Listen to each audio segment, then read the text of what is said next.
It's time for Declare Your Independence with Ernest Hancock. Believe me when I say we have a difficult time ahead of us.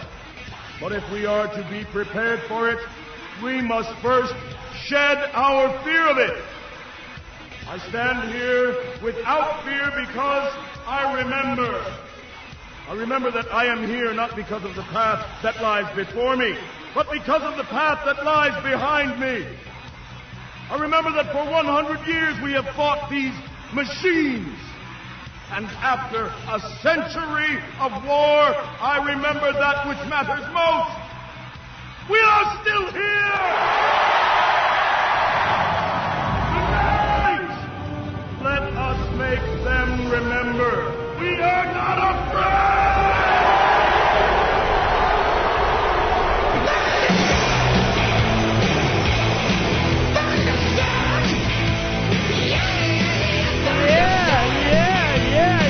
Yeah, man. Oh, 4th of July's coming, couple of days, coming.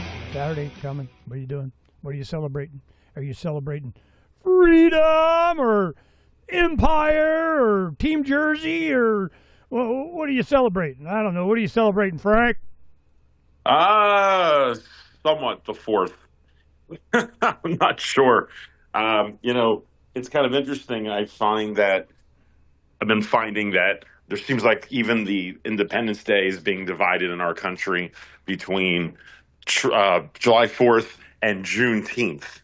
It seems like the leftists in my world, in my life, in my family, they actively said they don't celebrate July 4th anymore. It's all about Juneteenth. So it seems like we're Juneteenth a slavery thing or something? What is that? I can't remember. Yeah, well, it's a federal holiday, whether you know it or not, Ernie. Oh, yeah, that's right. I saw Peter Schiff did a thing. He goes, yeah, I'm not even going to talk about it. I did a thing on it, last year, and we updated the video and graphic there. Go watch that, and that's my view on Juneteenth, and I don't care. And that's all, all I knew about it. And the reason he brought it up is because the markets were closed on, I think it was a Friday or something, or Monday, something. And he goes, yeah, it's a federal holiday. I'm unplugged, man. I didn't know that. Damn. Yeah. So yeah. I mean, we may as well start with that. Welcome to the Trump Report. We're on the Trump Report. Dr. Phranq, Trump Report. Well, yeah.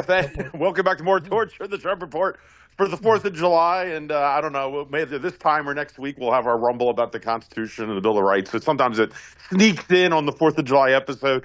But since July 4th doesn't have the same meaning anymore, because I don't even know what we fought the Independence War for. It sounds like we're getting ready for 2.0, at least to some degree, at least a cultural revolution. We will see. 3 years. Yeah. It's interesting. It feels like it's in the air. I'm hearing it from all kinds of people. People, on the left, the right, independent, not just libertarian-minded, but just people who just feel like, they're crestfallen, they're just tired, they're fed up, and then they're getting pressured from all sides. And heck, as we know on this channel, the real collapse and all of this hasn't even happened yet, which will be throwing fuel in the fire. So it's going to be an interesting kind of time.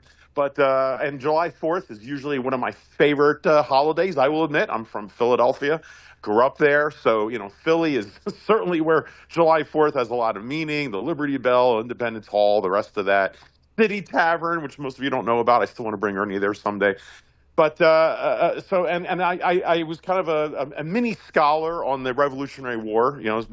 Some people are really into the Civil War. I never really got into that, but the Revolutionary War was just fascinating to me. And I didn't realize as I got older and began to see modern politics and starting to see how, after 200-something years, we'll give you this wonderful country, Franklin said. We'll see if you can keep it. And it's running out of gas. And it's interesting that the more you study the 200 years that led up to the revolution, that it's 250 years now later with the country, and we're starting to, let's just say, history rhymes, right? And you're seeing the same kind of stories, maybe not the Tea Party exactly, but a different type of Tea Party. The taxes back then, we fought the revolution over 1.5% tax from King George. 1.5%. People were pissed off over that. And then they felt that, and of course they said, well, it wasn't really the taxes, it was the lack of representation. Well, all I know is we're paying, what is it, some of us 40, 50% tax? And I don't know, Ernie, do you feel represented? Do you feel represented? I don't know if I do. Ernie, I think one thing, Ernie, don't even answer that. Don't even answer that. But, I did a study a little bit, and it was, I think one of the main things was the Stamp Act. And it had to, every piece of paper, document, any kind of contract had to have permission slip from the king, and they got a cut kind of thing. And that really, I mean, it just overlapped. It built on top. It was the regulatory state, the regulatory capture kind of stuff. It was just as much, if not more, than the tax. Taxes is just representative, but it was the same kind of crap that's going on now by the same kinds of people doing the same kinds of crap, done. Yeah.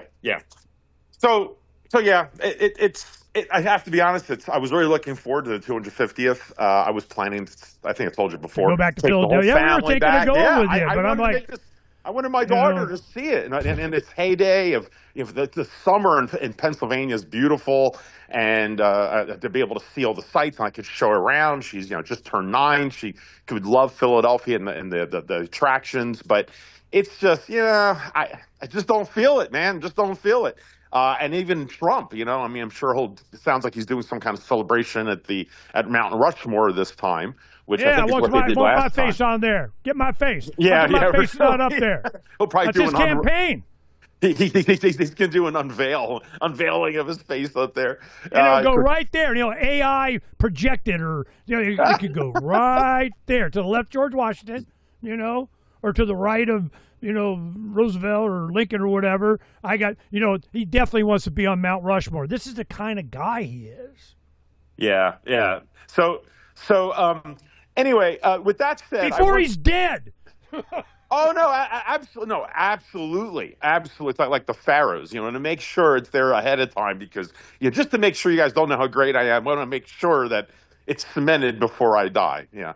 So and it's interesting to see the air get deflated out of the Trump balloon at this point too. Just the enthusiasm. All that's left are a bunch of older people from Fox News. The energy. The guest you just had, for the show, and who's the name of the guest you just had for people who are just Aaron tuning Day in? From New Hampshire. Right. So just as an example, people like him are the ones that have the energy to put into, I don't want to say a campaign, but a movement.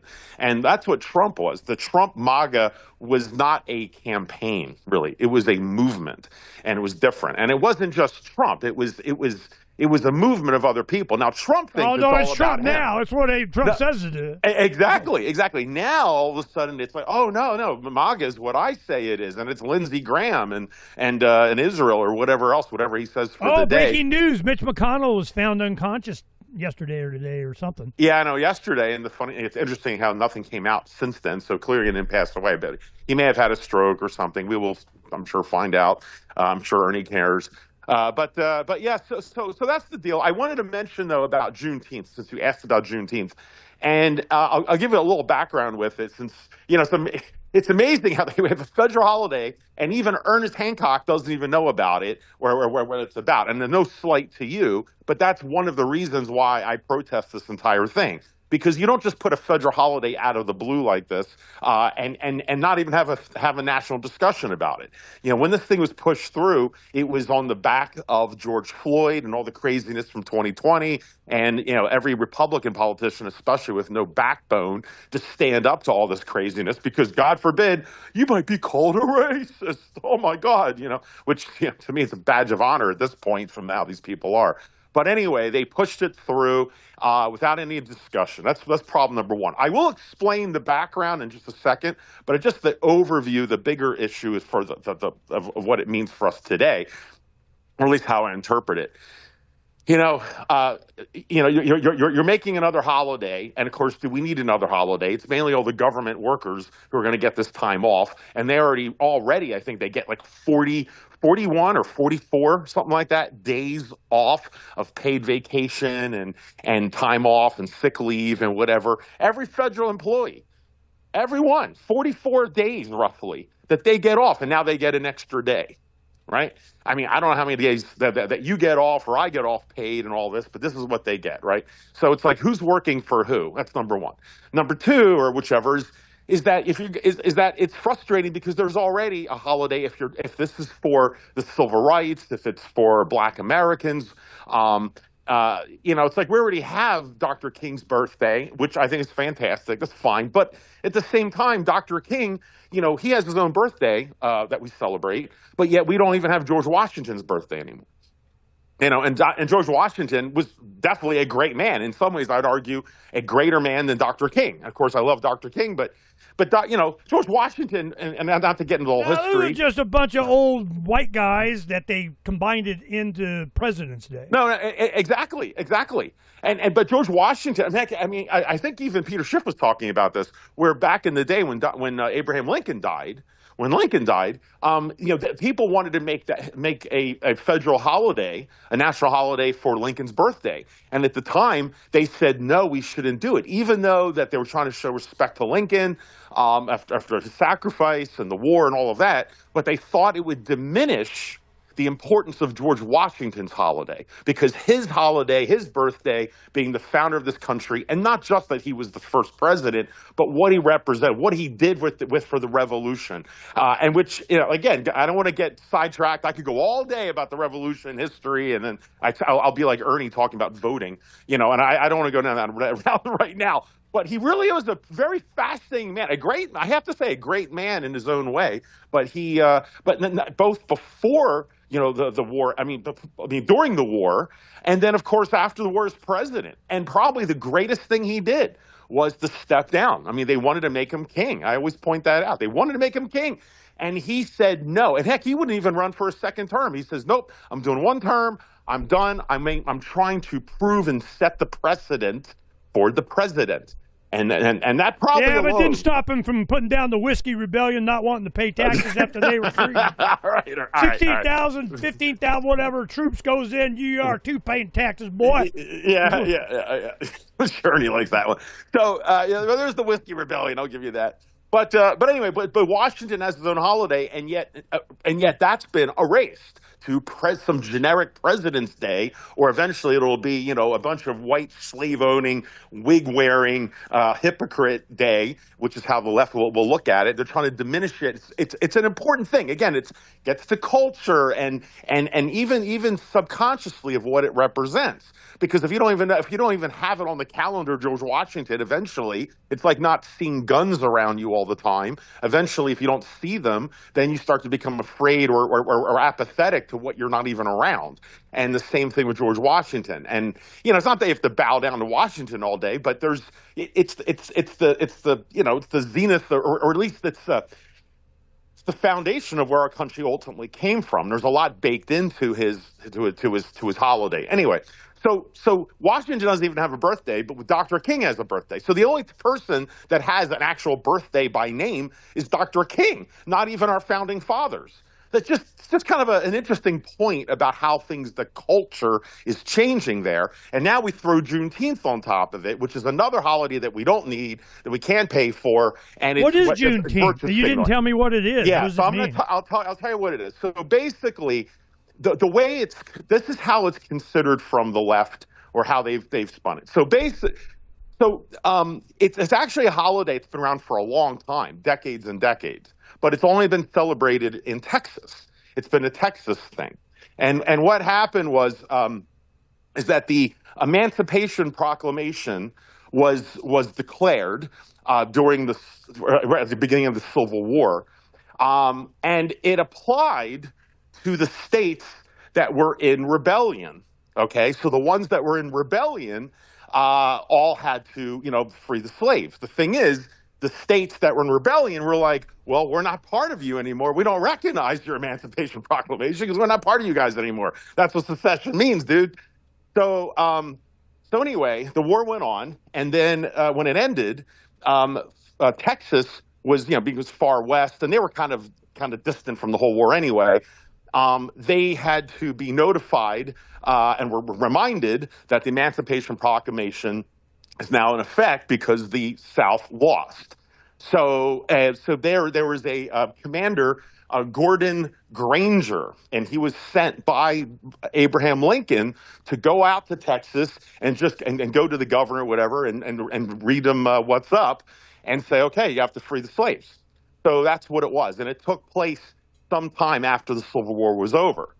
So on that day, which was on June 19th, 1865, I believe, that was the day when he arrived, and he said, okay, and they said, declared all the slaves are free.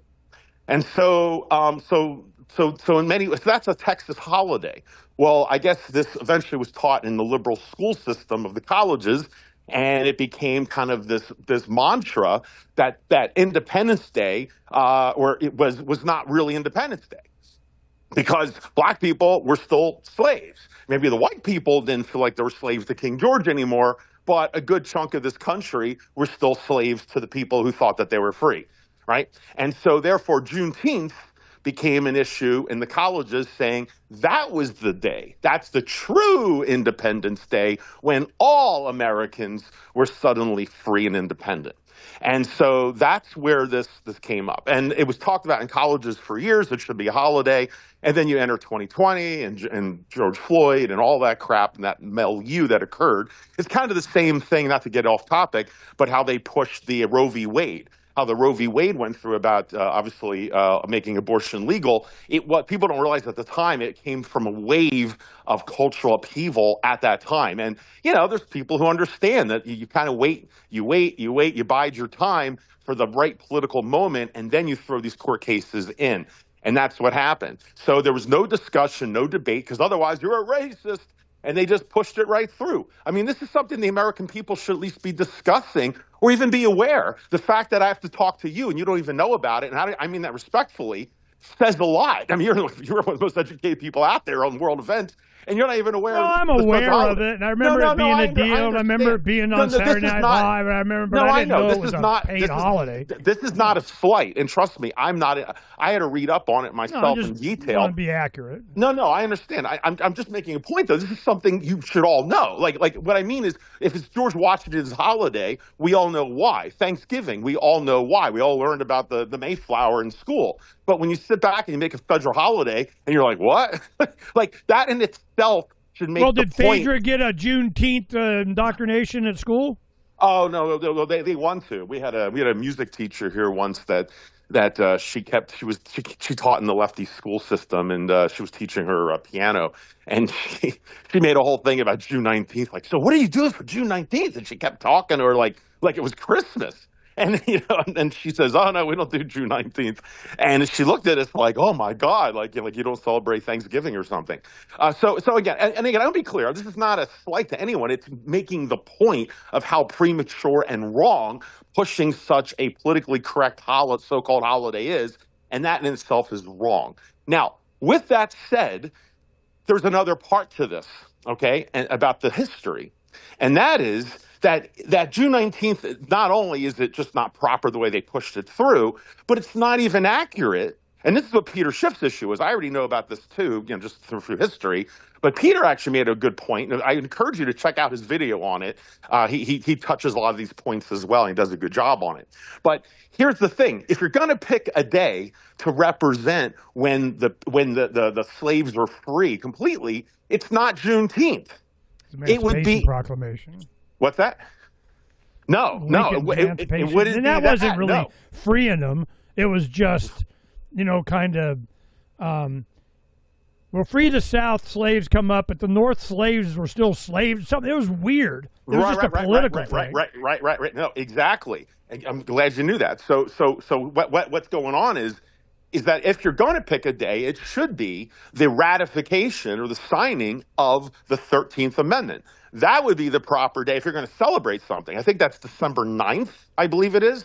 I think it's December 9th, or it's early January. No, they want to celebrate when the federal government went to a state and made them. Yeah, so that would be the right time. And why? Why should it be the ratification of the 13th Amendment? It's because of this, what you pointed out. That there were still slaves after June 19th. And this is what the lefty idiots don't even understand. And the history's wrong. It turns out there were 4 states that were in the north or somewhat north that still had slaves. This was Delaware, Missouri, Massachusetts, and I'm missing the fourth. You can check it up. There were 4 states. Those are 3 of the 4 that were that still had. It was Kentucky or Kansas was one of the K's, and they still had slaves. And the thing is, although they had slaves, they were like moderate states that didn't want to secede with the Union. So they're like, look, we still think that we should be allowed to have slaves, but we think instead of like seceding, let's just stay in the Union. I think we have a good thing here, and maybe we can negotiate. The 3/5 rule. Yeah, you guys duke it out, and we'll tell us which flag to wave later. Yeah, exactly. So they were kind of having their cake and eat it too. Obviously, there's a lot of politics, and maybe their House or the local House and Senate were split, and so they were like, okay, we still want our slaves, but we're not going to leave, whatever. So Lincoln was like, look, as long as you guys don't join the South, we won't give you a hard time. And as long as you don't join them, the Emancipation Proclamation, we're not going to levy on you. Okay, well, we'll come to you later, you suckers. If you, whatever they, it makes sense for Lincoln. Why add 4 more states to the war that you have to fight against? So maybe they gave him a little care package and cash or whatever to stay in or to stay out of the war. I don't know. But 4 states still had it. So therefore, the Emancipation Proclamation was only levied against those states that seceded.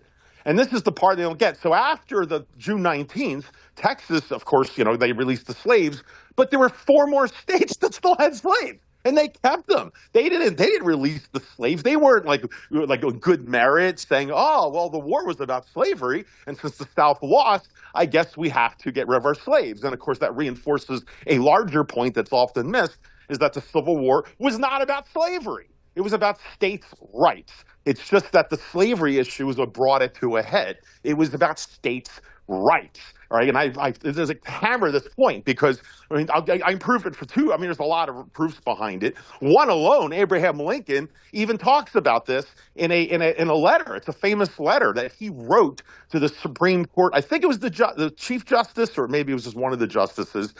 You could wiki it right now. But he writes to the Supreme Court justice, and they're having a conversation about something, with the writings. And he mentions to him specifically, he's acknowledging that the war is not about slavery. He's saying it's about basically states' rights. So he's acknowledging that it's just the cover of it. And there was a scene from the movie Lincoln? Gettysburg. Oh, Gettysburg. That was it had Lee and Grant and the big battle of. I've been to Gettysburg. It was an interesting tour, and you get to see the battlefield and how and whatever. And I'm like, war sucks, man. I wouldn't want to be those guys or up here or over there, But yeah. What happened in the movie, I think it was Martin Sheen played one of the generals. I can't remember, but they had a conversation around the campfire what this was all about, and it was probably the best rhetoric that I heard about states' rights issue. And I'm going, okay, that summed it up pretty good. I'd heard about it and everything, but it was nice to have a narrative that I thought was pretty accurate. The 13th Amendment to the Constitution was ratified December 6th, 1865, when Georgia became the 27th state to approve it, meeting the required 3/4 majority. So Georgia, of course, being in the South, they were the last one that triggered it, and they were from the South. So interesting. So maybe December 6th would have been better, but the 14th Amendment, they did away with slavery. Then you have what's called the Equal Protection Clause in the 14th Amendment that was needed because you're a freed slave, but you can't do this, you can't contract that, you can't. It was just regulation out of existence kind of crap. And then you had the 14th Amendment, which was you can't have any law that doesn't equally apply to everyone. You can't have, apartheid kind of stuff. So maybe it was the 14th Amendment, the 13th Amendment, but some general traveling to Texas to make them do something. Why would they even do that? You said it was because they had... I don't even know why they picked that one. What was the rationale for that? You're muted. Sorry, because that was what was taught essentially in the liberal schools. And it was probably a lot of the more, African American activists that were in these colleges. And, I remember it was getting started. Why? What do you mean why? It's because that was the day when that's like, look, again, today it was already on the books. Maybe, look, I don't know this for a fact. I don't know. But maybe there was like black Americans that live in Texas. They learned about June 19th. Then they all of a sudden, they go to other colleges when they're, someone from Texas who's growing up there. They know about Juneteenth. A lot of maybe the black celebrate the surrender of Texas. They heard about it. Yeah. It's like they've capitulated to the man, because the Civil War was really the moment when the states that used to trump, dare I use that term, over the federal government for the first 100 years, and then it flipped after the Civil War. And ever since then, the federal government, supersedes the states, and that's really what the Civil War history is all about. I do want to just echo, though, or repeat this one point about that it was not about slavery. And one of the proofs I've always given when I have these debates with people is, if it was really about slavery and being able to keep your slaves, then why the hell would the Confederate Army be made up of regular Joe Schmoes who, didn't have any money? Why, for instance, why would I turn around and give up my life, to give up my family, see my daughter again, maybe get maimed or killed and all of this, so that, Bill Gates or some super rich, plantation owner can keep their slaves? Like it has no bearing to me, right? I'm just trying to have my life. I mean, do you think the Colonel Sanders of their day were sitting there and they're the ones on the front line fighting to keep their slaves? Hell no. And so this is the part people often miss. It's like the regular people making up the army, the Confederacy, were not trying to keep their slaves. They didn't have any slaves. They couldn't afford slaves. They couldn't even afford horses, a lot of them. So they were doing it for a different reason. And what is that reason? When you get in debates with people, it's amazing all the stupid looks that you get, right? So clearly there was something else that was driving them to give their lives up. And it was about states' rights. It was the concept of it, was the point of it. And there was other stuff brewing, not just over the slavery issue. So that just in itself, seals the deal on it. And, but I just want to make that point. I did a search on it, and this is why. Juneteenth is celebrated over the ratification of the 13th Amendment because it commemorates the enforcement of freedom for the last enslaved people in the United States, rather than just a legal abolition of slavery. Okay, so I guess that makes sense. There's the enforcement. Major General Gordon Granger, go in and explain it to him. So it was. But Ernie, I mean, to just double check the history on this, it was passed, or going through the amendment. It was. How does it work? That they made the amendment, they wrote it in January before the Emancipation Proclamation, I believe, but it was not enforced until after Texas. So even after June 19th, like you just confirmed, it wasn't until December 6th that it was actually made into law. And when it was made into law, that was when the 4 other states that had slavery then finally released the slaves. So you still had 6 months or 5 months or whatever it is, 5-6 months. Now, whatever. They had a reason. They whatever. I just didn't know, because it going back and forth. And this was during the time of pushing Kwanzaa for Christmas holidays. Right. And that white, whether he's white or not, Jesus thing, they were like, we can't have Christmas because we got to have Kwanzaa, whatever that means. So see, this is where you keep going on about culture and so on. And I'm going, it's not a cultural thing, it's a legislation thing. It's a government enacted culture. Yeah, well, I mean, it's both. Would you argue? Because look, would you think they could have pushed that June 19th, during Reagan's years? Would they pull it? Would they pass it now under Trump? No, if they would have approached it, if it got it was a division thing. It was like, how can we divide the country racially? Well, if you did like a civil rights thing with Martin Luther King, if you go civil rights, okay, I'm down with civil rights. Everybody gets treated equal. That's why the 14th Amendment and whatever, which really made us all slaves. I mean, we're equally slaves now. But so I look at it that way. I could, I don't care, But here in Arizona, a little bit of history here on Martin Luther King. Now, Martin Luther King came out as it's when he turned it from a civil rights thing to an anti-war thing. That's when they went after him. You know, he was going, look, man, you got the poor black guys out there fighting your freaking war. You know, like Muhammad Ali is, you know, no Vietnamese ever called me nig, you know. So I'm like this, you know, I can't even say that word. I mean, I grew up with it all the time. It's just so distasteful. It wasn't, you know, I mean, it's not like, I mean, you know, if you're Kevin Hart, I guess you can say it, or, you know, whatever, Chris Rock. But you know, it doesn't roll off the tongue well. So what happened was Martin Luther King holiday was given. Now, of course, because it was politically correct, I don't know why they didn't want it to be Civil Rights Day. I thought, because later it comes out that, you know, he had some communist support and Russia did that, whatever, ouch, quit it. Well, when Evan Meacham became governor, I think it was 88, 86, something, in late 80s, Evan Meacham was governor. He used to be a state legislator. He owned a car dealership here in the Valley, you know, the Macho TA, Trans Am, you remember those? They made those. And he had a Pontiac dealership. Well, what happened is he ran for governor and won. Well, the liberal, man, they freaked. And they went out every agency of everything.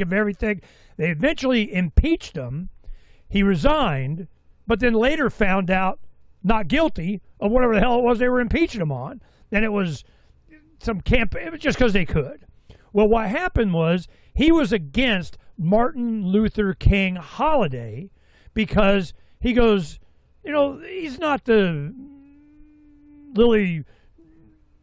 I was going to say Lily White. That wouldn't work. You know, the clean, you know, persona that you're, you know, trying to make him out to be. And Arizona, we would not pass a law declaring it a state holiday along with the federal government. So you didn't, if you were a state employee, you didn't get Martin Luther King Day off paid. So they freaked. And I remember they were not having NBA playoffs, and they weren't doing concerts, and there was people boycotting or whatever. Don't book a convention in Phoenix, and you know, this kind of crap. So it was putting every bit of pressure they could on him because he wouldn't sign, you know, making Martin Luther King holiday an Arizona holiday, and it was part of his downfall. And it was used as a separation thing because it wasn't a civil rights thing. It was a black thing. Why do they got to make it a black thing? I don't care. I mean, you know, you could celebrate it any way you want and take the win, but you know, it's more of a separation thing instead of, you know, there were plenty of white civil rights activists and leaders in support of Martin Luther King's advocacy for civil rights for black people. I'm hip to that. You know, I'm cool. You know, Mississippi Burning, man, go watch that. You know, so I grew up in the South. I witnessed it. I went through this. It was distasteful to me even as a 10-year-old kid. I was, you know, when they started busing and integration of the schools and so on, I was there. That was my third grade, which would have been what? You know, late 60s or something, early 70s. I went through it. Wait, they had busing here in Phoenix? No, I lived in Florida then. Oh, okay. Yeah, I don't know if they did here or not. I grew up, but I didn't. I just thought it was like in the Northeast because they had it in Philly. No. I was in Central Florida, man. It was a thing. You know, it was. I was all hippied up, man. I had hippies all around me. I had a hot blonde chick living next door to me, man. That's what happened to you. Oh, she was hot. But you know, this is. Of course, I was, you know, 12 and she was 16 or something. But I mean, you know, but it's all flower children, and, you know, and I had my bell bottom, white and blue pants, and all that crap. And I went through the centennial, you know, the bicentennial, yeah. You know, in '76, where every freaking fire hydrant was painted red, white, and blue, Uncle Sam kind of crap. So I've been through, you know, a lot of, you know, you get old enough, you go through this stuff. So I actually witnessed what society was like then, and having civil rights become a thing, that's how I saw it. It it wasn't a black. I mean, of course, the black represented it, and you got Martin Luther King, on the TV all the time, and they were still talking about JFK getting killed when I was like 2, But I remember the procession of the limousine, dead body, whatever, of RFK Jr. And RFK Jr. and Martin Luther King, were killed in like the same month or something. It was very close together. And so it became a thing, but they didn't have JFK, RFK, monument or whatever. I guess they got the enduring flame or something like that. But so I went through this. And from my perspective as a young man with a dad that, used the N-word every chance he had, it was just distasteful. Okay, I told this story years ago. I want to share this.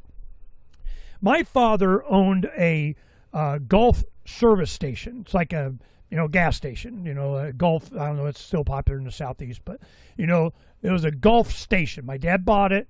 It had a body shop in it. It had a car wash. It had a U-Haul service. He had a delivery service. He had machine shop and all that kind of stuff. And he hired a black man as a mechanic, and the town boycotted him until he fired him.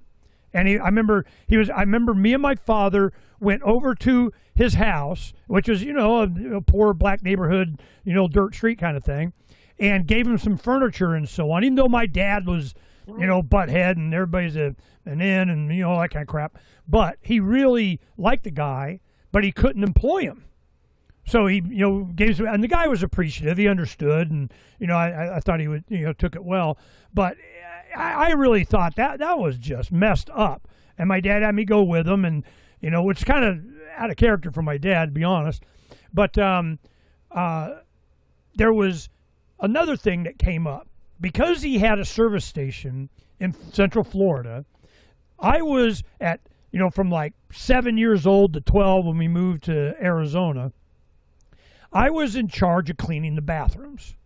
Well, you go into the women's bathroom, it's pretty clean, wipe it down, do cat jam, and you're done. You go into the men's bathroom, all the mechanics in it, grease freaking all over the, it was a mess all the time. So they really needed me. I was earning my candy bars, So I go, which were a nickel back then. But I go in and I clean the men's room, but then around the corner behind it, there was another door. I didn't even know it was ours. I thought it was, like a part of the back building. There was a Borden's Dairy thing, and then Pasco Packing, which used to be a big orange, production thing behind that. But part of the building in my dad's service station had this other door.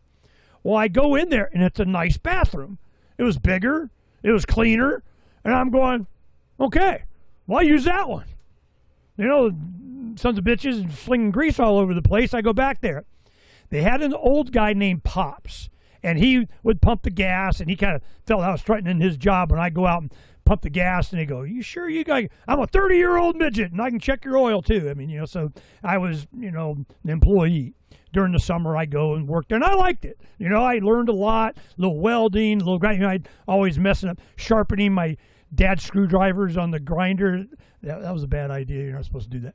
So then Pops goes to my dad, and he was probably 70 years old or something. He was an old guy. And he would do tires. My dad sold tires also through Gulf. And he would be doing tire thing. And he goes up to my dad, and he goes, your son is using the colored bathroom. Oh, my God. You better get him straight, boy. He's got... So my dad comes up to me, and he goes, okay, I'll take care of it. So he comes up to me and he pulls me aside, outside, and he goes, son, that bathroom is for the coloreds, the black people. And I go, and immediately, my first response, I go, why do they get the clean bathroom? What the hell? I can't use it? Isn't it yours? They get the clean bathroom and I don't get to use it? And he goes, and he looks at me and he just saw the absurdity of it. And he goes, never mind, do what you want. And that was it. But that's the life I grew up in. So I was like, I'd use the colored bathroom. I didn't give a crap.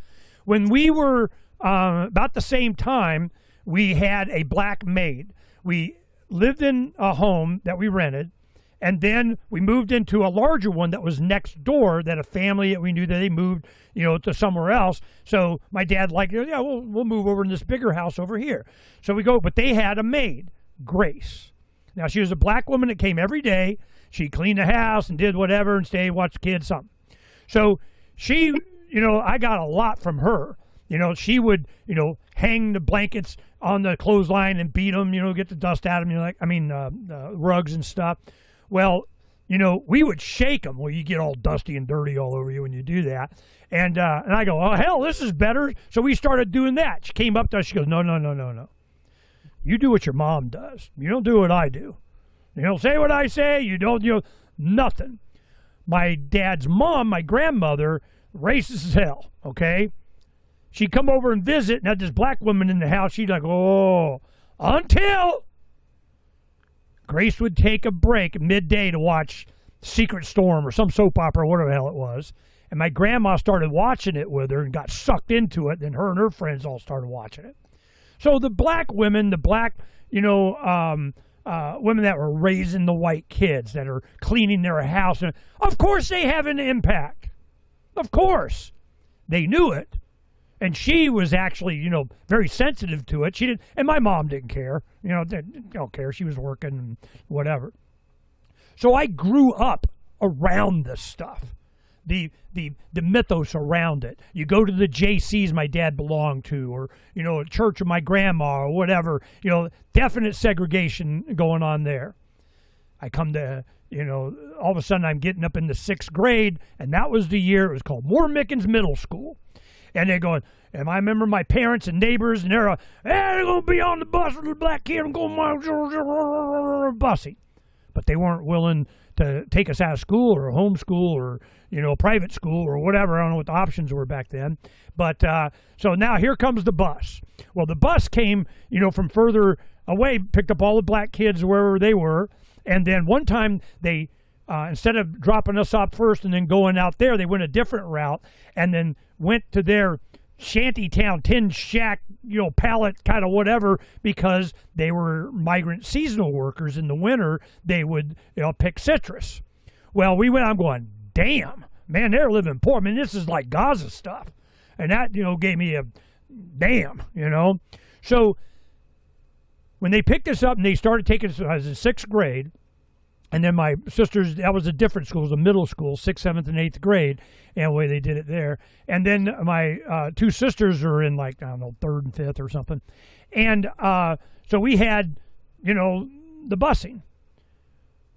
We go to that school, and you had this crap food cafeteria. Oh, my God, how much money can we make off, and poison the children? It started way back forever, And, I know what, green bologna is. But when we went to Moore Mickens Middle School, all the cafeteria workers were black. So you had mammies back there making dinner. Well, they actually spent the money they were given on freaking pork chops and, and nice, spaghetti meatballs. And I'm like, what the hell? I got the same feeling of, the colored bathroom clean. I'm going, what are these people special? What the shit? So that was my mindset. It was like when on Phil Donahue, they go to Bob Hope asking him about the Equal Rights Amendment in the late 70s. They go, what do you think of the Equal Rights Amendment? He goes, I think it's great of all those women to give up all that power.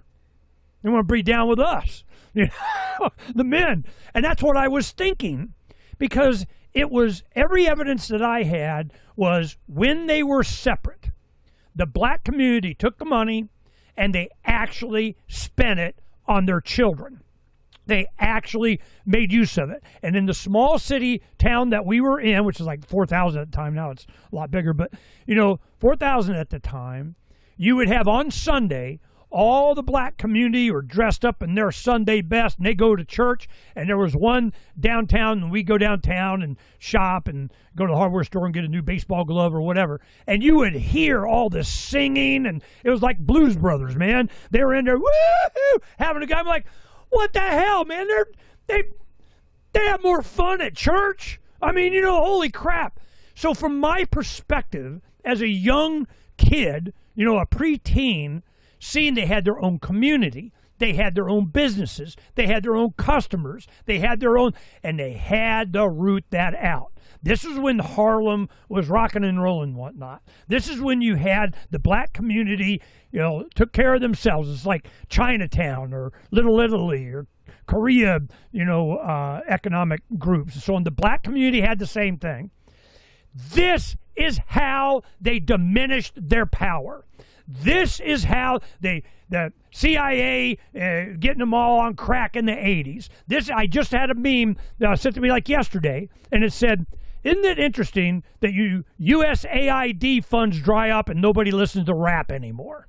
The reason is because rap was a product of this social engineering crap, and here it has some crack. So the CIA makes some money. This is, it's never about what they say it's about. And I've lived long enough and gone through this to see the diminishment of the black family. Because when they brought in all these, the housing projects and welfare and food stamps, only if the men were not in the home. So you got baby mamas with babies and so on, they do it. Same thing happened with the polygamy Mormon community in Northern Strip, north of the Grand Canyon in Arizona up there. I go up there, they have a gazillion wives, sister wives, one legal one. The other ones claim benefits to get food stamps so they all eat for free. It's government. It's so stupid, it's not ever, ever, ever what they say it's about. It's politics. It's narrative. And it always has a subtext of accomplishing something else. They destroyed the black community. They destroyed fathers in the home. They destroyed it. And then they use that Black Lives Matter to do whatever the hell it is that they want communists to something. So that's my opinion. All right. So, no, I agree with everything you're talking about completely. I think some of you in the audience might remember when I was in college, and it's kind of a quirky story how this all happened, but I became the only unofficial white member of an all-black fraternity, the Alpha Phi Alphas. It was the whole frat, and it's a long story, but there was one room available, and it was a scheduling issue with Penn State, and they asked me if I wanted to live there because they had no other place to keep me on campus. And I said, sure, I have no problem. Of course, my grandfather was worried as hell. He was like your dad. And he's like, you're going to wake up with your throat slit and all this stuff that I heard from my grandfather. He was a nice guy. He was not a racist, but he was prejudiced. I'll give him that. But anyway, that's how I wound up with the Alphas. And it was an amazing experience. Of course, I wouldn't be a Kappa because alphas don't use canes at step shows. That's kind of an inside thing. Some of you might know what I'm talking about. But anyway, but with that said, you said something and you kind of jumped off or tangential, but it's something that's, I take this very seriously. And that is what you said. And it's a good way of putting it. Instead of the N word, which I feel like I have to take a shower every time I say that. And I mean, because it's so ridiculous. It diminishes me for saying it. No. Wait. You're missing my point. You described it with the word nig, so I'm going to use that because I despise using the N word as far as saying the N word because it's stupid. What I mean is that, and just hear me out because I know it gets touchy even nowadays, but this is the point. I never used nig in my life. I didn't have reason to. I mean, granted, like your dad, I heard it all the time from my grandparents, and I can kind of understand why, the way they saw it. They grew up in Philadelphia. It was like all white communities. They had really nice homes, row homes in Philly.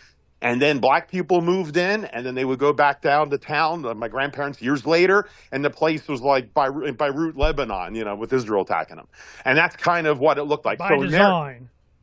Yeah, look, this audience and for you and I, there's a lot of reasons why that is. Into the CIA, you can deal with social, economic, and education issues. I mean, we can go all day. But I'm just saying, for my grandparents and the people of their time, that's what they saw. And I understand why a lot of the anger happened. And then every time they watch TV on the news, it's just murders and all these problems on the news channel. And there's always a bunch of black men mugshots. That's all they saw. I mean, to the point now where now you got leftists saying you're not allowed to do that. They're trying to ban if it's a black person, you can't show it. If it's a white person committing a crime, then you can show it on TV. God, Mark Dice has all kinds of examples of that one. But anyway, so and the thing is, even in the black community, they'll say the same thing. Like my grandfather would say, some are nigs and others are really good, upstanding Americans. That's the way he looked at it. And in the black community, they say the exact same thing. It's not a surprise. They use it in the same context. They know what it means, and they chastise those that act that way, that make them look bad. Exactly. Which I think is very good. But here's the thing. The part that look, I never used the word, and then all of a sudden, I started using the word around polite company. Sometimes, and it was always, and by the way, not because I think in that terms. I mean, you know me better than that. But it was the principle of it, and I started to exercise my right. What do I mean by that? I'll give you an example. Here in Arizona, we don't have helmet laws for motorcycles. And I, of course, I'm stupid enough, I have a motorcycle, but I always wear a helmet. But once in a while, if I'm going down to the 7-Eleven, maybe once every few months, just for the hell of it, I'll take off my helmet. I'll ride without a helmet. You know why? Because I can. Because, like I say, rights are like muscles. You don't use them, you lose them, that kind of thing. And on principle, sometimes I'll do something stupid and not use the helmet just because I can to make a point. Okay? So I would use the nig word. When did I start using it? When all of a sudden, it was like back in 92 or whatever it was right around there. I don't know, 91. When suddenly white people were not allowed to say it. Okay? The minute they said, white people can't, you lose your friggin' job, we'll fire you, destroy you. It's kind of like the Me Too movement today, right? Once they started to do that, and yet black people could still say it, and heck, if better yet, you make a rap song, you make millions of dollars, it was like shoving it in the face of the white America, or not just whites, but people in general, saying, here now, we have power over you, over a word. And now there's a different class system, a different legal system, right? A different whole new thing that was being brought up. And white people capitulated to that for the whole point that they wanted to prove they weren't a racist and they're trying to be good and they don't want to be accused of anything. And they folded like a cheap suit. And I saw that as a young, 20-year-old. And that put a fire under me and it infuriated me. And I said, wait a minute, you're now giving empowerment. It's not about white or black. Okay, I want to be clear about this. It's not that, I'm trying to stick it to black people or white power or any of that. It's because I saw it at a deeper level. I don't care if we're talking genders or races, or it doesn't matter. You cannot give one group a power over a word over another. And I would have this argument all the time. I'd say, tell me what my damn word is. What is it? What's the word that I could get you fired? Was it honky? You call me a honky and get you fired? I don't know if the H word does it. Yeah, exactly. You white cracker? I was exactly. What the hell does that mean? I didn't feel insulted. I just didn't know what the hell you're talking about. No, exactly. But I just want to know. Because there was a black guy who worked when I did my organ transplant. I used to do organ transplant harvesting back a long time ago. It was a very interesting job. And there was a really cool black guy. It was like he worked there in the maintenance department. His name was Carl. He was an older guy. He smoked cigarettes out back, and I would just hang with. I didn't smoke, but he was just a real cool guy. He and I had a lot of fun conversations. But he completely got it. And I used to joke. I'd say, "Tell me what my word is." I said, or the word I can get you fired, and we'd go back and forth on it. Oh yeah, I'd say, well, I don't know. Let me go talk to our manager and tell him, see what he says. We would play games with it, and of course the managers didn't like we were having these conversations. But that's the point. Is that to me, audience, is the moment, and granted, this could be arguable or debatable, clearly, but I think that was probably the moment where that's led to where we are today as far as this whole identity politics, to the point where the pronouns, it goes on and on, right? I mean, it's like that's when, and I don't want to say white America, because it's not about just white America. It's about Americans lost their agency to identity politics. It's over that word. And I will still use it when I'm debating this topic. I'm not doing it on this show because, we broadcast on radio and whatever. We don't use profanity on the show. But if we're having this conversation in real life, I will use it, because I'm not going to say the N word, like some little towering white person because there's a word that might get me in trouble when the black person can say it right in the same discussion, and supposedly that's okay. You cannot do that. You cannot have a two-tiered structure of words. It's like right out of George Orwell. And I even have libertarians who don't seem to see this. So it's definitely a hot button with me, and it's percolated and put its tentacles over decades. But it all stems from that. Now I will throw to you, Ernie. Do you agree with me or not? And also, do you think that maybe it goes? And I'm sure history it goes. It's endless. But I mean, can you mention or do you know of a word? But that predates that one group couldn't say to another, but the other one could. I mean, I just don't know because you're older than me. But what's your take on that? Because I never hear you get this angry, and you're that libertarian, and yet you don't seem to. I mean, maybe we don't really have this conversation much. But I mean, you see my point? I mean, how could you? I understand. It was divisive, and it was intentional. Was. Right? This is one thing that integration did in the schools. I had black friends. And I remember one time my sister, she's like 3rd, 4th grade or something, and you bring home your school pictures. Remember those little, 1 by 2 inch pictures you have or so on, and you pass them out to your friends and so on. And my sister, we're sitting at the dining table, and she's going, oh, and this is my boyfriend, and this is my boyfriend, and this is my boyfriend. And 2 of the boyfriends of my sister were black. And my dad's like, the hell you mean you got a black boyfriend? What the heck is that? Yeah, he's nice to me. I like it. Well, that's beating out of you. You're not allowed to say that. But as you made black friends, which I didn't care. I remember this one guy, Freddie. I can't remember his last name, but Freddie, he was a smaller black kid, and he was fast. So everybody picked him on their team. Yeah, I want Freddie, And when you're young, you don't care. You're looking at their merits or whatever, or they're cool, or, it didn't matter. So integration was not a bad thing. It was a civil rights thing.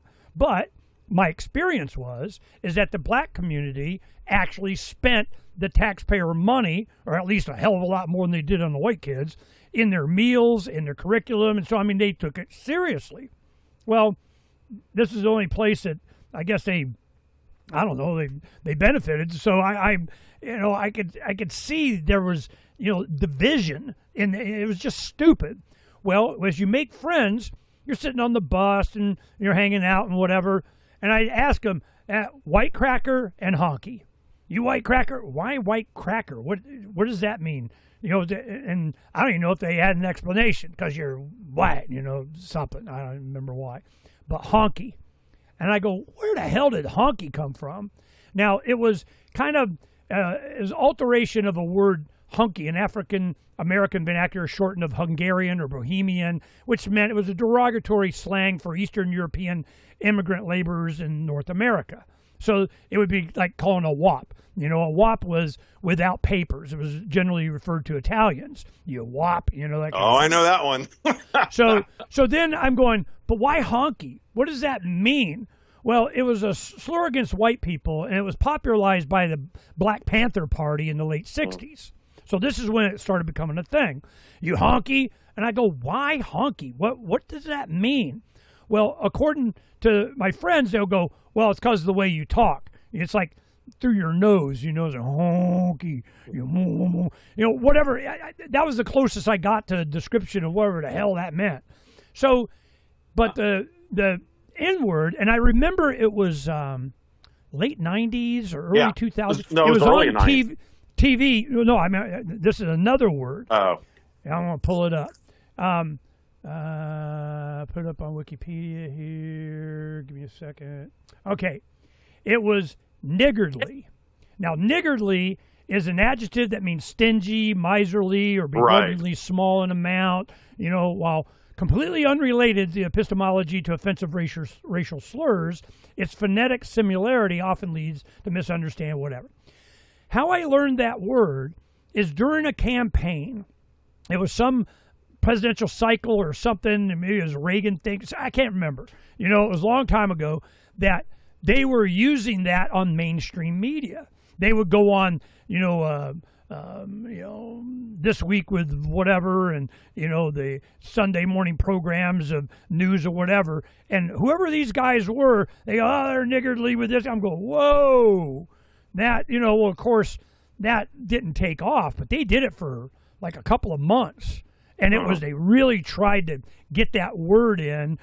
For some reason, I don't know where they came up and why that was focused. Well, who used to use that word, and for the same purpose of what I'm trying to bring up is Rush Limbaugh, because he was very strong about knowing your lexicon, proper grammar. For instance, and not to make this whole grammar show, but I'm very strict with my daughter and even Savarda about this one. When people say I'm jealous, I'm jealous. And most of the time people say the word wrong. There's jealousy and there's envy, right? And the difference people often don't know is that you're envious of something that someone else has. Which is one of the 7 deadly sins. Right. But you're jealous of something that you already own. So like if someone is hitting on my wife, not that I own my wife. that was a faux pas. Oh, man, you got in trouble. I know I stepped in that one, but something that you have, right? It's associated with you. So my wife, right? So if someone's hitting on her, that's jealousy. But if someone has a nice car and people say, "Oh, I'm so jealous of your car," no, you're dumbass. You're envious that they have that car. So there's a big difference. Anyway, but Rush, I mean, it's his credit, forgetting the politics. He was a real scholar on this, and he used my charts here niggardly. He would use that for the context you're talking about. He also, and on purpose, trying to make the point how people just get all set off. They don't actually hear because they're conditioned like a Pavlovian dog. The other one that he used to talk about, I still love this one. I always remembered, is that he goes, "Oh yeah, I'll be with somebody," and he look over in a car and he see a woman there, and he says, "Wow, look, that woman's farting in her car." And everyone go, "What are you talking about? Why would you say that? How do you know she's farting?" I didn't say fart. I said farting with a D. And farting is a term that means when you're kind of prepping yourself, you're putting makeup on, and you're touching up your hair. That's called farting. And so some woman's there at the stoplight and she's checking in the mirror, this kind of thing. But she was just talking about how words have got lost. And then when you add in social media and all people just go LOL for everything, we've lost the ability to communicate and articulate. And I promise I won't do a whole dissertation on culture or any. But I've mentioned to you on the show before how English, I know you love it, admit it, but also how English just as a language is a very technical language, which makes us great for technology and computers because we can communicate very, very like directives and specifics quicker amongst each other. Again, we take language for granted. The only language that's more technical than English is German, and it's fascinating how the Germans have been known, at least through history, of being great master makers of technology, right? But yet there's other countries or other cultures that have languages that are more expressive, like French. Spanish to a degree, and even some certain Asian languages. They're more expressive. Exactly. We call them just the romantic languages, and so you can express more. So and like I think in French, there's like 7 words for the word love. Whereas thoughts, I love ice cream. I love my wife. I love this. I love that. But they'll have like 7 or 8 different variations of it, and they know how to use it. That's why French poetry, is pretty famous, along with Klingon poetry, of course. But so when you turn around and you already have English that's already limited in how you express yourself besides technical, and then you use the same technology that we've invented using our technical language to further prune and dilute our language where you don't know these words, where this one's offensive or this one you don't understand or this one you used wrong, and now all of a sudden it's text messages and brief. It adds to, which is, I don't want to get on another topic, but with AI taking over and our inability to actually talk and express and think logically, the AI is going to do the thinking for us. And now we're not even going to have the words to even express what we're thinking. So I guess the bottom line is Elon Musk better be quick with his cyber chip so we can just tap into our brain and we can quickly think what we're doing because we want to be able to express our thoughts of what we want. So anyway, but before we go off track, I just want to make one. I want to comment on that. No, I definitely comment on it, but I just want to point before we get off topic is for any slow-witted people listening to this conversation. When it comes to the nig word, let me be clear. I prefer not that Americans don't use it, so I just say to the black community or just Americans in general, you pick. Either we all get to say it or we don't say it. All right? Just make it uniform. That's the point. And I don't know how that's not lost. So again, I vote we don't use it. Just to be clear. But if they're going to still talk about it and flaunt it in our face, which many of them do on purpose, most of them don't. I don't think people who use it from the black community are trying to, but some do, and I know they do. But it creates in the culture, it creates this two-tiered way of thinking, and it segues quickly, and then I'll throw it back to you. I know you want to comment on it, but there was a Supreme Court case, and we definitely have to talk about the Supreme Court later because, this country's screwed. But there was one of the cases that just dropped recently, United States versus Carter. I don't know if you're familiar with that. That's the one that says now we have a nothing new, a two-tier justice system now based off of culture. I don't know if you heard, but United States versus Carter, it basically says that the judges and police or the judicial system can now judge cases, constitutional cases, or any kind of case differently with black people or different cultural backgrounds. So in other words, depending on how you grew up or what racial, cultural world you come from, the Constitution applies differently. And this is the case that just occurred. It was a black man in, Georgia, what state? I forget. Maybe it was in D.C. I don't know. It was somewhere back east. And a black man was pulled over by the cops, and he had a stolen gun, or at least a gun. I don't know. Maybe it was a stolen gun. He had a gun on him, and it had it in his pants. And the cops pulled him over, and he basically he was asked if he would consent to a search. And the black man, and this came out, supposedly this is his point of view. I don't know how true it is. And just for the record, audience, I'm not an expert on this case, but this is the main gist, is that he consented to the search, even though he didn't want to because, he had a gun that he knew he'd get in trouble for, which eventually he did. So when it went up to appeals and all, they said, well, how come that you consented to the search? You consented. And his argument is because I'm black. Because I'm black and a white cop, and again, the question is, did he really know his rights ahead of time? Would he have been like a 4409 person and actually said, I don't consent, and God bless 4409 and people who know their rights. And I'm not saying this person didn't know his rights, but the guy's got a stolen gun on him, and who knows? I don't know the whole background. But the fact that he decided not to, he claimed after the fact, it's just because I'm black and the cops, or at least one of them, was white, and therefore I'm afraid that they're going to do something to me that they won't do to a white person. And so for that reason, he consented against his own judgment of the Constitution. And that's been his stand after the fact. And so it went all the way up to the Supreme Court. And the Supreme Court decided with Clarence Thomas maybe it was Roberts, but Clarence Thomas specific, only two justices, they said that they were not going to hear the case. So the lower case stands, and as it is today, they made their mark that yes, your life experiences and your racial or cultural, there's the word Ernie says doesn't mean anything. Well, now they just codified as the Supreme Court by not taking it that yes, your cultural view of the world gives you different rights and interpretations of your constitutional rights. So this is why these things matter, Ernie. Anyway, I know I jumped over you earlier, so go ahead. What's your take on all this? Well, there are several things that brought up. One of them was on Envy. Paul Hogan, that played Crocodile Dundee, he goes, he's from Australia, of course, and he goes, I really like America. They lack envy. And the example he gave, he goes, I get my first I get a Rolls Royce, and everybody's like, "Woo, good for you, man! You got a Rolls." There was no envy. It was congratulatory attitude towards, "Hey, you got yours, man! Right on."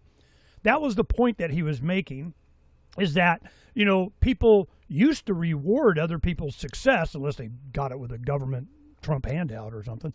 But so that was something that really struck me as interesting. I'm going, yeah, I could see why envy would be one of the big sins. They have the 7 big sins of humanity. Whatever, we'll do that on another show. But it was so envy is a bad thing. It's wrong for them to have something I don't have.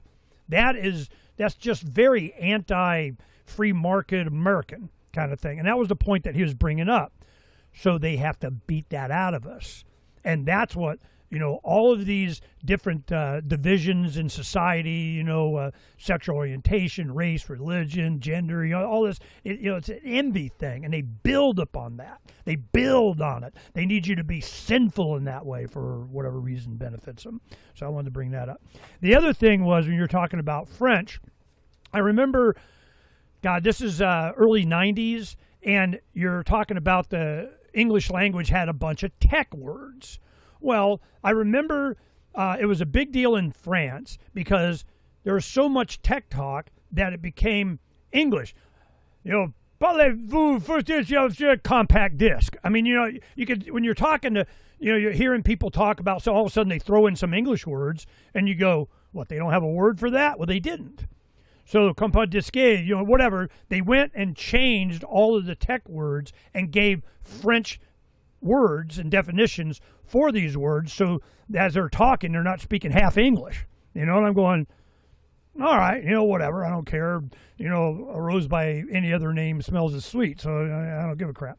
Then one of the other things, I don't remember what made me think of this, it was I just watched the movie that Elon Musk put up on X so that you could watch. I don't even know if I watched it on X or whatever, but I think it made it on the Rumble. Something I was watching a few days ago, and I started watching it, and it was, it kept me engaged because it has one of the actors in there I really like. He's usually in action flicks or something, so he was a star.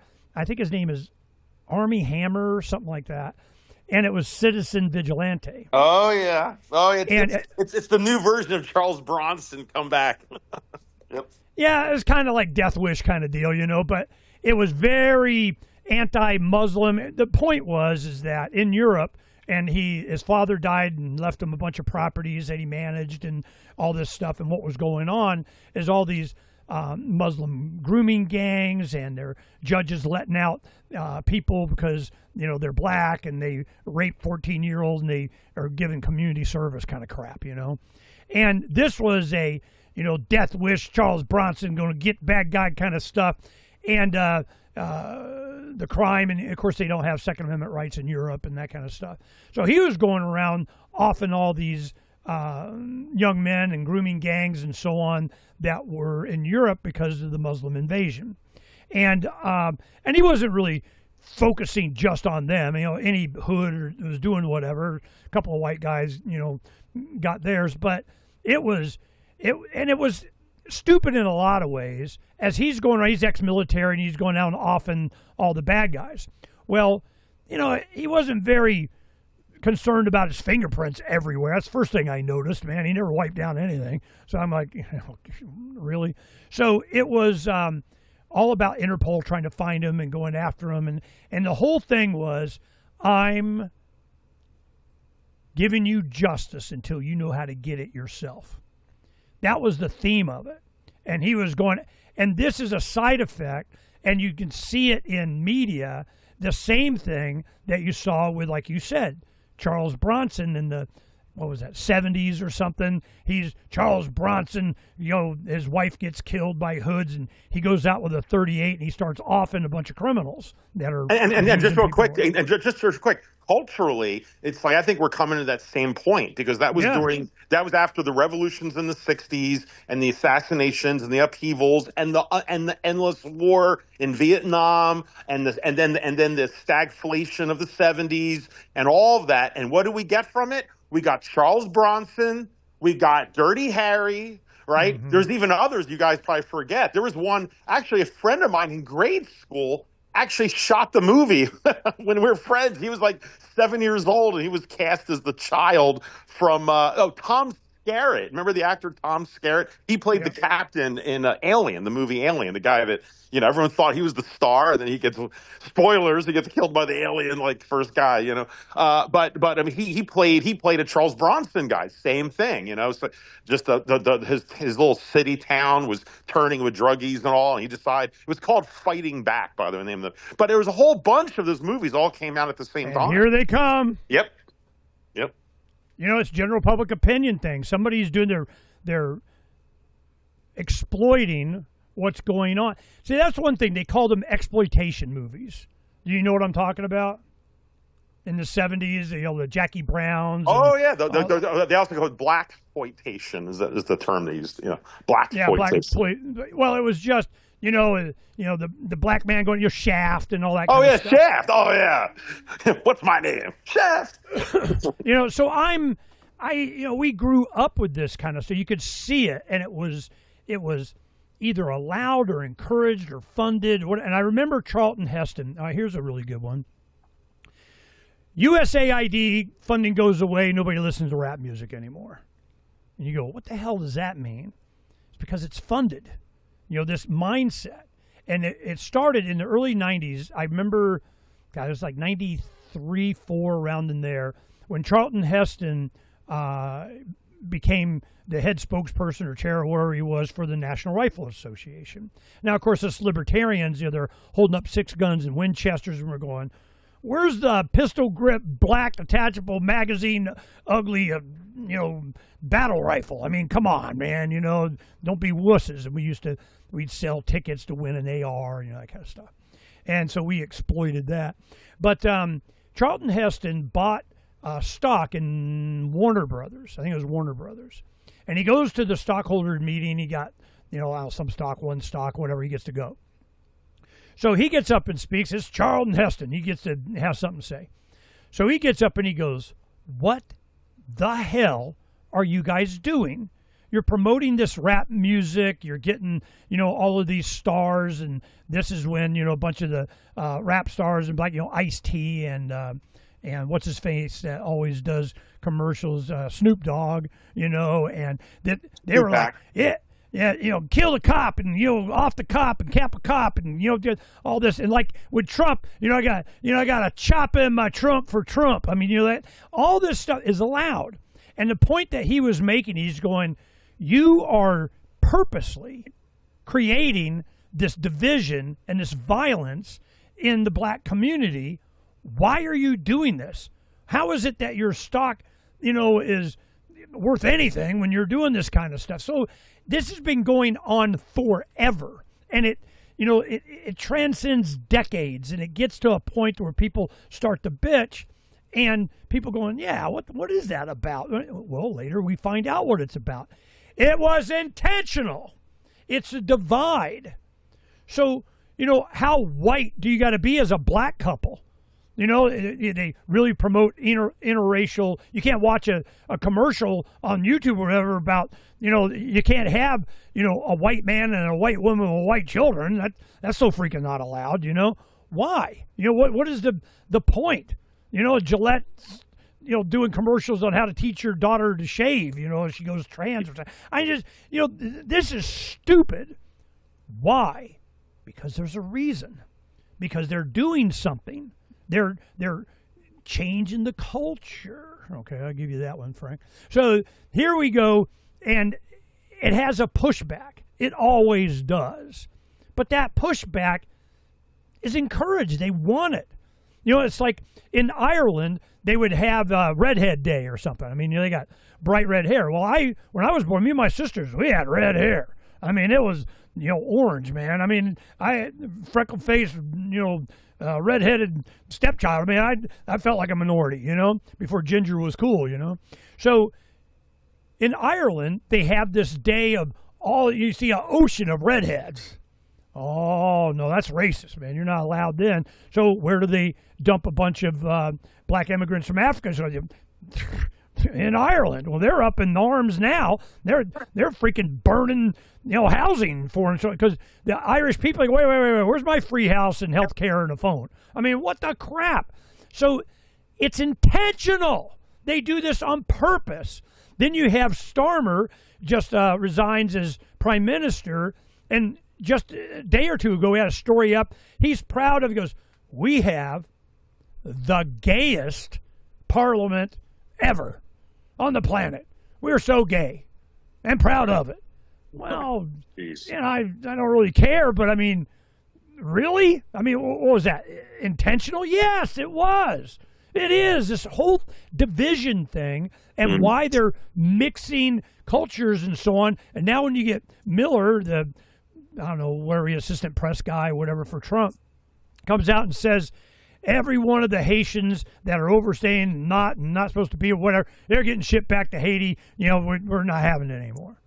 Well, will they get away with that? And who are they just giving red meat to, you know, old MAGA people or something? I mean, it's all a facade. It's all managed bullshit. And what happens is sooner or later, like January 6th, what was it, Proud Boys or something? It was a pro-militia kind of America kind of thing led by a black guy. Well, they didn't like that none too much, so they go after him. And it's so orchestrated.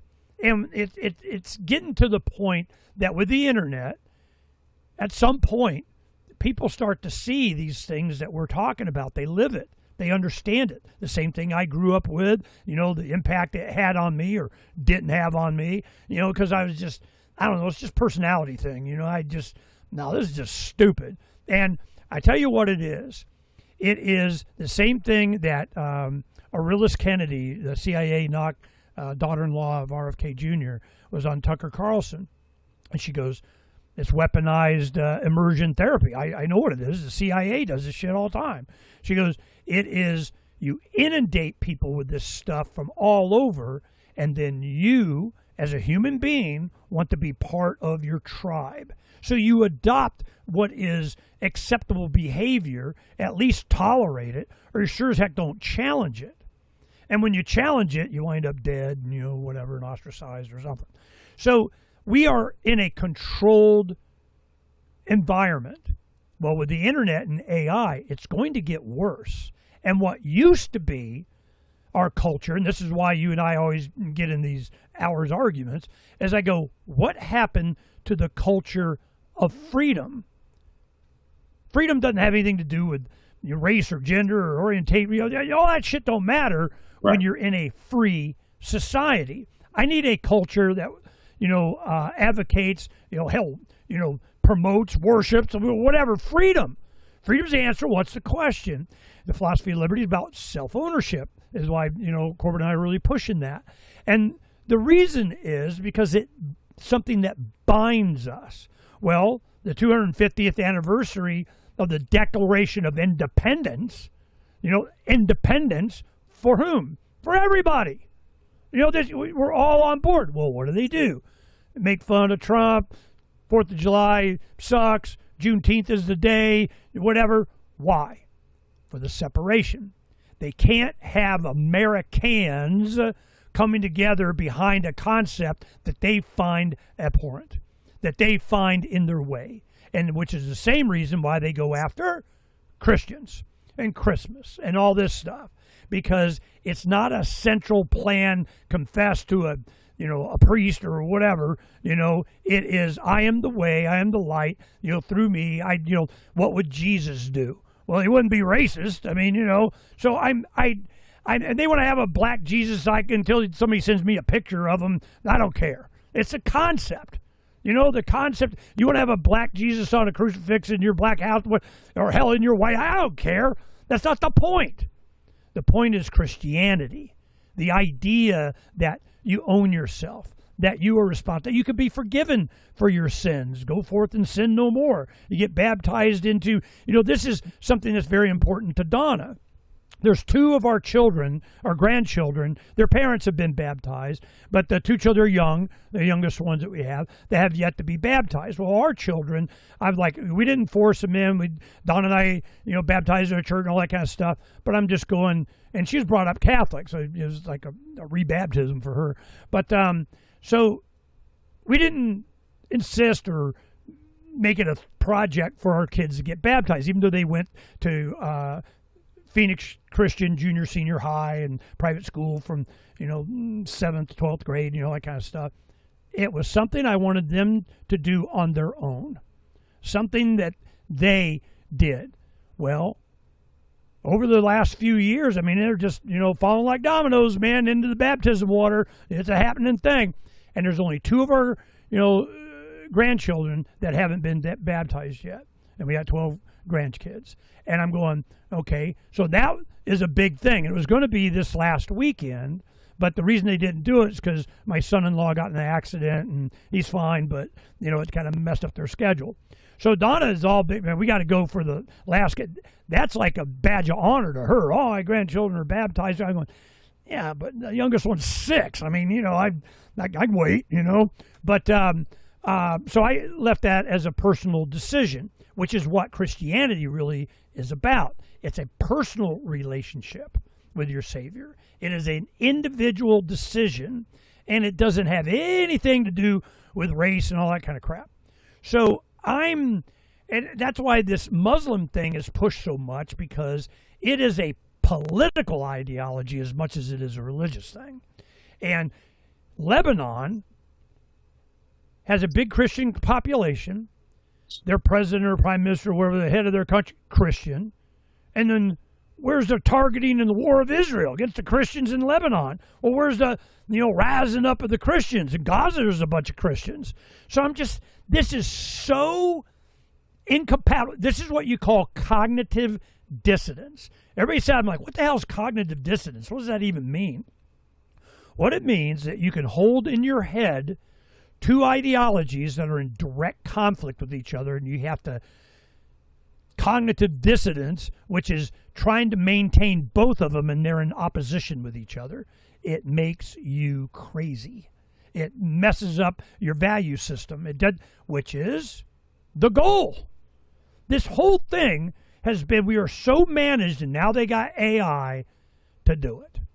And, and try to reconcile whatever the hell. You just want to be, fear of missing out in the narrative of your tribe kind of thing.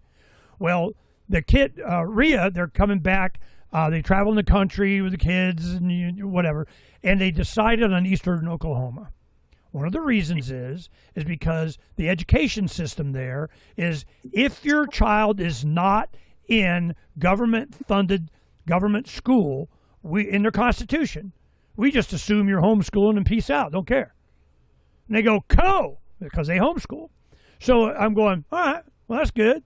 The church there, in the town that they had, has a relationship with the church here, Dream City, that was, Northwest Valley here, and that pastor had come and spoke, and they went and checked it out. They liked the community. They just sent us pictures yesterday.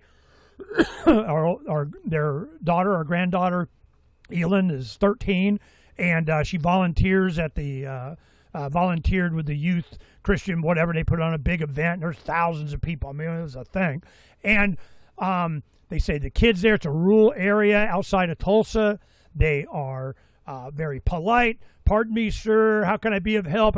Come join us and be friends with our whatever. They love it.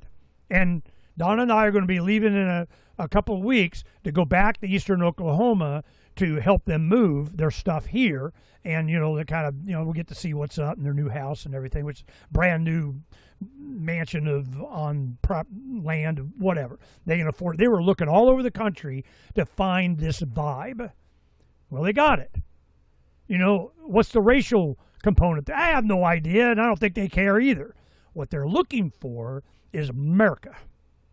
And they feel it's there. They got more freedom. And I remember when Oklahoma, it was eastern and western Oklahoma. They were, kind of at odds with each other, because I think it was western Oklahoma. It was really big on homeschooling, and eastern Oklahoma, the big city, kind of, no, you can't. You got to be with narrative and, conned into whatever the hell we want. And eventually the conservatives or libertarians or freedom-oriented people won out. And in their constitution is that your children are yours. They don't belong to the village or any of that crap. Raise them how you want, peace out. So they're very comfortable there, and they want us to go visit it and see it. I'm like, cool, we'll go do that.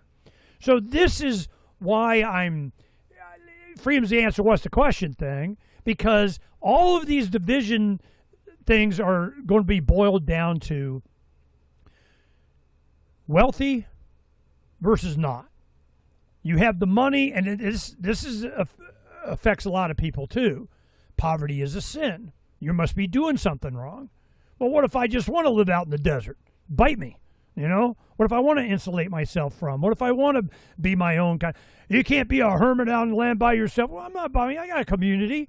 But, I'm just like, damn, we're not going to be able to leave for weeks and not have somebody come out and feed the chickens. I mean, we do that for other people too. So it's just an attack on what it used to be American. Because American, you're so American.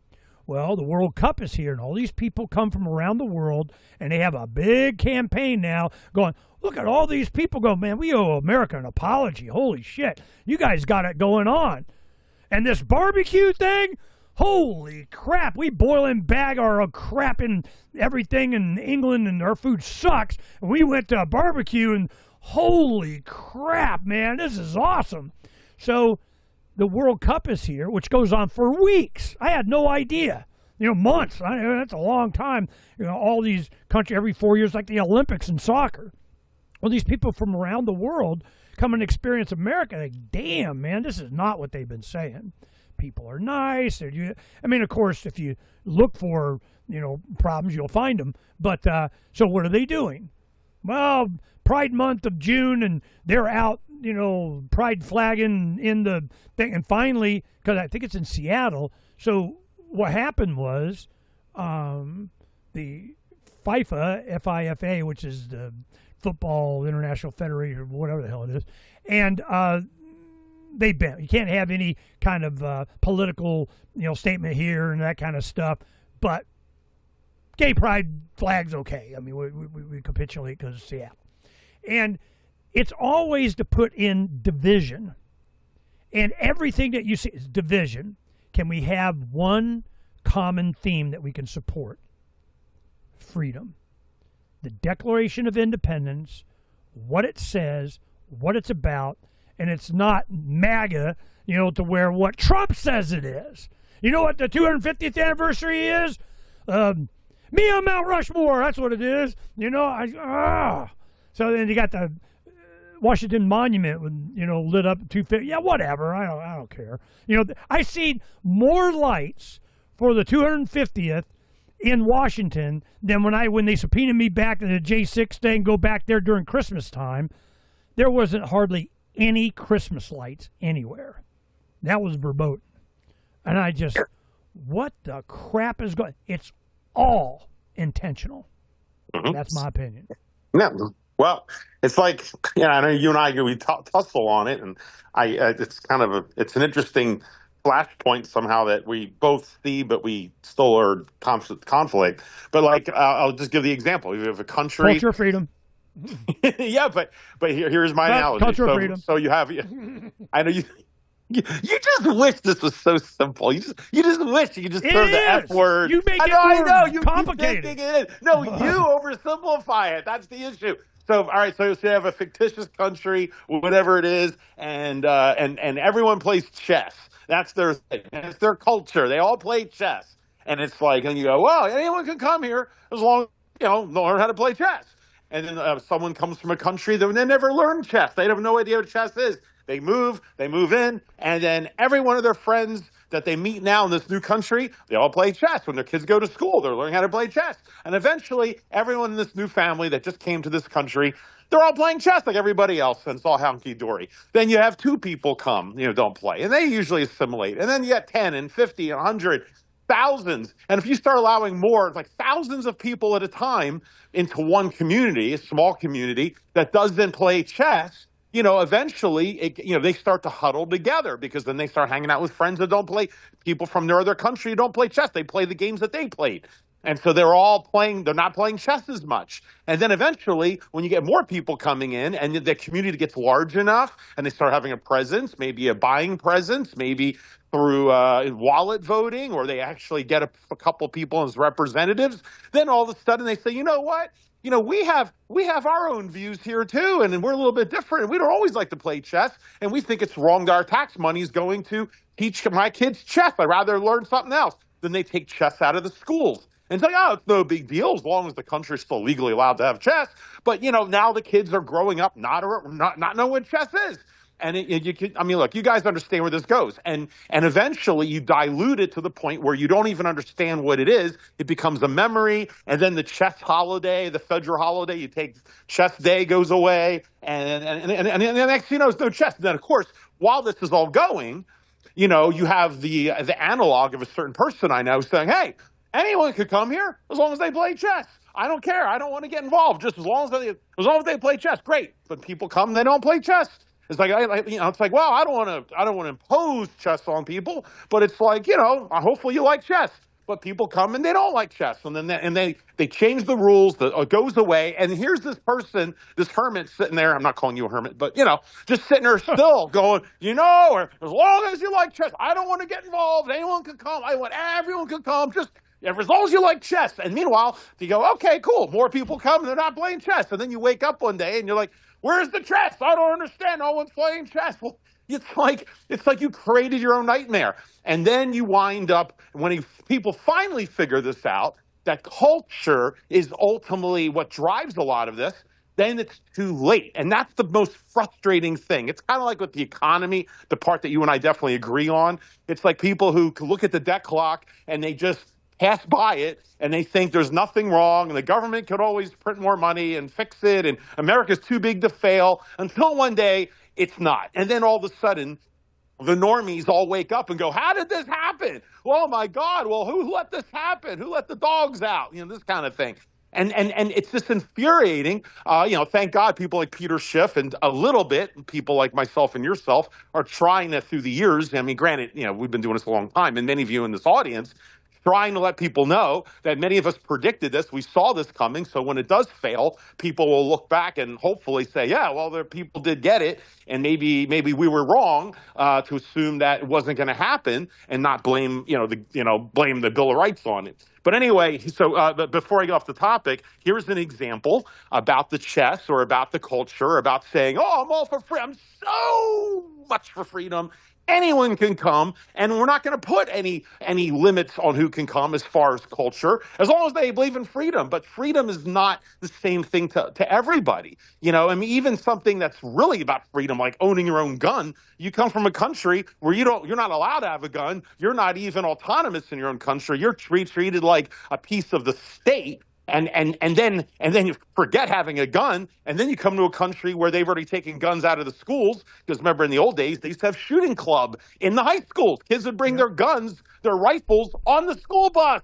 For you young people, I know your heads just exploded, and they would bring. Phaedra's right here. That's right. Her mouth is dropped. You think that's crazy? Bringing guns on a school bus? Yeah. Your Uncle Dominic used to do that. Absolutely. Point made.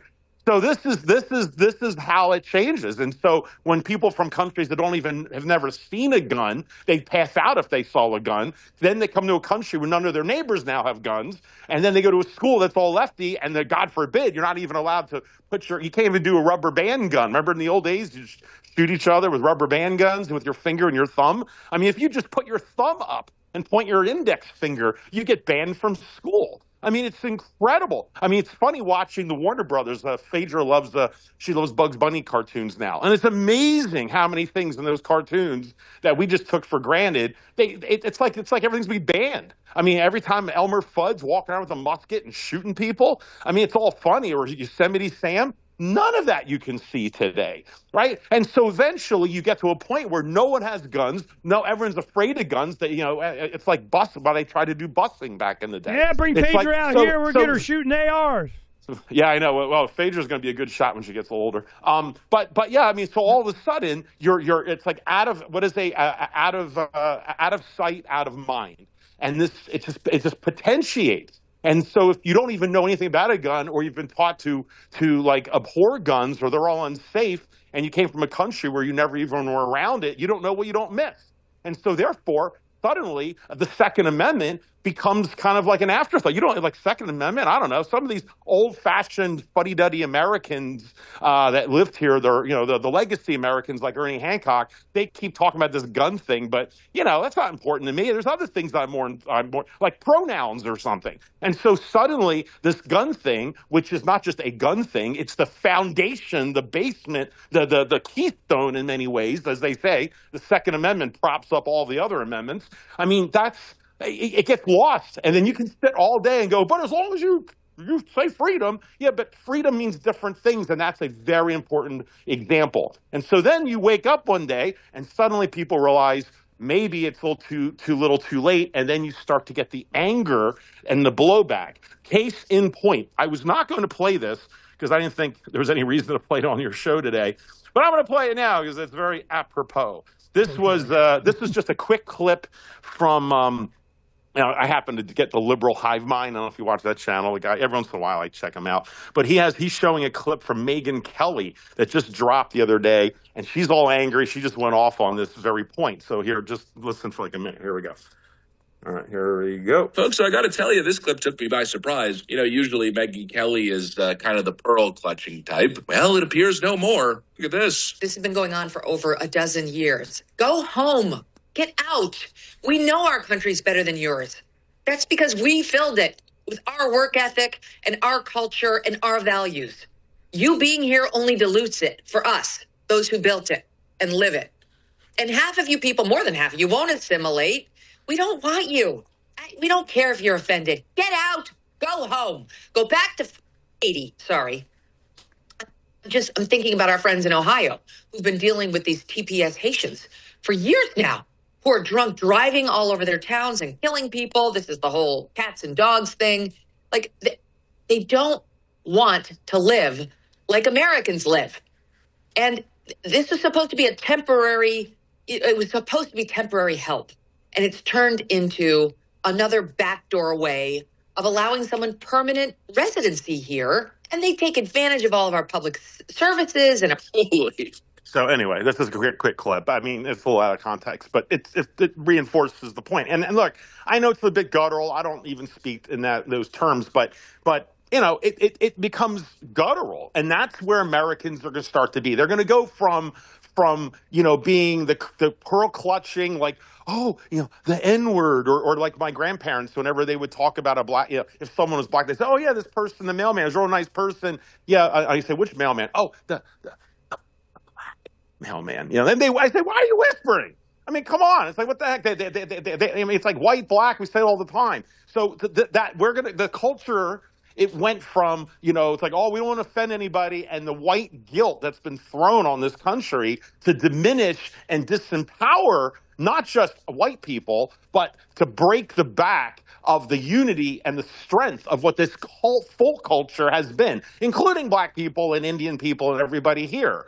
This is not just about white people. It's like what you said, if the CIA were trying to get rap music out and rock and roll out. They try to break the back of the strength of what made people resilient. They wanted and rap so music. they separate they separate us. They separate us out. And so people like Megyn Kelly, whether it's the left or the right, especially a lot of leftists who thought that they were better than people on the right, that they all thought were racist and bigots, and they're sitting there wrapping themselves up in their flags and how accepting they are, and virtue signaling, and no big deal if Joe Biden is going to just open the border and just let anyone in. Like I said, if you want to have open borders, and this is where Joe Biden and Ernest Hancock have a lot in common. If you just want to have open borders and just let anybody in, then I'm going to use an Ernieism. Just say it, or put it another way. Let's just change the law. You guys all vote. Of course, Ernie doesn't vote, but let's all vote. And 51%, or however it works out, if 51% of Americans say the border doesn't matter, let anyone come, and as long as they're not murdering you, immediately, hopefully that's a given. And then we're good. And then that's fine. Just open the border, and at least we all know. But you can't have a border and have the rules saying you have to follow you need a visa and a passport because I need one if I'm going to Mexico. But for some reason, it doesn't apply the other way. You can't turn around and say we still have these rules in place and then violate them. That's the issue. That's the issue. It's got to be a same playing field across the board. So I just say let's have the actual discussion and vote on opening the borders or not. But this thing just keeps going on. The culture gets eroded, and then people like my friend Ernie and others sit back and they get more frustrated and they go, "Are we free yet?" And the freedom keeps going away. Like you said, you get more of what you enhance or support. And we're not going the direction of freedom. Every single thing in our life is against freedom, including, which we'll get to in a minute, the more the Supreme Court drops that happened the other day, which I think this country's, I'm sorry, I'm very black-pilled today, of all these Supreme Court decisions that came out with a conservative Supreme Court, which, in theory, the Supreme Court should not be partisan, and I do believe that. But, decision after decision, it's just like, and this is before the liberals now take over in the midterms and 2028. They're probably going to, knowing them, they're going to try to pack the Supreme Court. They're going to change the Supreme Court rules. I'm sure they'll push that through because, I'll be voting Democrat this time anyway, just to piss off both Republicans and Ernie Hancock at the same time. So so I know. Doesn't matter. I know it doesn't. I know. Trust me, I know it doesn't matter. But they're just they're going to take that and the Supreme Court, for as long as we whatever that means have it now, and already so many things have gone the wrong way as far as allowing mail-in ballots to be accepted after Election Day. The one I just mentioned, the United States versus Carter, basically saying that different culture groups now have different interpretations under the law. So what's now with gay people? They're going to have a different view. Or how about white people? If I feel white prejudice against me, I mean, it's just now identity politics is now baked in. Essentially codified the Supreme Court. And there was another one too. We'll go over. All of this is happening. And then, and the 4th of July is like diluted to everybody. And now now Juneteenth is supposedly the real holiday. We're going to visit some family on my wife's side. Let's just say they're very, very much on the left. And it's 4th of July. And my wife asked them, what are you doing for 4th of July? And they already said, we don't celebrate 4th of July. But of course, Juneteenth is the whole thing. And I've heard this from many people on the left. And I was shocked to see we already have a cultural divide even over the 4th of July.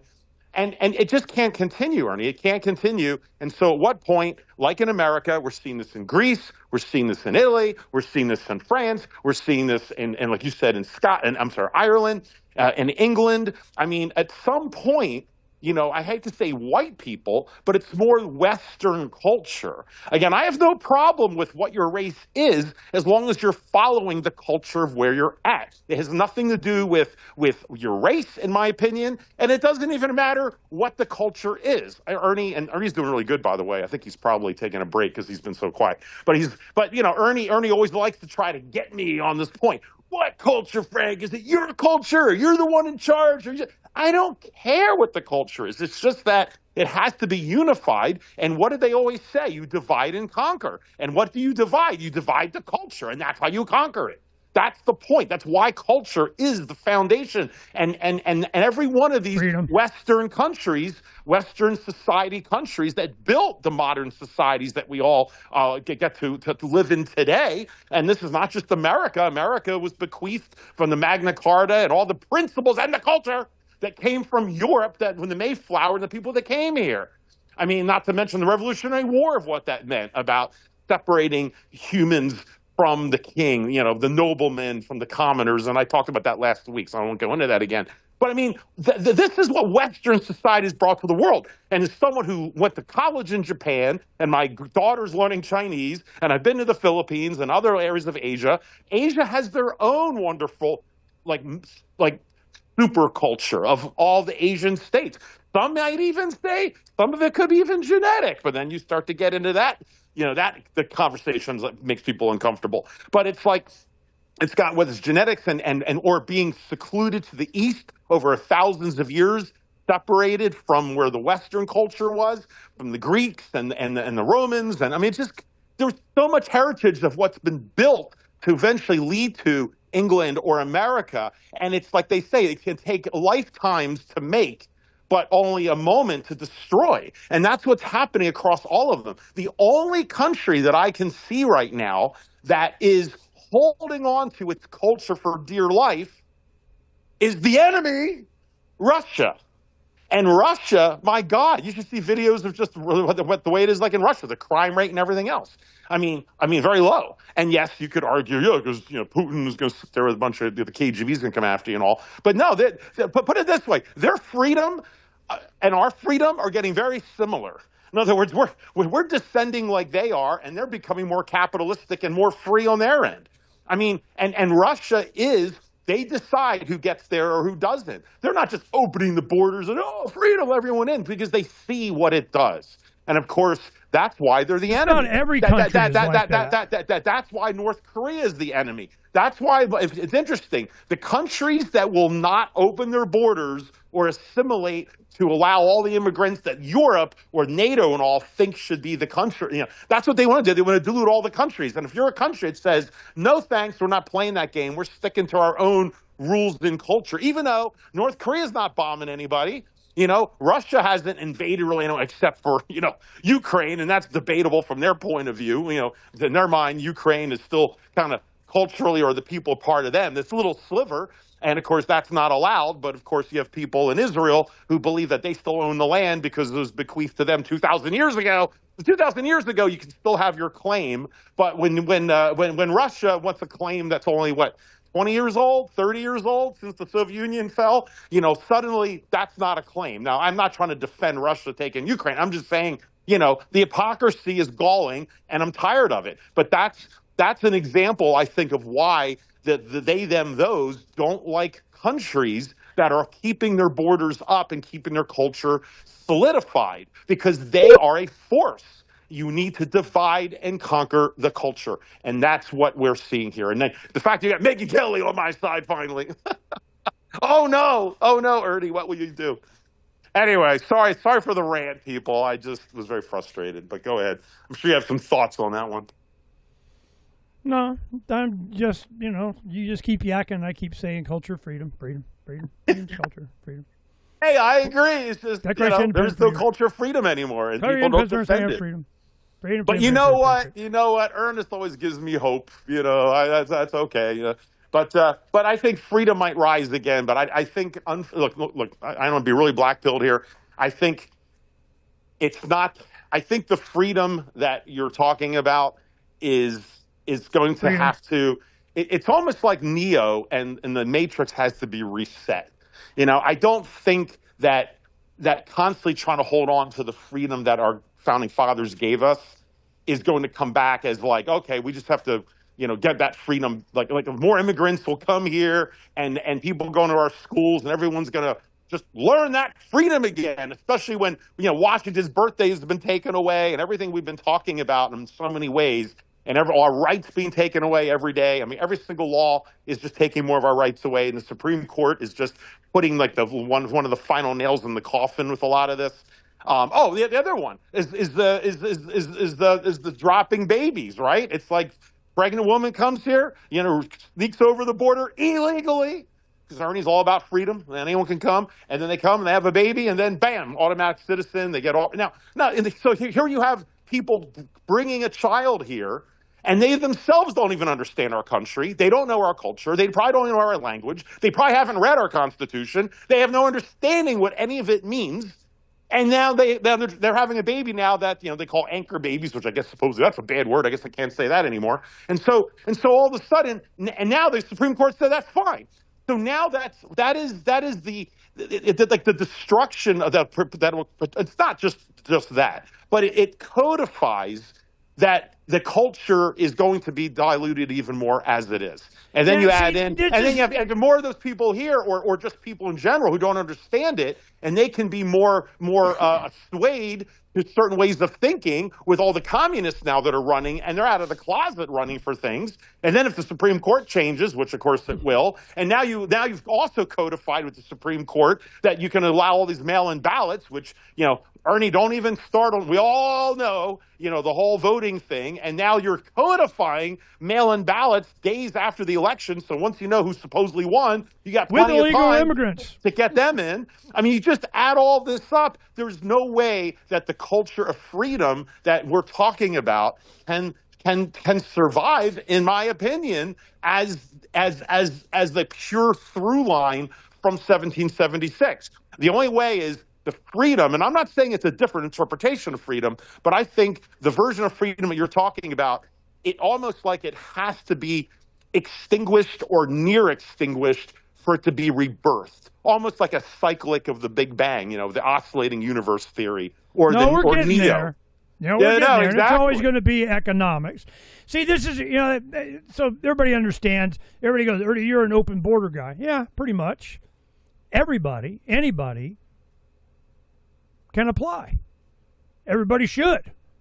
The world, come here, give us your tired, you're hungry, yearning to breathe free. It's that yearning to breathe free part, not come to conquer, not come to take, not come to, get your entitlement, not come for your free phone rent, not come. See, I don't care if you're from Appalachia, Texas, or Uruguay or whatever. It doesn't matter. I don't owe you anything. Yeah, but Ernie, if millions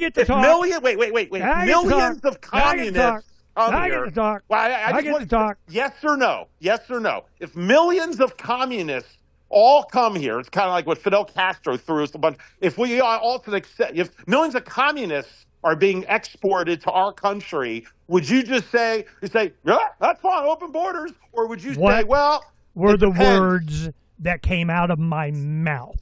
Go ahead. Everyone should be encouraged to apply. Apply what?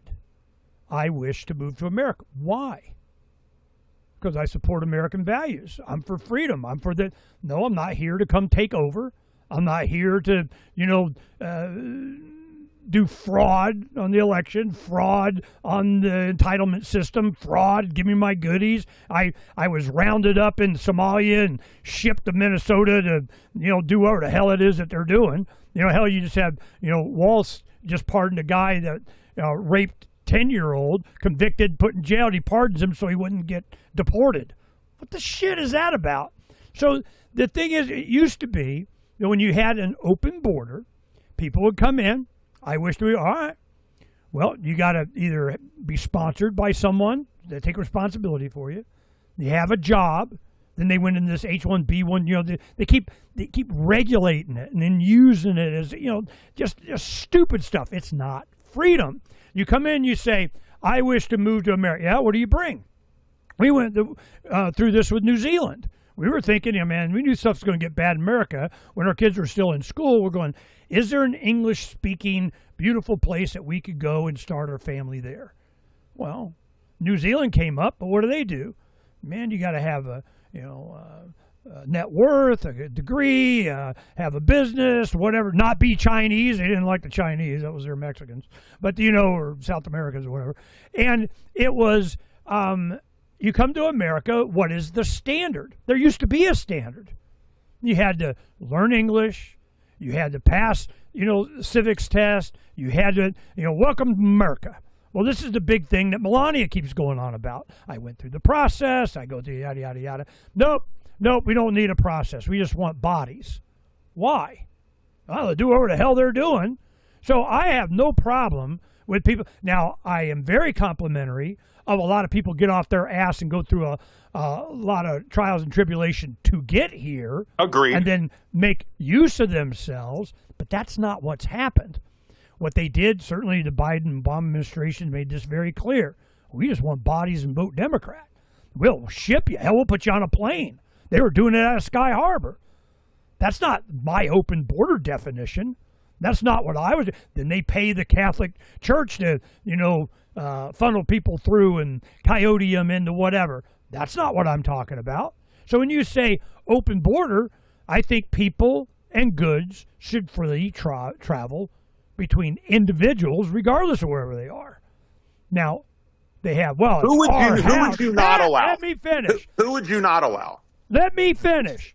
You have people that come in, you say, I have them at the border and they seeking asylum. All right, fine, go through the process. That's not what they were doing. They're just shipping them in.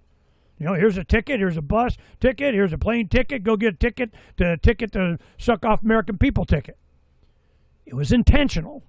That's not what it was. I'm old enough to remember what it used to be like. Now, if you were a criminal, boom, you're gone. Nope, we pardon you.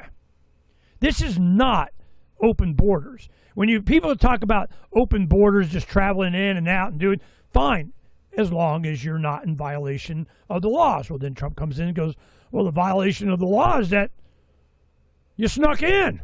So you're in violation right there. Okay, man, well, go get him. We'll see how that works out. So I have no problem with immigration of people fleeing oppression, poverty, whatever. Fine. But got to go through the process. And how open should that process be? Well, it's gotten to the point that, libertarians all say if you do away with the entitlements, none of that stuff matters. They're not going to come here and get anything unless they're criminals, and then you ship them off. So it is when you have enough government to have a fence or a wall at your border, more often than not, it always turns into the Berlin Wall and you're not allowed to leave. So the fact that, I wish to go to this other country, I want to give up my U.S. citizenship. Nope, you're not allowed unless you're a tax slave going to another plantation. Now we'll allow that. It's so messed up. It's not what it was intended. So there was a time in U.S. history where they wanted come to America. We need more Americans. You can be American, come here, bring in the Irish, Irish need not apply. I mean, it's been racially motivated through a whole bunch of stuff. Why? I have no idea. It's a cultural thing. The Irish used to be the Muslims of the day or something, for whatever reason. So they would band together and then they'd take over Boston. It's the same crap. We've been through this before. But it's not conducive to freedom to give up everything that you're supposed to represent in the name of what? Whatever the hell they make up. So when you say open border Ernie, come here. Be American. Do they have that even in the schools and have American white children born here? No! It's Juneteenth Kwanzaa week. It's so messed up, and you can't compare what's going on now with what the promise was, what the deal was. So when you say, well, what about Ernie and what about? Even the birthright citizenship thing was not what they were saying. It was trying to make sure that slaves, children that were born here, were American. They're American. Because before it's like, whether they come voluntarily or not. So when you say stuff like that, I just hear FOMO. I hear MAGA. I hear, my tribe and I'm against them because I'm with you and we have, nobody looks back. That's not true. No, nobody looks back at what the original intent was, what worked and what didn't work. So they go to libertarians. I go, if you stop all this entitlement, well, it's not. We got to ban everybody, and then we'll worry about that entitlement thing. Well, the entitlement thing is stealing from me and giving to somebody else. That's an American issue. That's a freedom issue. Let's deal with the freedom part first. Let's get with the freedom. Well, then a bunch of, central planning communist socialists from around the world don't come. If you have Sharia law in violation of the Bill of Rights, you don't have it. Seattle Mayor Katie Wilson urges transgender refugees to come to her city and announces she'll use taxpayer cash to fund their cosmetic surgeries after scaring off the city's wealthiest taxpayers. Where does this come from? What is this? How did Katie Wilson get to where she is? How did you have the socialist in New York, get elected to mayor? How? It's because you abandoned the concept of what freedom is, arguing over stupid shit without understanding the history, without looking back on, the impact it has. And then the people that are here, you have, there's a meme that going around the last couple of days. There's this one 65-year-old chubby gray hair wearing a baseball cap white guy standing in the middle of this big Muslim, all the women in black hijabs around him, and he's just standing there staring at the camera. Man, where the hell am I? Well, are they free to have their parade? Yeah, whatever, I don't care. The ACLU used to defend Nazis, walking downtown. Why? For freedom. All that is gone. They created this situation. They needed this situation. They needed the Phranq Tamburris to go, yeah, but what about the culture of freedom? Everybody focusing on the culture invasion of these people. I don't give a shit where they came from. I don't care what their religion is. I don't care how poor they are. I care about their support of freedom. Well, when they're not freedom-oriented and they're criminals and they're taken advantage of, all those 400 and whatever people that was defrauding Social Security, and Amar, Congresswoman, what's her face, and her staff is texting back and forth between, they're doing whatever. This was a big, giant, fraud. Well, what happens to those people? Well, obviously they're not for freedom. They gone. So I'm not willing to give up my principles of freedom and freedom-oriented and supporting, and I pledge allegiance to freedom. I don't care about the flag. That's another thing. I tell you this, you may not know this, my first political activist thing that I did was in late 80s. I think it was before I started all this stuff, the flag burning. Yeah, it was the 88 campaign with Dukakis versus Bush. And Bush was, announcing his campaign doing at a flag company's event where the big giant tent was made, sewed together American flags. I thought that was a desecration. Really, you got, a tent made of American, whatever, it was a flag burning amendment. And I could see it was just used as bullshit. Well, if I can't burn, I bought it American flag, well, then I'm losing some freedom there. I'm guaranteeing that. So I'm just going, so I took my kids' crayons and on a blank copy paper, just an 8.5 by 11 sheet of paper, I drew an American flag and I put flames at the bottom and I folded it up and I put it in my wallet.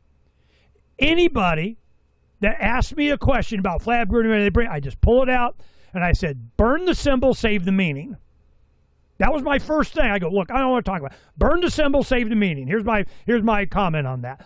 If you can't burn, your own flag, then you lost the meaning. So it's always tribal, and that's my character, my personality, my hardwiring to me is I recognize this bullshit, and it's all bullshit. So when somebody goes, I'm on team ship all the Muslims out, or ship all the illegal immigrants out, I go, okay, why? Are they American? Do they live American values? Are they adding to society? They broke the law.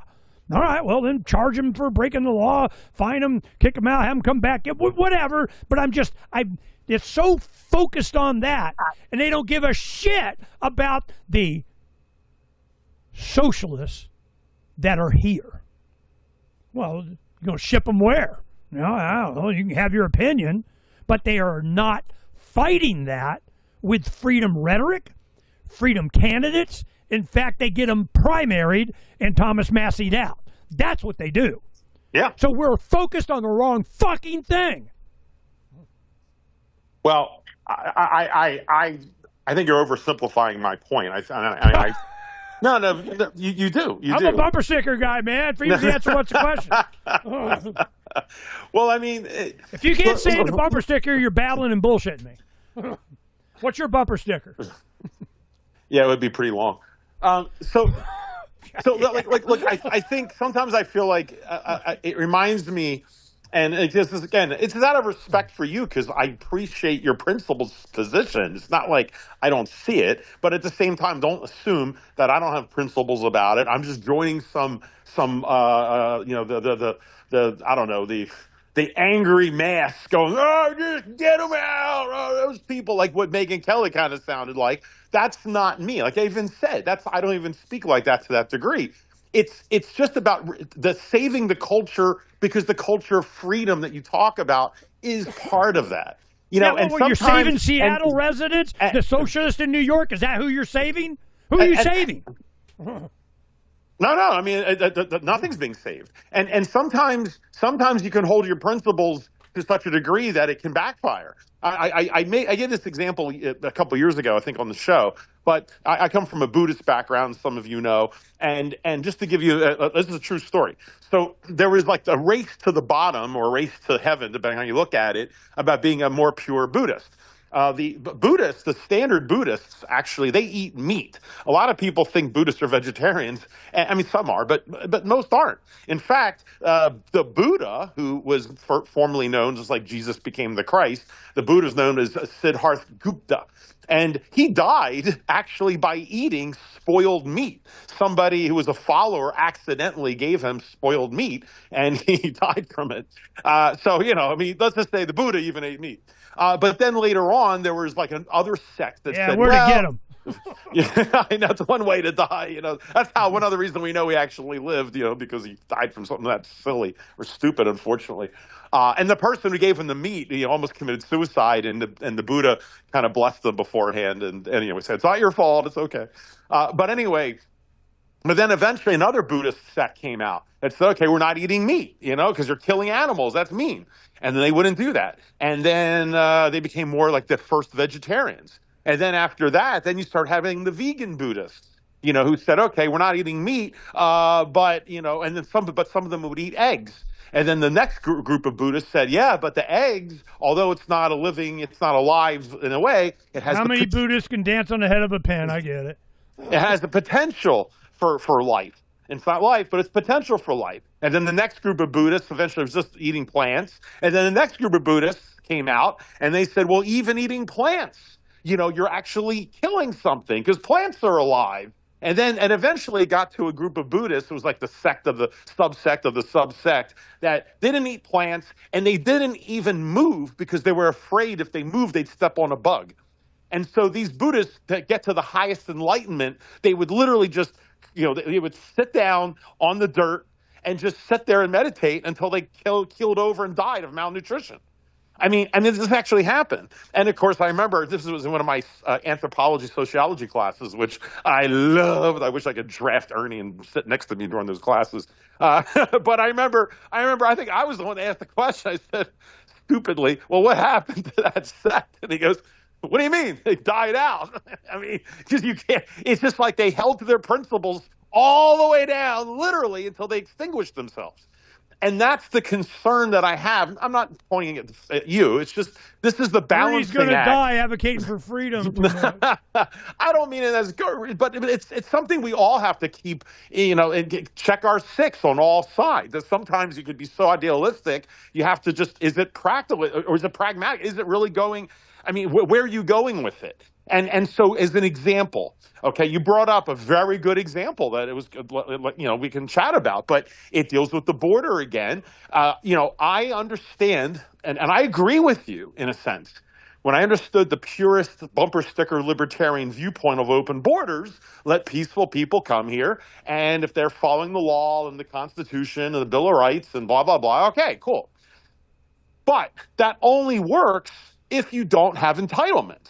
Right? Because it used to be, if you came all the way to America, it's because you loved it, you loved the idea of it, and you knew you weren't getting anything. You came to America, and fellow Americans said, welcome, and you got a handshake. And it's like good luck, neighbor. And that was it. And then you rolled up your sleeves, and maybe you found a fellow Italian or Polish or Mexican person that was here, and they kind of welcomed you in. You kind of helped you on your feet. They showed you the ropes. They taught you about the great. They brought you to your first 4th of July parade, and you couldn't wait to learn English. And you got to say, And that was great. That's how it used to be. It's fine. But then, and there's a lot of factors to this. We can go all day on this. But the entitlements definitely, and the way entitlements got introduced for all different reasons. Some you could say were calculated. Some maybe were necessary at the time, or temporary, and then they become temporary. We can go all day. But regardless, all we have are entitlements. And once you print the dollar, then the entitlements, just become easy street, like the military and funding Israel. It's just like, well, how could you not do it? Do you want these people to starve? Don't you want to give free lunches to kids from single parent and not homes? prevent people from voluntarily giving food? You're not allowed? Yeah, no, exactly. That's ridiculous, right? So now you've got the printing of the money that we're giving the debt to our kids and grandkids and forever, and then and in return we're giving entitlements for people to come here, which means that they don't have that much skin in the game. They don't have to really embrace what it means to be America and understand that what the principles that you and I, believe it or not, Ernie, fight for America are the principles that allow you to stand up and stand out and succeed in this country more than anywhere else in the world if you follow the framework of what the foundation of these principles are. That's the point. But when you dilute the principles with entitlements as one example of this, then you don't have to work as hard for the rest. It doesn't matter. You don't have to stand on your own as hard. You don't have to work as hard because, at the end of the day, the government will bail you out. It's in many ways, not to get so tangential, but it applies. It's what Peter Schiff and others go after Alan Greenspan, who just passed away. In many ways, he was one of us. He was an Austrian schooler, and he was all about gold and the free market and all of this. And then he gets in, and he of all people, it was Alan Greenspan and then Volcker that kind of Greenspan especially, that changed the game and basically said that I'm not going to allow this economy to fail, right, when he was put in with Ronald Reagan. And he went from Mr. Austrian school to also adopting Keynesian views, I guess because he's drinking the water of D.C., and it changes everybody when they're there. And so he basically set the tone for future Federal Reserve chiefs that, banks and loan officers and Americans, you can be more loose with your money. You can take more chances because at the end of the day, we'll bail you out. And that starts to change the culture of the independence of that. You can be independent, but like Spider-Man was told, with great power comes great responsibility. And if you're going to have all these freedoms, you also have to be able to be resilient, and you do it on your own. And that they go hand in hand. You can't have all these freedoms while getting entitlements because now you're tied to the system, right? And the system, and you become intertwined. And then of course the culture changes. You get more lazy. You get more social programs to reinforce laziness, and then it becomes baked into the cake, and people think that's normal, right? And then you're wondering about, where'd the freedom go? Freedom, where's the freedom? Well, it's been completely just diluted out, kind of like air going out of your tire. And that's what's happened. So when you have the border, right, you have the border, I'm completely for you. Let's have open borders and let all these tough hombres who want to roll up their sleeves and be an add to America. I completely get it, Ernie. I'm not like, oh, well, they're not white and this is the crap that people want to label people like me with. It infuriates me. That's not what it is, but you can't have the entitlements. And so therefore, since we have these, it's like one or the other. You can't have both. Can't have entitlements for who? It's like the day and night, right? The yin and yang. Entitlements? You can't. Before we get into the minutia of that, you can't have entitlements, right? You just basically should get nothing from the government. You come here, you get a copy of the Bill of Rights, assuming you speak English and you can read it, hopefully. If not, then someone translates it for you, and you understand what that is. And in my opinion, you should get mandatory training on the Bill of Rights, but mandatory over freedom, I know, is an oxymoron for Ernie, but you get the idea. But without getting into that, you get rid of the entitlements, you get nothing, you come here. And if you get rid of all the entitlements, then I'm for open borders. Okay, fine. But you can't have both. And so the concern I have is, like on your end, you and I both know, however you want to define entitlements, we got too many damn of them, all right? So we have nothing but entitlements for people to come here who don't have to stand on their own, and yet you're still for open borders. So that's my quandary here. I understand the principle of why you would have opened borders. I'm not against them because I just don't want brown people coming here or anything like that. You know what I see? I agree with you, but you can't have both at the same time. This is what I see. They go and they make a big deal with the Trump. There's been no catch and release. They're not crossing the border. We got it closed. We did the surveillance, and we got it taken care of. Man, it's all done. They're not coming anywhere. Fine. I'm hip. I don't care. You know, they show up and say, I want to apply. Knock yourself out. Those that we, by whatever criteria, like every other country has, fine. But it was this bastardization of this idea that everybody gets to come for anything and illegal and walk up and do, and they're here and here's your welfare check, which I have experienced. I have had a lot of Hispanic employees and so on. When they live in apartments and they first get here, they'll have 2-3 families, living in, or a bunch of young guys or whatever. Then they'll work and build up, and then they go and they buy houses and they, do whatever and become part of it. But during the meantime, they got every Democratic, socialist, lefty going, oh, here, you need this and apply for this and fill out this form and, oh, by the way, the census and vote Democrat. I mean, that's not the same thing. It's not. It's not. And the fact that you can't see that, it's not. You don't have an entitlement to anything. And I've told the story, I was 19, 20 in New York City. I'm at a party, and it was a Russian dissident escape guy, and he's the guy that said, you don't know hunger because you still have pigeons. That always stuck with me. But he was like, yeah, the freedom to starve and the freedom to be homeless and the freedom to, I don't like this free. I'll go back to Russia. Well, you don't need to be here because you're missing the point. And he was all upset because he was working for a Russian family or Russian business doing drywall. And he's like, man, I work all day just so I can afford a little nothing or whatever. At least I got an apartment. Well, go back. And if you had, that experience, they wouldn't come. Or they'd go back. Or it's, probably not worse here, but it was like Moscow on the Hudson. It was a movie about a defector from a symphony from Russia or whatever. It's played by Robin Williams. And he went to the first supermarket, and he was looking for coffee. And he goes in, he sees this entire aisle of coffee. He didn't know what he passed out. He's like, I can't. Blop. This is America. The idea that you have abundance, but it's been stripped from us while we're complaining about immigrants. All of our choices, all the companies that consolidate around it and then poison us. And glyphosate gets protection. I'm like, what the shit? We're so focused on bullshit that doesn't matter, and I don't care. So when you have, go ahead. No, I'm not for the invasion of criminals. It's everything Trump says. They're emptying out their prisons. We went through this with the Cuban dump in Florida. I remember, that's what Scarface was all about with Al Pacino. I've been through this before. You live in Florida and you have migrant workers. You got, the Cubans and, people that travel around to pick citrus and on and on and on and on and on. Were they working or were they criminals? We'll get rid of the criminals.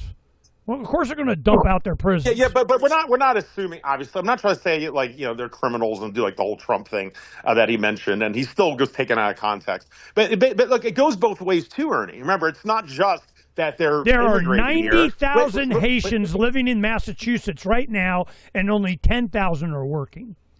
80,000 of 90,000 don't have. What are they living on? Right. Why are we supporting that? But I don't care if they're from Haiti. Haiti. Agreed. I completely agree with you. You're making my point. It's not about what they look like or anything. It's just that you can't have these kind of entitlements, and with them you don't have you don't utilize or understand what America is about, even if you don't read the Bill of Rights, because you learn what American culture is from the self-sufficiency and the tool set of what our Bill of Rights and the land and the culture all together give you. But when you're isolated from the culture in your own little community, because they allowed so many people at once, so you have these little small sects of they give them a check. Right, when you have that, and then on top of that, you give them a check so they don't have to work on their own, and then you coddle them about the language and this and that. You combine all of this, of course you're not going to have any assimilation, and they're in our country, but they're not Americans. Even if they're told they're an American or they have a baby here or whatever, they're not Americans at the core of the freedom you're talking about. And what I'm also was going to point out is the border, it goes both ways, no pun intended there, about the cause and the problem. Because remember, a lot of these immigrants, the reason they're being allowed in is because of the cheap labor, right? All these companies all have to build all your cheap houses and clean your homes. And I purposely don't hire, just on principle, I won't hire anyone who's illegal, which most of my friends and doctor friends do. It's like, well, it's what everybody does. That's how I get my house paid for. I just clean my own damn house. Or I'll pay the extra money. Okay, I tell you, as an employer, I want to finish this point. Where I'll actually do it on my own, or I'll hire a bona fide company that I know have actual employees that are American. But most a lot of these businesses, they don't, right? They want the cheap labor. Just like a certain person in my family I won't mention, who we get in fights about because he talks about his money he has, but his whole business, he hires illegals. And so it's like it's all, to me, it's like fraud. I mean, he has got a hot tub and 2 homes and this and that, but it was built on the back of indentured servitude of illegals, and more importantly, on the back of Americans who now don't have that job. Now, why do they have to hire the illegals? To be fair,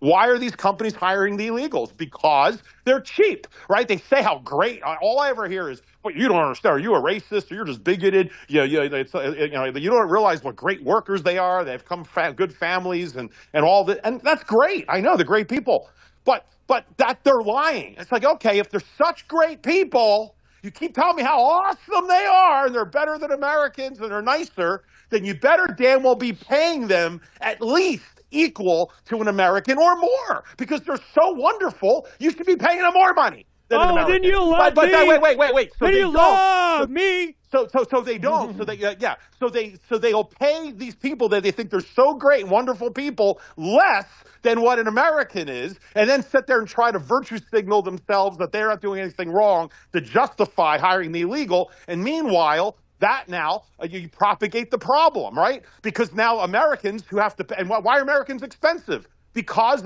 and you and I could go all damn year on this, of all of the costs, right? The income tax, and this license, and this certification, and for the pay for the toll roads, and this blah, blah, blah, and all the taxes and everything and restrictions and handcuffs that are put on us from our so-called free government. And then because they're too expensive for us to live, the businesses can't pay us, then they have to hire illegals who don't even understand the country themselves. And then you see this entire thing get propagated, and then those people come, they don't understand it, then they vote, and then they change the rules to allow that voting to happen even more. I mean, I don't see how you can't see this propagation. So just like that Buddhist sitting there in a circle, just dying from starvation, that's how I feel sometimes the bumper sticker people see this. Okay, let me tell you how I feel. My turn. My turn. I told this story did I before. express myself well? My turn. Did I express myself well? Do you understand at least what I'm saying? Without saying that I'm just Team MAGA. No, you sound. I give you this example. This is what I hear when you say this stuff. I had on Eric Peters is a columnist. He writes and has his own blog, and he's on Lou Rockwell a lot. And I had him on the show. We were talking about the rise of electric vehicles. He's a big ICE vroom, vroom, vroom, blah, blah, blah, blah, blah, guy, okay? Hated EVs. Electric cars suck. And I don't give a crap, They go, well, they're subsidized. Well, yeah, do away with the subsidy. Do away with, all the windmills and the solar farms and the EVs and everything. I don't give a crap. If I want an electric car, I get an electric car because it's electric cars. I can charge them my panels out here and never pay fuel. I'm good with that. That's a decentralization thing for me. Solar is because I'm in the desert and I need solar. So, I don't care. He goes, well, their range sucks. Well, what happens when they are, 1,000-kilometer range? 600 something miles. Well, I don't like them because, so, well, what happens when they have battery technology that doesn't have, the exotic rare earths? What happens? When you get that car, are you going to be, EV fan then? No. Oh, well, BMW in there, they put little speakers in it, make it sound like it's a car. You okay then? No. That's what I hear from you. It doesn't matter if you solve whatever problem you come up with. And it's like Frosty Wooldridge that's on the site. He writes a lot. He's all about, man, never saw a brown immigrant I didn't want to ship off. And I go, why? Well, it's environmental stuff. It's the water, the food. I go, what happens when they fix that? When technology does that? When you have abundant energy, what happens? Nah, I don't. See, it doesn't matter what your excuse is. What happens when you fix that? So I look at it like this. I have a pizza restaurant for like 5 years, from 97 to 2003, about right there. So when I had the restaurant, I had an employee from one of the other jobs I did. I knew she great family. She came from illegal. Spoke English. Her husband spoke English. He worked at a restaurant. Then she had her sister-in-law. Then Maribel. So I bring Elizabeth and Maribel. Man, they're great. Then they had a friend. They got paid more. I paid by merit. Meritocracy. Yay. She became my assistant manager. I helped her with her Social Security. Went after her. You got, you're one of 13 people with the same Social Security number, and she's all freaked out. I go, they just want your money. They don't care. Go down to the IRS, get your tax ID number, and you're done. What she did, done. Was she legal? No. Now, eventually she had to leave because Arizona did the SB 1070 when she's gone, and we were the poorer for it. This is after, we had sold the restaurant and she went, somewhere else. But I kept in touch with her. Well, she finally went back to Mexico. Well, I'm going, whose loss was that? That was ours. But the reason that I would hire them, and they knew that I would, their family and friends, was this one thing. During the 90s, when they did the deadbeat dad legislation and they nationalized driver's licenses, in the name of controls, what it was, but in the name of deadbeat dads that would move from one state to another and then stop paying child support. That was the reason they did. We need to consolidate a national ID, which was state driver's licenses came under this deadbeat dad thing and so on. And there's a long story behind that and what they did. It was all about control and surveillance and stuff. It's just continuation of the same freaking thing that I keep talking about. But I had a legal responsibility. I could be nailed. They'd go after my business. So what was it I was required to do? In my human resources packet, you had to fill out all of the forms for hiring someone. It's called an I-9. The I-9, it goes down, the name of this, that, and then it had the box. Under penalty of perjury, you have viewed the documents and that they have a right to work. A right to work? What the hell you mean? Everybody's got a right to work. Fog this mirror. There, you got a right to work. So what they would do, they'd always present me. They knew, hey, man, you got to have the documents. Now, they didn't tell me. They appear, and it said, and they appear to be genuine to me. Looked like a Social Security card to me. Looked like a driver's license to me. Looked like whatever to me. I'd take carbon copies of it. I'd take a photocopy of it, put it in their file, send it to an HR firm that did our paychecks and everything to them. I'm in compliance. It appeared to be genuine to me. They didn't teach me to, I don't have access to go and check numbers and do it. Do I know that they're illegal? Probably. I didn't grill every single one of them. Are you really American? Well, what was my requirement? Fill out the I-9 form. They have presented me the documents, and they appear to be genuine to me. Look like it. Boom, I did my part, put it in. Now, if they came in and, shipped them off or did whatever, not my problem.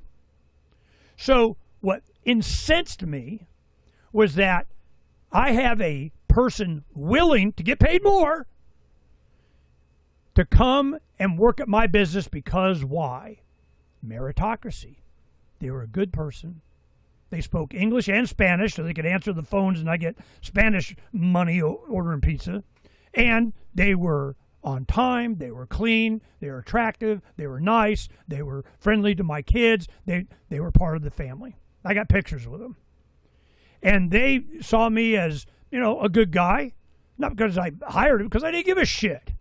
And I learned a bunch of stuff. Even when I was campaigning, I would have them translate some of my speeches and paragraphs that I would read on, and I want to give a message to the Hispanic community.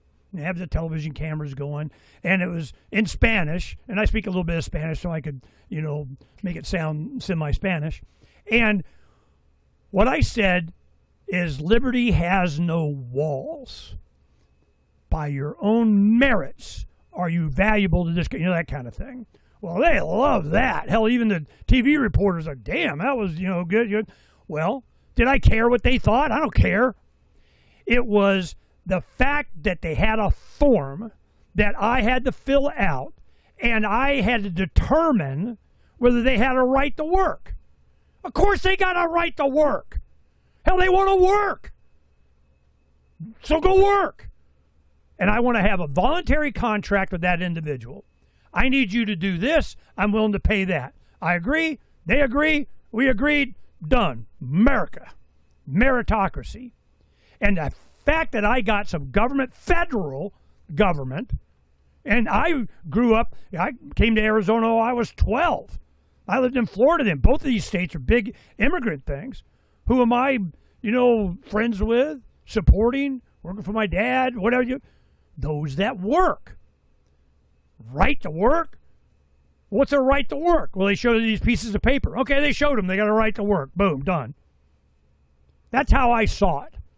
To where I got someone of quality character in my family-owned, family, work their kids, wife, business, and I got some Uncle Sam telling me who I can and cannot hire.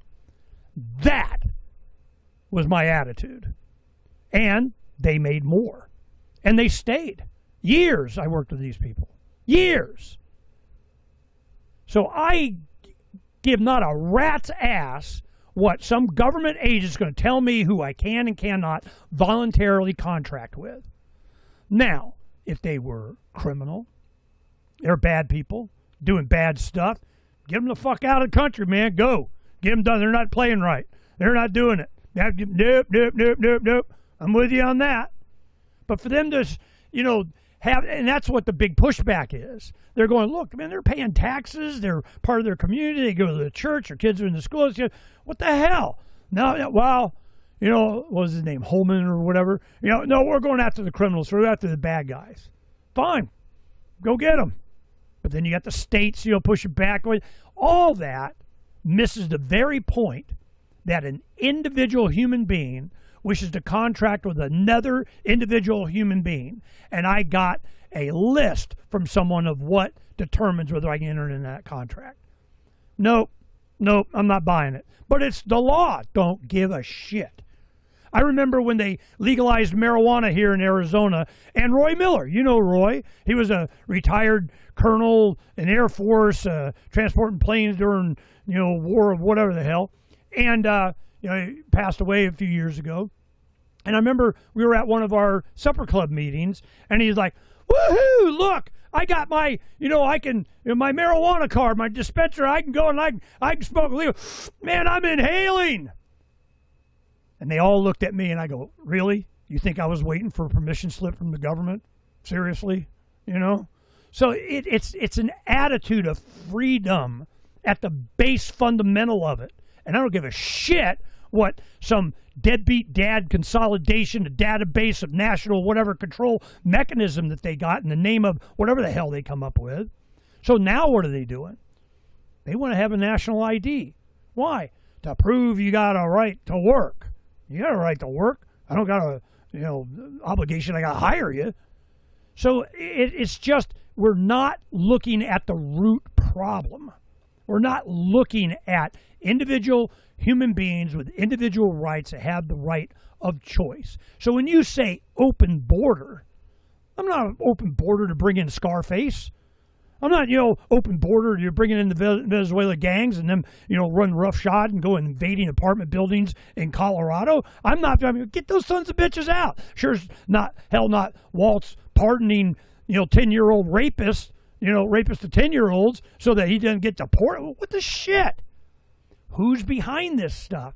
But we never go after the root. That's my point. My criteria, my principles are not based on what some law they pass.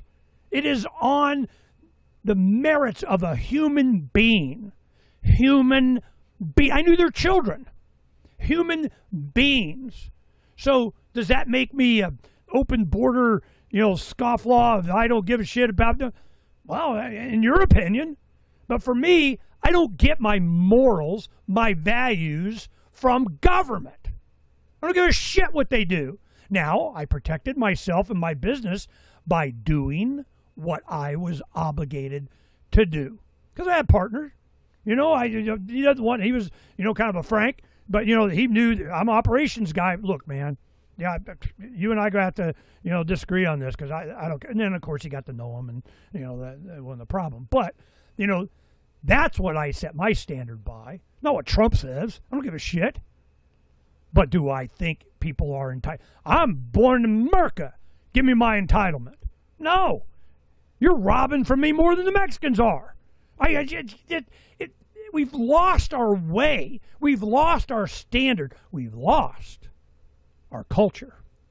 It was a culture of freedom, and we're celebrating 250 years of what? The Declaration of Independence? The concept of a meritocracy? Is that what we're doing? Then you get the H-1B1 stuff, and all the tech bros are going, hey, man, we need these Indian guys because they kick ass. They come from India, and they can do coding and this, that. Yeah. Are you paying them what you are the white guys? Are you taking advantage of the system? So there's an argument there, but that wasn't me.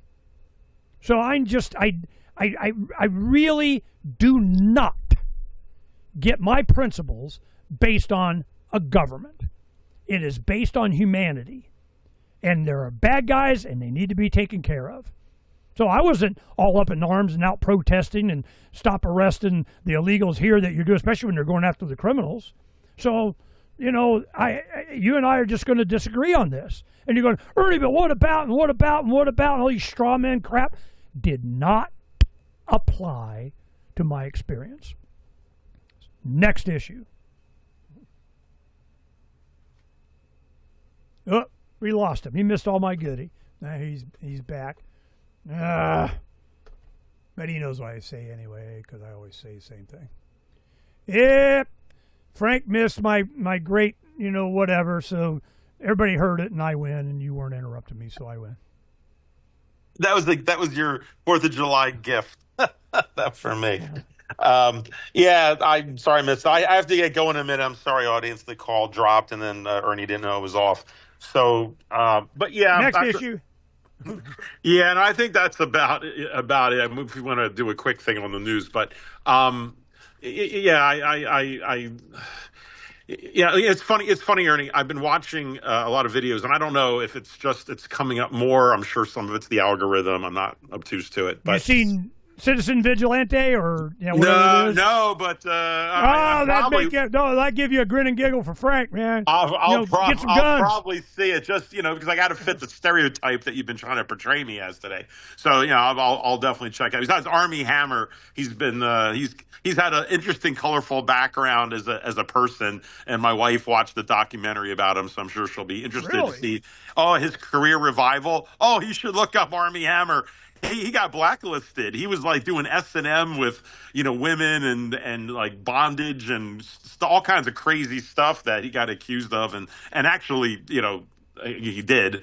So, but, he's in some good sci-fi movies. He's not a very popular, well-known actor, but I think he does a really good job. In this movie, it was stupid about the fingerprint thing, but, it was Yeah, it was Death Wish. It's a Phranq movie. I mean, but it is demonstrative of a side effect of a result. Blade that's Runner coming. and Xanadu. I mean, come on. It's like I'm not a Death Wish guy, but I get where that guttural. Did I say Xanadu live on the air? Hopefully I What didn't. the hell is that about? Oh God, Olivia Newton-John and leg No, warmers. I know. I'm I just don't know how that saying. came in. Well, all right. I won't go there. But no. I mean, it's funny. I've been getting a lot of these videos, and my friends have been saying them too. It seems like there's a new, I don't know if it's a trend or whatever you want to call it, where people are posting videos from the like 1980s and 90s from their what do you call it, the what were they? The video cameras of the day. You know, they'll have the little tapes that you would put in there, the camcorders, and they were just getting cheap enough that people could afford them, like in the mid '80s into the mid '90s, and it was novel at the time. You know, now everyone's got a cell phone, and you walk into a 7-Eleven, for instance, and you start filming people. Everyone's going to go, "What the hell's wrong with you?" There's probably all kinds of rules against filming inside stores, whatever. But back in the '80s, there were no rules against this, and people would just get a new camera for Christmas and go, "Wow!" And in fact, there was one video where these three guys that were friends, they used to work at Disney World down in Florida, and it was like 2 a.m. They left a Disney a corporate party, and they went into a 7-Eleven with the guy's new camcorder that he bought with savings over 4 months. And they were just having a blast in 7-Eleven, interviewing the person in the front. When people came in the 7-Eleven, like, "Hey, who are you? What are you here to get at 2 a.m.?" And everyone was friendly, and it was just fun, of course, looking at the prices and everything going on. But that video has like 5 million views. And there's all these people posting these old videos that at the time, you know, they seem banal and stupid. And why would you watch it? But young people, I mean, aside from the nostalgia for people like us, but younger people, they're gobsmacked watching these videos, and they're noticing things that a lot of us wouldn't notice about the mannerisms of people and how much, dare I say, the culture's changed, and how they feel like they have so many fewer freedoms, not just legal, but social freedoms. And so I just, you know, and I'll leave it here because we could go all day on it, and I think we both made our points with it. I just want the audience to realize, you know, you don't have to agree with me with everything, but the part I will stand up for is, you know, don't oversimplify my position or many people who might have similar positions. You're simplifying. It's illegal. With the oversimplification of the way the left wants to portray this and how they've divided and undermined the very thing that I've been talking about. That it's just whatever it is Phranq's saying, blah blah blah blah. It's just what it really is. It's what do they say? Unconscious bias. That he's really white, European Christian. I must be a Christian, you know. And I just don't like to be around people who don't look like me, don't act like me. And I'm trying to wrap myself up in the flag. And you just get those brown people out of here. And all this BS, because that stereotype, which is wrong. I mean, I'm sure there's people out there that might apply to, but I don't believe the majority of people. And what's set off the MAGA coalition and the movement, again, not MAGA today, all right? I'm not associated with that, but I mean, what set it off was this feeling that Americans, even of other races as well, have been feeling for a while, and it's just they've been suppressed, oppressed, told you're going to lose your job, you're a hater, you're a racist, all of these things. And it hasn't been given a voice of what's been there. No, but the freedom is there. The freedom issue is there. It's underneath this entire thing. It's just the point that you lose your freedom when people come who don't understand it. And not to mention, it's not just the immigrants. I lose my freedom when California's taking my money.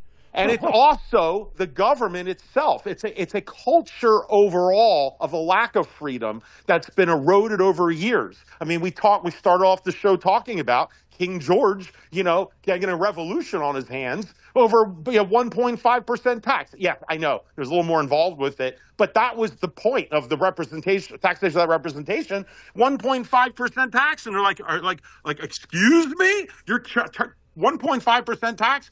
I mean, that was a culture back then that said that is too much without me having proper representation. Well, now look at it. We're like at 40 to 50% tax, and we have less representation today than I think the colonists did. So how is it that we had a full, I mean, just here's the question. I'm just posing it. How did we have a full revolution over like just percentages of what we're dealing with today, right? And so because the people had let's just say they had lower tolerances in their culture for that kind of BS.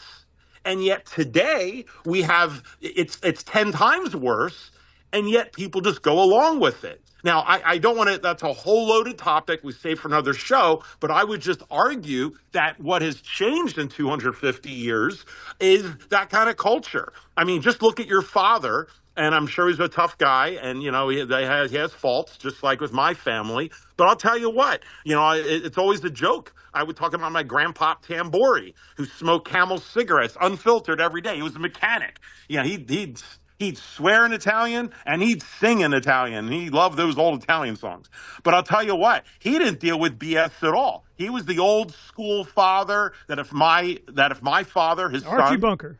Yeah. And if my father came home with a black eye, and you know the whole story, he'd say, I hope the other kid looks worse than you. And if you didn't finish the fight, you go back out and kick his ass until it's done. You know, one way or the other, you need to finish the fight. That's how it's done. That kind of way of thinking, I mean, just today, it's child abuse. I mean, like your kid can't even walk home from school without being child abuse. So, I mean, this is the culture of freedom. It's not even guns anymore. It's just you don't even feel free, your kid being outside.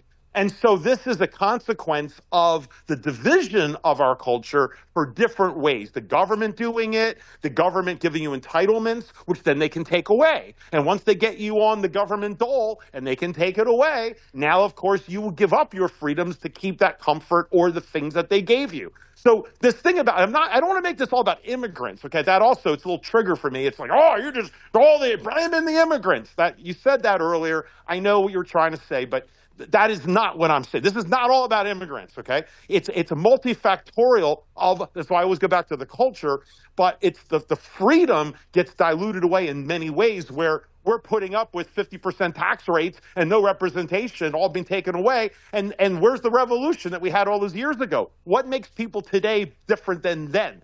And you could make different arguments, but you could also argue that back then they were a unified culture that all came from the same background and were growing together over 200 years as colonists. When you bring all these people in from all these different places, and not to mention the internet and you know, it's all kinds of things where and it's reinforced diversity matters, and we need to and support diversity, and we're going to have different graduation ceremonies for diversity, and now the Constitution is going to be read differently for depending on your racial background and your life experiences, and I mean all of these things sound to some lofty intellectual as, you know, don't you understand, Phranq? People have different experiences and this and that. And they try to be condescending like I am some. Yeah, let's let him out because he had a tough childhood. They think I'm a Neanderthal. Like, I don't get it because they play this game that if you don't speak or think like them, then you are just some grub on the ground and just some hate or whatever. And they don't realize that you could actually be an intellectual as well,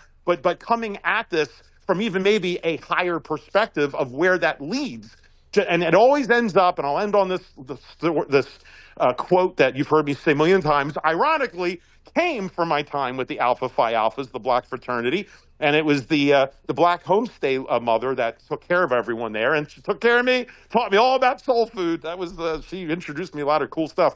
But she told me once, she says, Frankie, she says, I'll tell you what my grandpa told me, which was, it's great to have an open mind, but not so open that your brain falls out of it. And I think that's been the problem with the intellectual elite on all sides in this country for so long, that we've gotten to the point where the more we have diversity, the more people feel like they don't have their freedoms. And I'm not blaming it all on Mexican immigrants. I'm not saying that. But this tendency of saying, you know, you got to say the N-word and you can't say a certain word, like we talked earlier, and you start to muzzle yourself and then the thinking about, the taxes are needed to support all these other people, and then you reinforce that bad behavior by allowing more immigration or people who just live in this country to get more entitlements, and it just you bleed out your freedom that you keep talking about right in front of us. So we can talk about where's the freedom, but it's literally we're watching it happen right just in front of us. And so either we just allow it to continue, and they say about insanity is doing the same thing over and over and wanting different results. So something's got to change, and that's the freedom. And what that's gonna, yeah, exactly. Maybe ultimately it's the freedom that's going to make it change. That's what you're betting on, and I think ultimately it'll have to lead to that. But it's not going to be by just, like you say, voting harder or talking about freedom or whatever, because I think it's good that we do, for our audience and such, but we're being just swamped and overwhelmed by the culture and the not freedom of the culture, and the immigration issue doesn't help at all, and it just reinforces this problem. And we're not allowed to talk about it, and half of our conversation today would be considered hate talk and racist. Oh, you sure as hell not allowed to talk about, wanting freedom and government supporting freedom and quit subsidizing theft. This is to the tune of gazillions of dollars. But it's more important that we, some other bullshit. I would find it interesting, and I'm just spitballing it, and you'll probably poke holes at it. But I think there is kind of a parallel, coincidence or not, of the increase in the social norms changing, the diversity quotients and everything, the immigration, all of these changes have happened in the last 30 years, along with the sense and lack of freedom that seems so glaring now for people looking on YouTube videos or videos from 1985 and 1992. And it's profoundly different, the sense of lightness and humor, and you just feel like you could just, that life that we remember. And it's interesting seeing it in those videos. And I'm not trying to wax nostalgic too much, but when younger people are getting like a sledgehammer over them going, what the hell happened? This is what my parents lived. That's what it was like. Like, they can't even relate to that kind of world. Has Phaedra gone out and drunk out of the hose yet? I'm making sure. The other day we had the whole debate here in the house, and Phaedra couldn't believe I would drink tap water. Remember that, Phaedra? And what did I do? I said, watch me. And I went over to the sink, and what did I do? You drank tap water. Ew. And I'm still standing here. Oh, my God. The one thing, it used to be that, and one thing Bob and I recognized, like in 19, we go, all our friends, all the libertarians, all the freedom-oriented people, they grew up on their own well water. When you get to the municipal collective, they, them, those government of here's some fluoride and whatever the hell else is in there, tap water, you're right, Phaedra, tap water's probably not that good for you. Certainly not now. But, when we were kids, it wasn't polluted as much as it is now. Then you flush the toilet and they go and recycle that, and you're drinking somebody else's pooped and peed out freaking chemicals. It's probably not a good idea. So we filter all our stuff. But, before you go, I got this one article I've been holding. This is for you, man. Here it has the comments, and this is just top 3 comments. Sign me up. I volunteer. Nonsense. It's the quickest, most pain-free method. We have some darn good sharpshooters in Idaho. 1 pistol shot to the back of the head, and cheap too. And this is what they're commenting on. There is the article. Volunteers. Sign Phranq up. Volunteers to shoot dead 8 prisoners in Idaho's new $1 million killing chamber. It can be, what they do is they got death row inmates and people volunteering to be part of the firing squad. Wow. I'm sure it's members of our audience. America. America. Well, I got a quick one for you, too. I was saving. I don't know if you heard about it. There was a revolt going on in the video game world. We talked about Grand Theft Auto last week, but this week, just yesterday, Sony was the first to announce that they are never going to allow or support owning your video games again. All video games are going to be downloaded through their service. So ownership of your games is not going to happen anymore, which means the next PlayStation won't even have a disk drive to load your games. It'll be nothing but a box, a conduit to the cloud to do this. Amazon Prime. You want to buy this movie? Yep. It's kind of sort of almost yours. And along with your Kindle book. And ironically, I heard just a couple days ago this computer channel, and that's what's happening with the computers. They said you better hold on to your computer because the next level of computers are going to be essentially boxes. It's like the Chromebooks. They already have those. Is that what it is? Yeah, there's no power in it. It's just everything's the cloud. So all it is a node access point to the real computer out there, which means they will control and have access to everything. They will have your accounting. They will have your life savings on a spreadsheet. Everything will be there. You can't even have it on your own deal, apparently. So there's going to be maybe another market for old computers, kind of like people who like the old cars that don't have computer chips in them. Now, eventually, next year, it's going to be required that they can turn it off. Turn what off? The car? Yeah. Oh, Jesus. Yep. It's kill switch. Yep. Government, you're not allowed. It's Minority Report. They deliver you to the police station. Yeah, well, the question is, and I'm sure they already have this, but is there a law saying you're not allowed to disconnect it? I mean, it's your car. I mean, if it's your car, then you should be able to disconnect the kill switch. You totally agreed when you bought it. Sign here. Yeah, what, you're not allowed to? I mean, what the heck? How is that? Now that's illegal. Why would they make that illegal? Well, Trump came out with this right to repair trying to thing. Help you. But, doesn't matter if it's not your car. I mean, they've been talking about this for years. General Motors is like, yeah, man. So you know what the hell? You will own nothing and be happy. And there we go. You don't own your games. You don't own your computer anymore. You're not going to own your car. It's already happening. I'm feeling a market. Yep. All right, man. I guess we should end there. And see, this is what happened. You asked me, what about Juneteenth? That turned into the show. Well, we kind of got a lot of independence and freedom and July 4th and June in there. But I probably will go over, the news here real quick, after you go. But or you want to do it now? You gotta.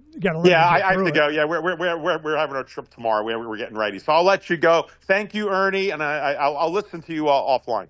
All right, audience, have a good 4th for those guys celebrating. Hopefully you are, and we'll see you next week. Bye-bye. All right, bye, Phaedra. Bye. Wow, Phaedra gets to listen to all that. Damn, she get an education. It's like my grandkids used to come in the studio, where we had the studio visiting. I had a big room that was my studio or home in Phoenix, and they would just come in and sit down and listen, and I don't know what they got out of it, but Papa was up there saying something about something. All right, let's go through this real quick. Okay, I can bring it up on the screen here. I'll do that. While the world races to put AI into classrooms, Norway just decided to pull it out. They're taking AI out of the classroom. And yay, certainly for young kids, damn. South Korea's currency just hit its weakest level since the 2008 financial crisis. We've been putting up a lot of these stories I get from, various different places and people sending me stuff on Telegram and emails and so on, because the audience really has probably, at least maybe 20, 30% of the stories we put up on Freedom's Phoenix comes from you guys. So, I mean, it's some interesting stuff. They know, what's important, and certainly, what they think you should know. The financial meltdown is already happening, and there's a lot of shows that have economists going, we're done. It's inevitable. It's over. The petrodollar is gone. Gold's going to go to the moon. And this auditing of Fort Knox bullshit they're never going to do it. They can't, because it's not there, or it's leased out, or they're trying to steal as much gold as they can to replace it from Saddam Hussein, and tons from there, and hundreds of tons from Gaddafi, and whatever they got from Venezuela, and Ukraine's gold went missing and whatever, because all these countries are going to the USA. Thanks for storing it. We want it back. Now, 7 years before Germany was made whole. And this is one thing, France, they didn't go through that. They said, we want our gold. well, I tell you what, we'll print up a bunch of dollars and give that to you. And they go, okay, fine. They gave them all the money and they went and bought gold with it and put it in their vault. So they made out. Now, if they wanted to actually, do what de Gaulle did back in the early 70s when Nixon went off the gold standard, here's my destroyer, now start filling the hole. Let's go. Gimme. It's mine. Gimme. Well, that scared off a lot of people, the inflation, all the money spending on the Vietnam War and all this kind of, and of course it's way worse now than it was then. So we're off the gold standard. It's petrodollar now. Get over it. It's $1. Well, that's what they're trying to do again. Yeah, get over it. We don't have it. Don't worry about it. It's a stable coin. Yeah, that's the ticket. So this is happening right now. France just went ahead and took the money, went and bought gold, put it in the safe, and okay, we're good. China and Russia are just stocking up on gold. There's going to be a gold-backed unit, which is the China money or whatever they call it, and some BRICS thing, and they're building the infrastructure for that. Everybody goes, nah, they'll never do it. They'll never do it. They'll never do it. They've already created the system. It's already in place. Where's India going to go? They're BRICS. So this is already happening. So get ready. Here we go. Breaking. Iran's Speaker of the Parliament says President Trump false claims of we're still in negotiation. We're not. And they have announced, and I don't know, this is Jerusalem. I didn't even put it up because it's all Israel saying this. And the buzz is Iran already has nukes. They got 2, 3 already. You get a discount, you buy them by the half dozen. I mean, Pakistan has it. India's got them. I mean, Israel's got them. I mean, hell, if it benefited Israel would sell them to Iran just so they'd have them. I mean, you can't believe anything. Just in, the U.S. House has unanimously passed a resolution directing the House Ethics to what? Publicly release records of monetary settlements involving sexual misconduct by congressional members. There's a fund that they have to pay off interns that they, rape, molest, harass, something. So that's going to come out. Okay. I won't hold my breath, but I mean, whatever. House Rules Committee marches forward with U.S.-Israeli military integration. Rejects Massey bill. Now, Thomas Massey's still congressman for, through the election. So until next January, he's got plenty of time to do a bunch of stuff. Well, one of them is, you don't want to integrate the Five Eyes into the sixth eye of Israel. It's bad enough that, UK and Canada and New Zealand, Australia, get all our intelligence. Israel does anyway, whether they say they do or not. They want to make it official and legal what they're already doing. So, it's going dark for a lot of reasons. And this is one thing Phranq and I were talking about today. We're missing the point. We're not focused on the real issues. They create these issues so you'll focus on them.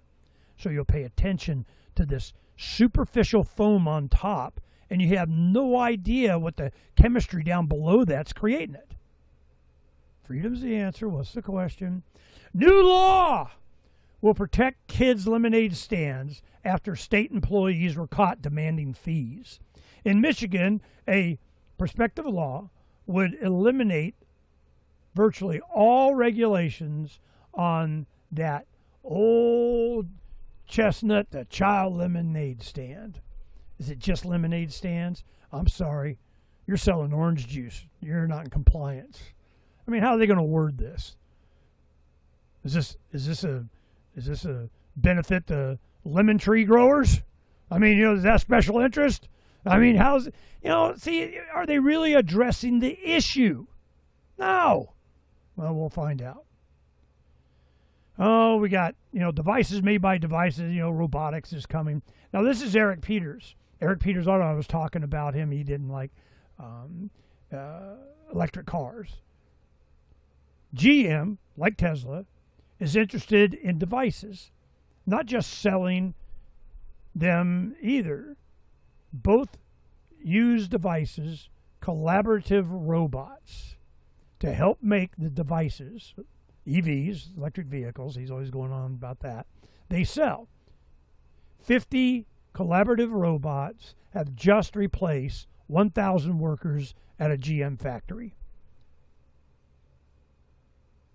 And, I've been through this so many times in my lifetime of automation.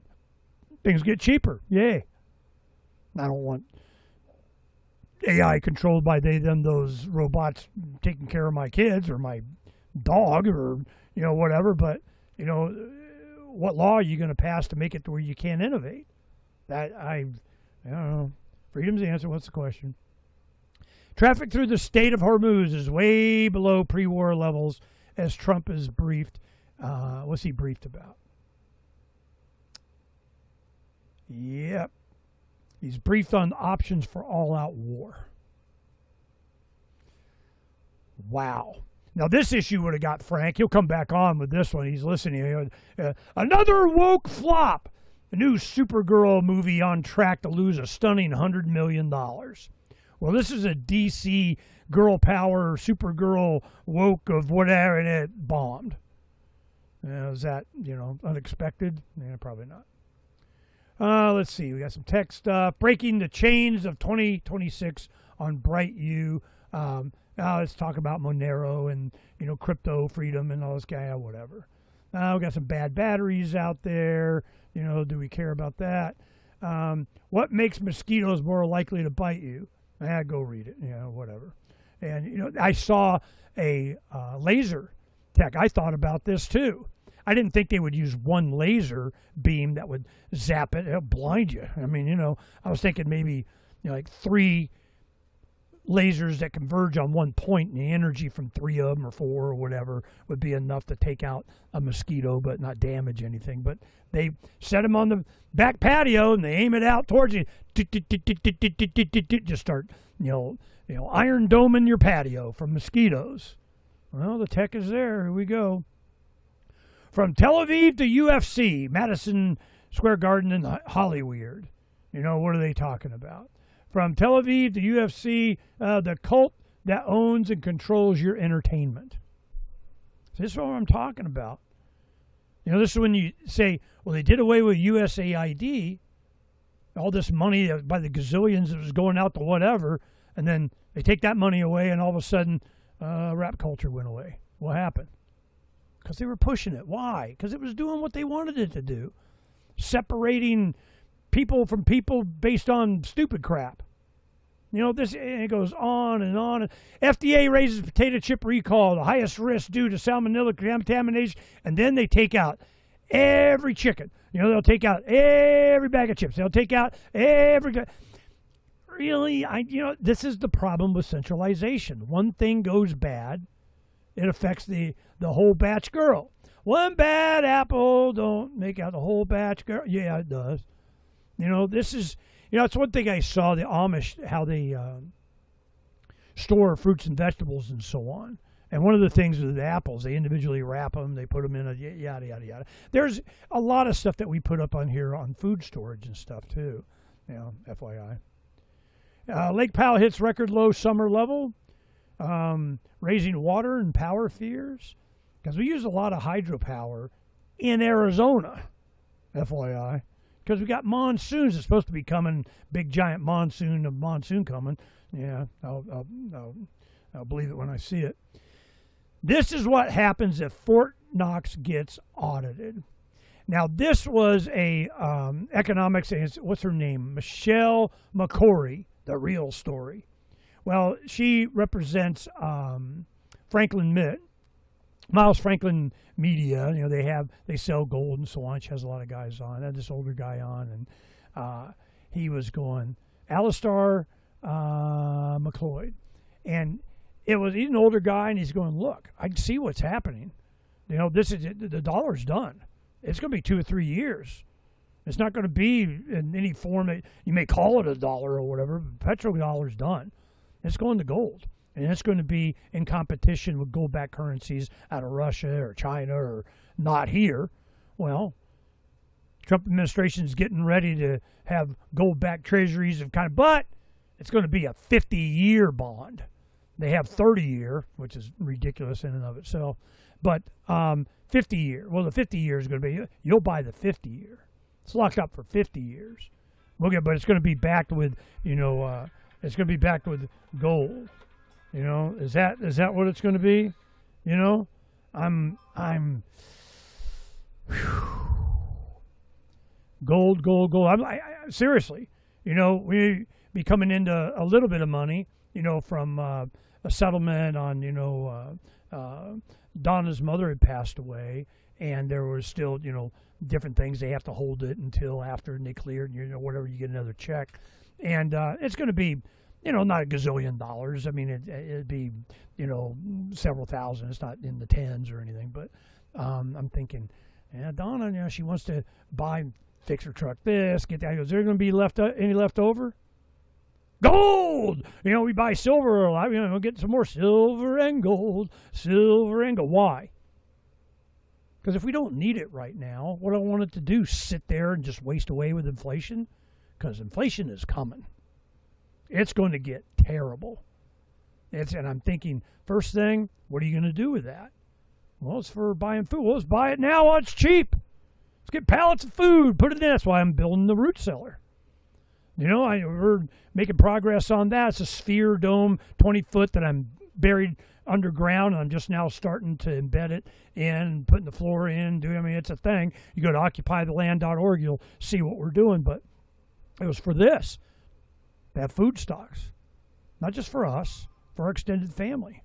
So I got to have a place to put a bunch of food, which we had at one time when we went on the Love Bus Liberty tour. We distributed that amongst our kids.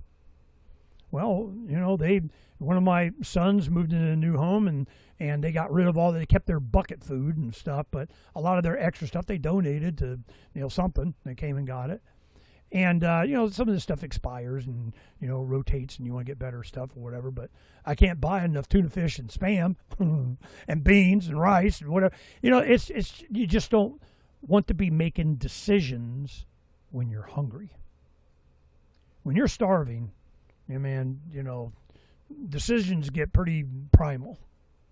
So you want to avoid that so you can maintain your humanity. Qatar says U.S. officials in Doha will not hold direct talks with Iranians. U.S. officials will not hold direct talks with Iranians. Why? Because the Iranians don't believe anything you say. You got the U.S. envoy Steve Witkoff and President Trump's son-in-law, Jared Kushner, have arrived in Doha. Or Doha, however you say it. The Iranians coming? Why?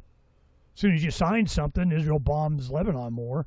It's just so, just get out. And that's what Iran wants. They want to get U.S. out of the Middle East. That's what's going on.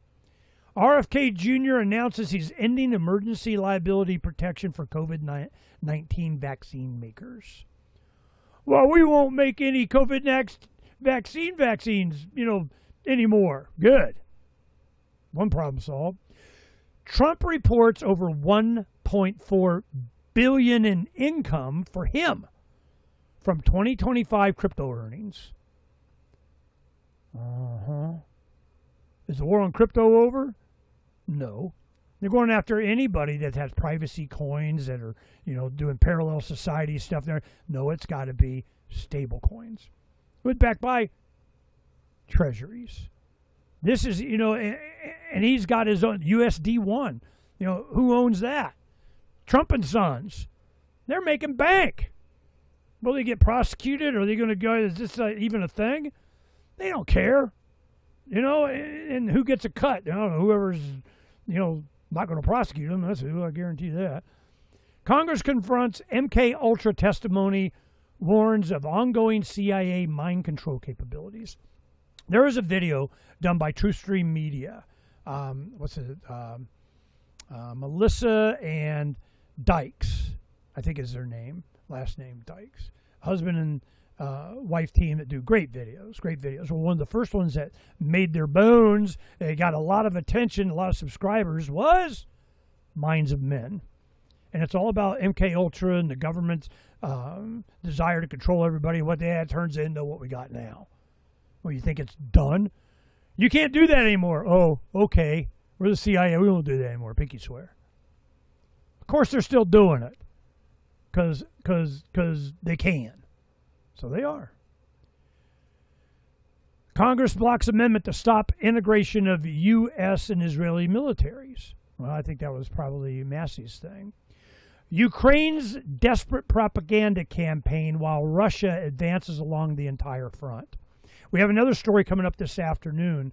Russia did an 11-hour bombardment of Ukraine. I don't know the details exactly where I haven't had time to read it, but this was after they did big, giant drone attack on the oil refineries and everything in Russia.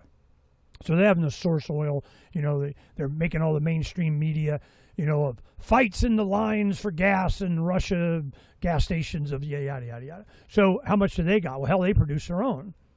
Well, the refineries, you take them out, it doesn't matter how much oil they got. So they're starting to ship it in from India or something, whatever. Americans want peace. Israel wants war. An article by Representative John Duncan. Who's he? I don't know. But he's a representative, that, I don't know if he's in Congress or a state or whatever, but, he's saying, we want to get out of the war, and Israel definitely wants it. Okay. Here's a story of SpaceX is going to take over the telecom. They're going to have, these dinosaurs, doing whatever. We're just going to have a satellite phone. Everything's a satellite phone. They may buy T-Mobile and, satellite phones. Here we go. This is one thing I commented years and years ago on the technological advancement in communication China was doing. Well, what do? You're going to lay all this fiber optic? You're going to have, cables for, prop up Verizon? You're going to have all of this information, transfer data between Shanghai and Beijing and need a bunch of telephone poles. You got to dig up, and bury cables. Why? They're technologically savvy. Let's put up satellites. And we're done. And we don't have all that, vulnerable stuff. Now, of course, they got killer satellites that go up and ion cannons of mosquito lasers taking down your satellite. Whatever. I mean, it's just same old crap. But I don't see that they're going to be spending. Send up another satellite. We'll see. We shall see. Russia closes border crossings with several NATO states after Finland lifts nuclear ban. Finland was like, nope, no nukes on our, nope. Wouldn't be prudent at this juncture. We're not going, well, they got conned into, going into NATO, and now they lift the nuclear ban to what? Russia going to invade them or something? When was the last time Russia invaded Europe anywhere? Whatever. All right.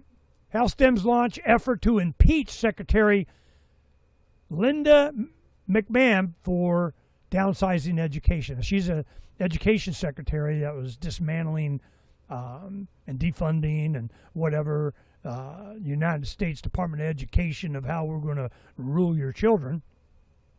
And that's why she was there. Now she was a WWE guy. I think she's the wife of the guy that runs the World Wrestling Entertainment, whatever.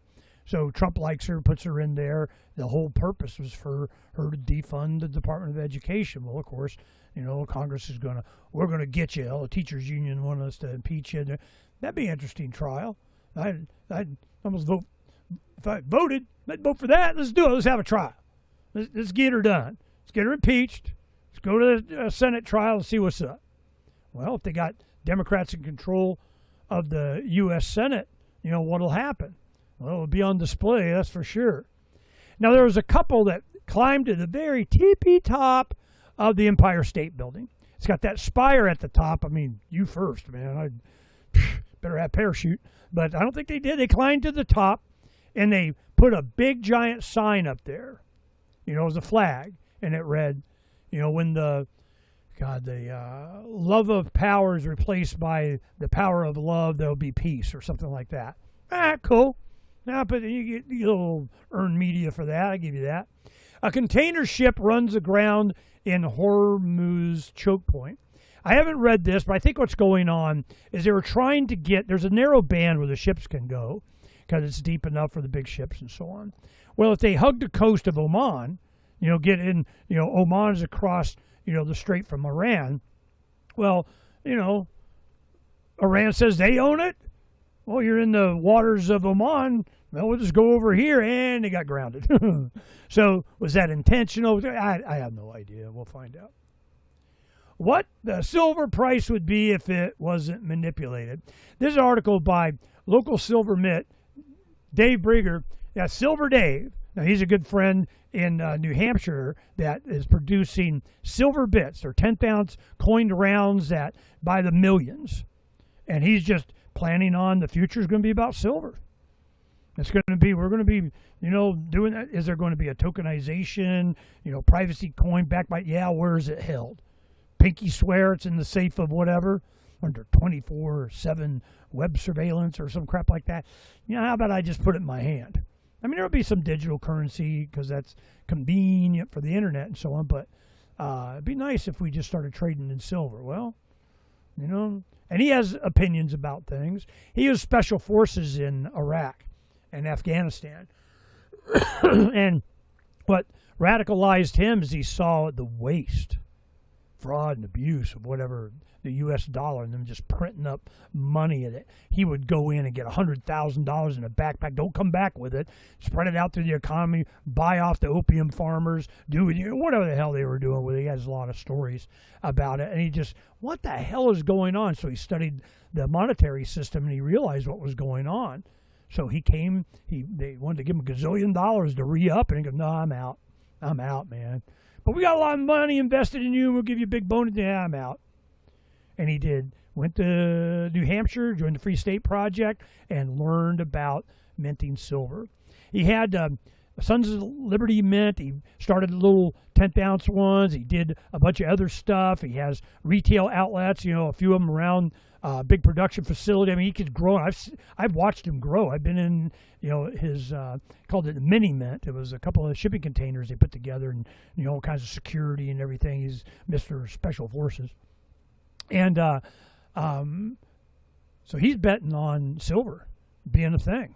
He's probably right? At least I'm glad he's doing it because I want some. I got some. I'm going to need some more. The U.S. should exit the United Nations. Now, Wendy McElroy has been, a columnist for hire for a long time. And I know her. I've interviewed her before years ago and so on. But she writes for Future Freedom Foundation. I think it is quite a bit. And I got this article from there. And they reprinted it on Zero Hedge. And she's like, get the U.S. out of the UN and the UN out of the U.S. And she's a great writer. I'm sure she does a really good job on that. But I get it. What was the whole mission of the United Nations? Peace. How's that working out? And the corruption, and they want, carbon tax. They need some kind of tax. We need a tax of fund the United Nations tax. That's what we want a tax on. I bet they get an army then. They're always counting on UN peacekeepers or people from, different countries. There was a thing, God, what was his name? Mike, I can't remember now, but it was during Croatia, and Yugoslavia wars and so on. And there was a homeschooled guy, went there, told to take off all their American insignia and put on their UN helmet and their UN badge, and he goes, no. Because there was some French general, I think it was, really going, whoa. I didn't sign up to be New. I think it was named Michael New. I think that was what it was. And he goes, I didn't sign up to be commanded by some foreign, no, hell no, I ain't doing it. Well, it became a thing, and finally they just arrested him, put him as a big show trial, and you two will be, compliant with your new commander from France and the United Nations of peacekeeping of whatever. He goes, nope, didn't sign up for it, not doing it. And it became a thing, and then that went away. Look that stuff up. These are arguments. I remember, it was like 03, 04. I remember the trial was going on then. There was a thing we did shows on in the early days I was doing radio. XAI rolls out data center dividend for residents around Memphis Colossus. Memphis, Tennessee, they got this big AI thing, and they see the pushback, and everybody go, yeah, but what if you get a cut? Can you put up with a hum if you get a cut? You know, I give you some, a little bit here. I totally agree. Give me my money. Universal high income. Yeah, that's a ticket. Well, yeah, we'll see how that goes. Here come the Democratic Socialists.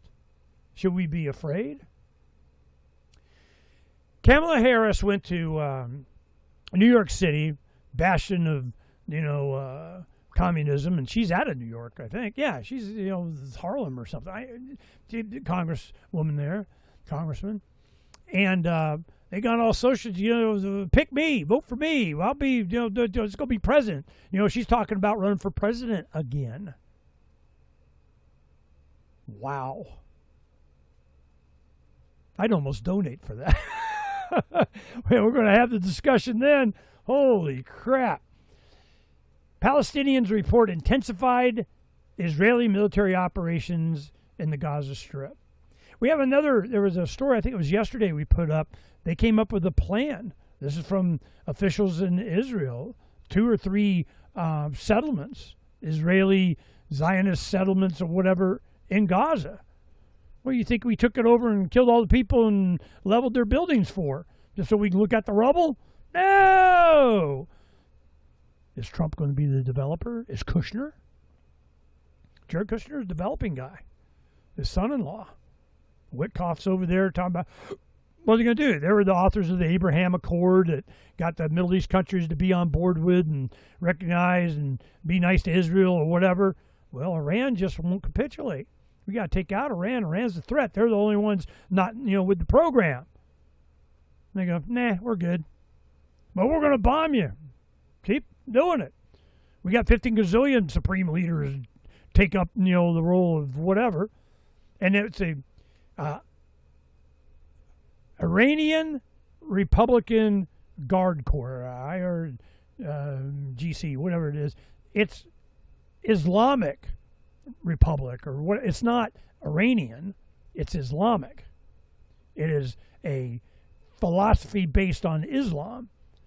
Well, I'm not comfortable with that, but I mean, they're not going away.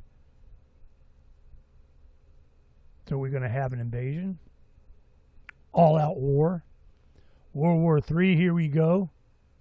We'll see. Lock Heroes stuns Colorado, defeats 15-term incumbent. As it Democratic Socialist taking over a Democratic Socialist, but I don't care and it doesn't matter. It's at a much higher level than this. I'm just saying. Trump makes maiden flight on Qatar's gold-trimmed jet as fury grows over the gift.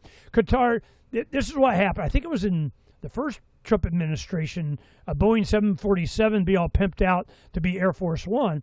He doesn't want him to have it. He goes, oh, fine, screw you, take your time. Qatar just gifted me one of their super luxury 747s, and they have been working on it over the past, year or so, and it's done. Trump goal! Air Force One. Well, he just took his first flight in it. Or they had it take off and land somewhere or something.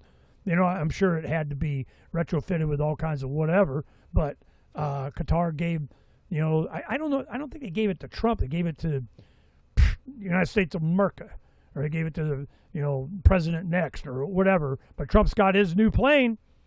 Yeah, you're going to be hearing a lot about that. Billionaire dumps New York City property empire as Mandami rent freeze sparks investor exodus. What did they think was going to happen? Tax the living crap out of the billionaires, and you can't charge any more rent. All costs go up. All right. See how that works out. This is how socialist countries, just spiral down. I mean, it's crap just like this. Meanwhile, in San Francisco, the Archdiocese agrees to pay $395 million for abuse settlements. This is all the pedophilia stuff of the Catholic Church. And one of the big things that I thought was really, a lot of these priests, they leave They go to the Vatican. They get inside the Vatican. Can't touch me now. You know, and the Catholic Church, man, they got, you know, a lot of issues. And, you know, there's a reason that we can do whole stories on that, whole shows. The world is becoming increasingly divided by fertility.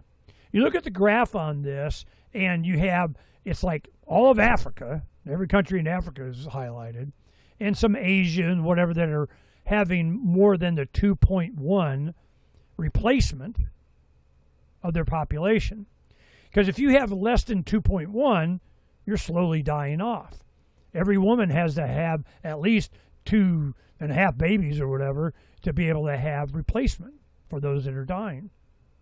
That hasn't been the case, certainly in North America for like a long, Europe, done. Why?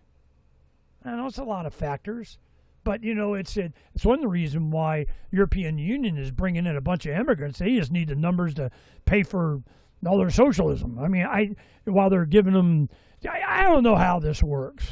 It's just stupid on so many levels, you know. And you know, I'm accused of being the open border guy. No, this kind of crap.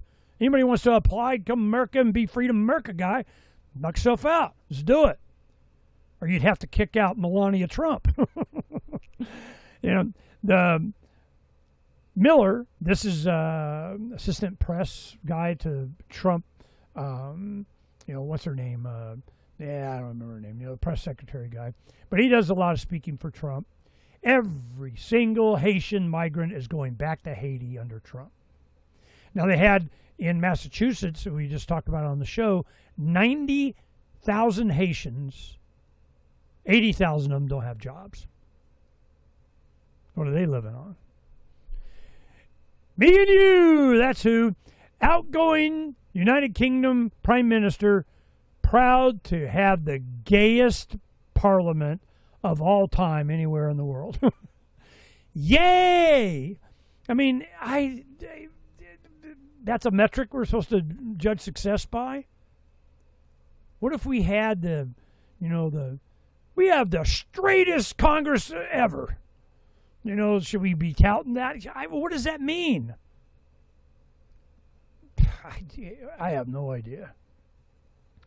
And we got a bunch more coming up, you know, this afternoon on Freedom's Phoenix, Trove. I mean, we've had to do extra dispatches. There's so much news on this kind of stuff. There's a bunch of other stuff in there about, you know, off-grid living, batteries, electrical storage capacity, food preservation, you know, a lot of stuff, because we got to have solutions to this. So what do you say your solution is, Ernie? You bitcher, you whiner, you doomsayer? You know, what's your solution? Get out of the system, that's what. You know, I talked about last November and December, I was, you know, emailing family and close friends, and I just, you know, made it really basic. Get out of paper. Get out of the stock market, get out of, you know, your pension, you know, get into some asset. Buy the land you always wanted, you know, stock up on food, get precious metals, whatever. Get out of those, because it's going. When? I don't know. Soon. You know what story I have coming up this afternoon is what? Google Finance showed the Dow Jones record high again. It's like 52,800. Well, that didn't mean anything to you if you didn't know it was like 4,000. That was 50,000. It's just so, oh my God. It's just, the bigger you are, the harder you fall. Right when gold and silver takes a dump. And I'm like, yay, we get to buy more. Anybody comes to me, you know, they say, Ernie, what do you think? I go, I think it's time to buy more. That's what I think. You know, what do you think I thought? It goes down, I go, good. Buying opportunity. It went down to 60. It's over 60. It went up a couple of bucks in the last day or two. It's over 60 again. It's down to 58 or whatever. And, you know, I'm going, well, it's still a good time to buy. Yeah, but it's down from, you know, 100, 120. It was, you know, oh my God, it plummeted. And I'm going, not for me. You know, most of mine I bought it, I don't know, back when it was in the teens. Well, how did you know? How did you not know? You know, it shoots up. Oh, you should sell. You know, well, maybe it might go to 3. I don't care. I don't worry about it. I got a bunch of desert to bury it in. I got family to keep it out. I got kids safe. I got. It's diversified. Oh, it's going to wind up being my kids anyway, so, you know, whatever. You know, I gave 500 ounces to each one of my daughters when they got married. I put a dent in me, you know, but I wanted to make sure they were taken care of. I don't want to, you know, pay for their big giant weddings. They wanted to fine. You pay for that yourself. I'm going to give you silver, which they still have. So who's their favorite daddy now? You know, well, it went down. I'm going, how far is it going to go down, Dad? I go, well, it didn't cost you anything. What do you care? Just keep it. It's not for, you know, anything other than when it goes zombie apocalypse that, you know, now you got something. And that's why I did it. You know, so the grandbabies get fed. This is, everybody's looking at it wrong, in my opinion. Not everybody, but, you know, this is why Phranq and I go on and on about it, is that, you know, it's all these issues that are on CNN and CNBC and they, them, those, and on the internet, and a movie made about this, and they're doing, you know, whatever. And so I go, man, there's foundational underlying issues that have been developing for decades. I started the activism and learning what's up, you know, in the late 80s. And you could just see it's been a steady progression. It's been more power for they, them, those, more international control, more centralization, more they can, they do, they get, and you don't. There's a club and you ain't in it. So what's the solution to it? And that's why, you know, another regular show that I do is with James Corbett, and, you know, he and I are on the same page on this. We need solutions. Well, he started a Solution Watch. He used to have, it was called Propaganda Watch. You know, but that was negative waves, man. Solution Watch. There's one, I just interviewed last week, a guy, a local market, and .cc, I think it is. And it's about, you know, putting buyers and sellers together, and homemade things and food grown in the garden and farmers or whatever. And we really promoted another one. It was called Farm Match. That was a young man that needed organic food to cure his own Crohn's disease. He did research and found out he needed organic, get away from the chemicals or whatever, and he cured himself as a young guy. Well, of course, not able to go out and everything. He kind of lost his teenage life, but, you know, he learned IT and he created web pages, and it was called Farm Match. And anybody that had a garden that produced fruits and vegetables, small farms and so on, you went on. It was mostly for cancer patients or health-minded people. They needed to have organic food and not die to cure themselves. So it was software that matched them up. And we pimped the crap out of that. It went on to be bigger and badder and whatever. So when I talked to the local market guy, I'm going, yeah, I'll promote you too, man. What the hell? Well, you know, James Corbett is about solutions, and I send them the stuff. You know, Donna sent them the contact information. They're going to be doing a show. Cool. You go on, you know, Corbett show, people pay attention because there's a solution. So you do them a solid like that. You know, this is the kind of stuff that we do. I'm promoting solutions. And the solution is not these little itty-bitty solutions. Solution to what? Whatever issue they say is the, you know, the zombie apocalypse trigger of whatever the hell it is. And they're not really offering a solution. It's just another excuse for more government and more central planning, more control. They got to have a national database. I remember it was about 06, around, it was before the Levolution. And one of our freedom summits, we had it in Casa Grande here. And one of the keynote speakers was Jacob Hornberger from the Future of Freedom Foundation. And he's a big open border guy. You know, he's a libertarian presidential candidate for the nomination and all this guy. He's been around since a long time. And he used to do a thing called the Freedom Digest, and it was a little pocket, you know, paperback pamphlet that, you know, a little book. Every month he would produce this thing, had articles by a lot of different people. Now with the internet, they used to do the internet, but it was very popular, and it really had a lot of good, you know, rhetoric, you know, for a lot of the activists. And we became friends and so on, and we do shows and such. And he is big open border guy. Open border. He was from Laredo, Texas. He's an attorney, an activist, whatever. And he's for open border. And he, probably more than I, but I'm sure he has the same opinion. I mean, yeah, criminals, bad people, whatever, ship them off, whatever. But he really is heavy open border for a lot of principled reasons and so on. He makes a good argument. But, we wanted to have a debate. Jacob, if you can't hold your own in front of a crowd that we have here, Freedom Guys, well, that's your problem. We're going to have you debate Frosty Woolridge. Frosty came up, boom, boom, boom, boom, and the solution is national ID. That was his solution. Papers, please. Oh, got to have it. Why? Because you got to have it. Damn illegals being here, got to get your papers. That doesn't address the foundational issue. If you're going to have a border and you're going to have it, who enforces it? How? Why? Under what? Can you do it by state?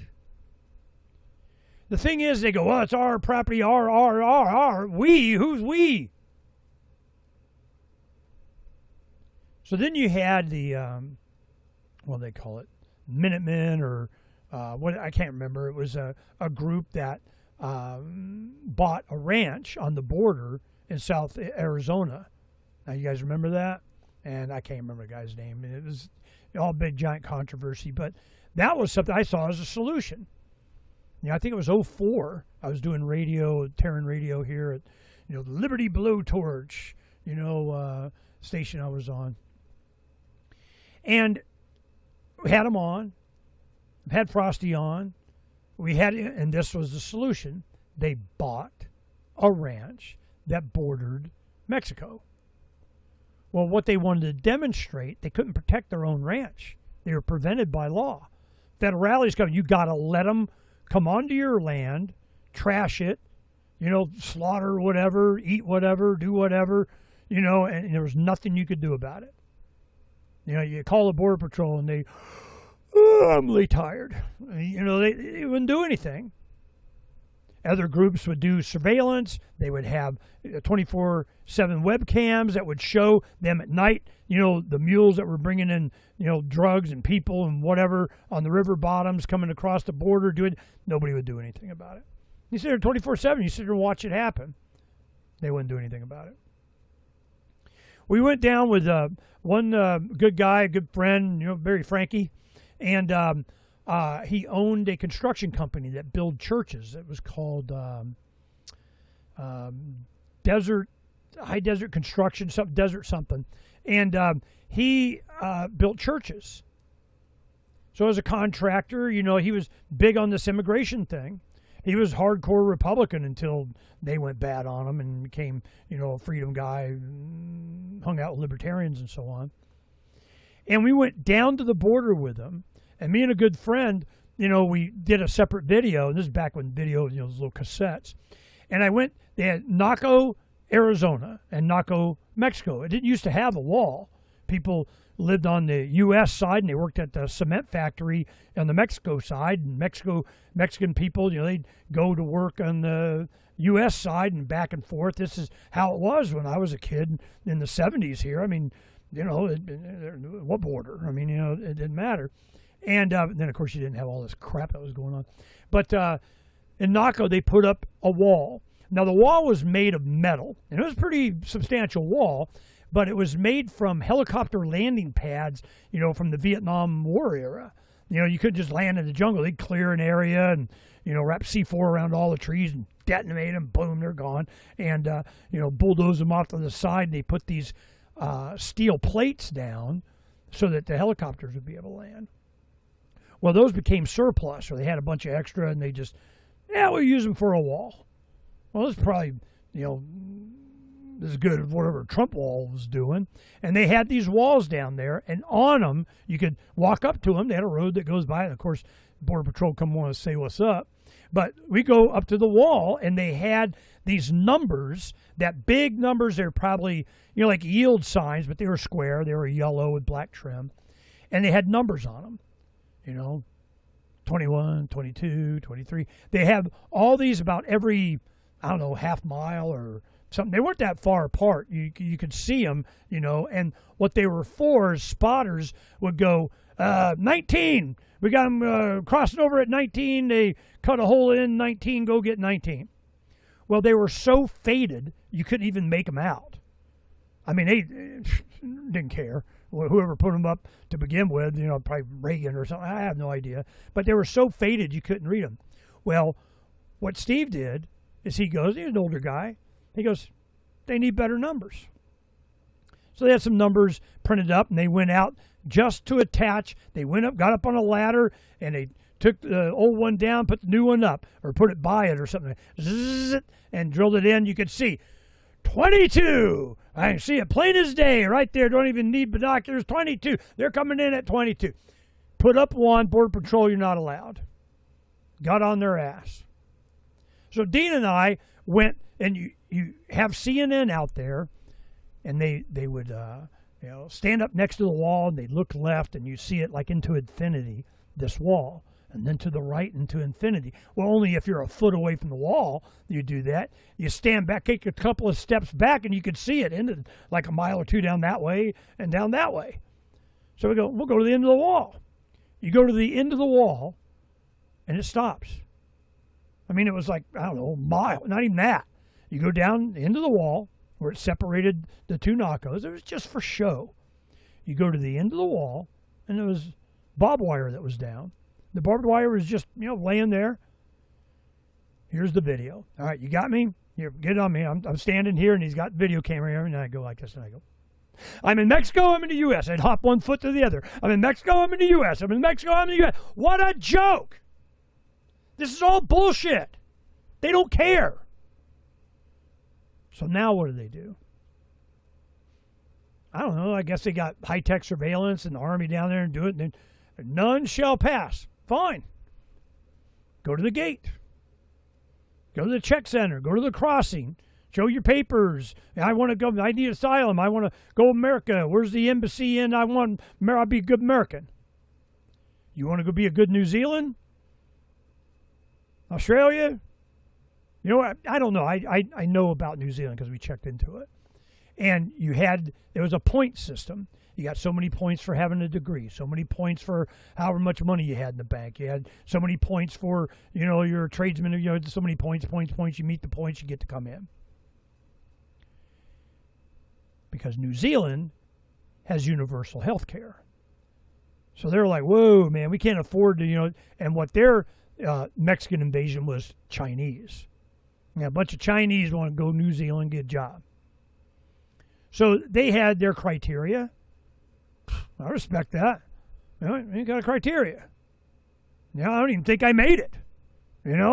So they didn't have enough money, didn't have enough degrees, didn't have enough whatever. Our family, okay. You don't get the benefit of Ernie, which is going to be a problem for them anyway. And one of the reasons that really queered the deal, and we had somebody speak at the Freedom Summit, it was an immigration guy, for New Zealand. And he was, promoting that heavy. And Mark Victor, my partner on the Freedom Summit, he's a criminal defense attorney here in the Valley and in Arizona. And he goes, and he and another friend and their wives went to New Zealand. They went and checked it out. We'll see what's up.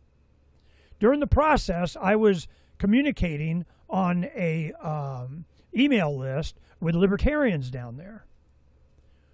Well, what I found out is if you did any kind of lawsuit, you were advocating for freedom, you had a problem, civil rights thing or whatever, they got a court system. You go through and bitch and whine and moan about, the American came here trying to tell us how to do it. And you go through the process. In the end, their Supreme Court goes, yep, and we vote for freedom. Queen, now King's, Privy Council in the United Kingdom vetoed it. They had the power of veto over where they could, Canada, South Africa, Australia, New Zealand, the Commonwealth of the United Kingdom. You got, the Queen printed on the money. Well, guess what?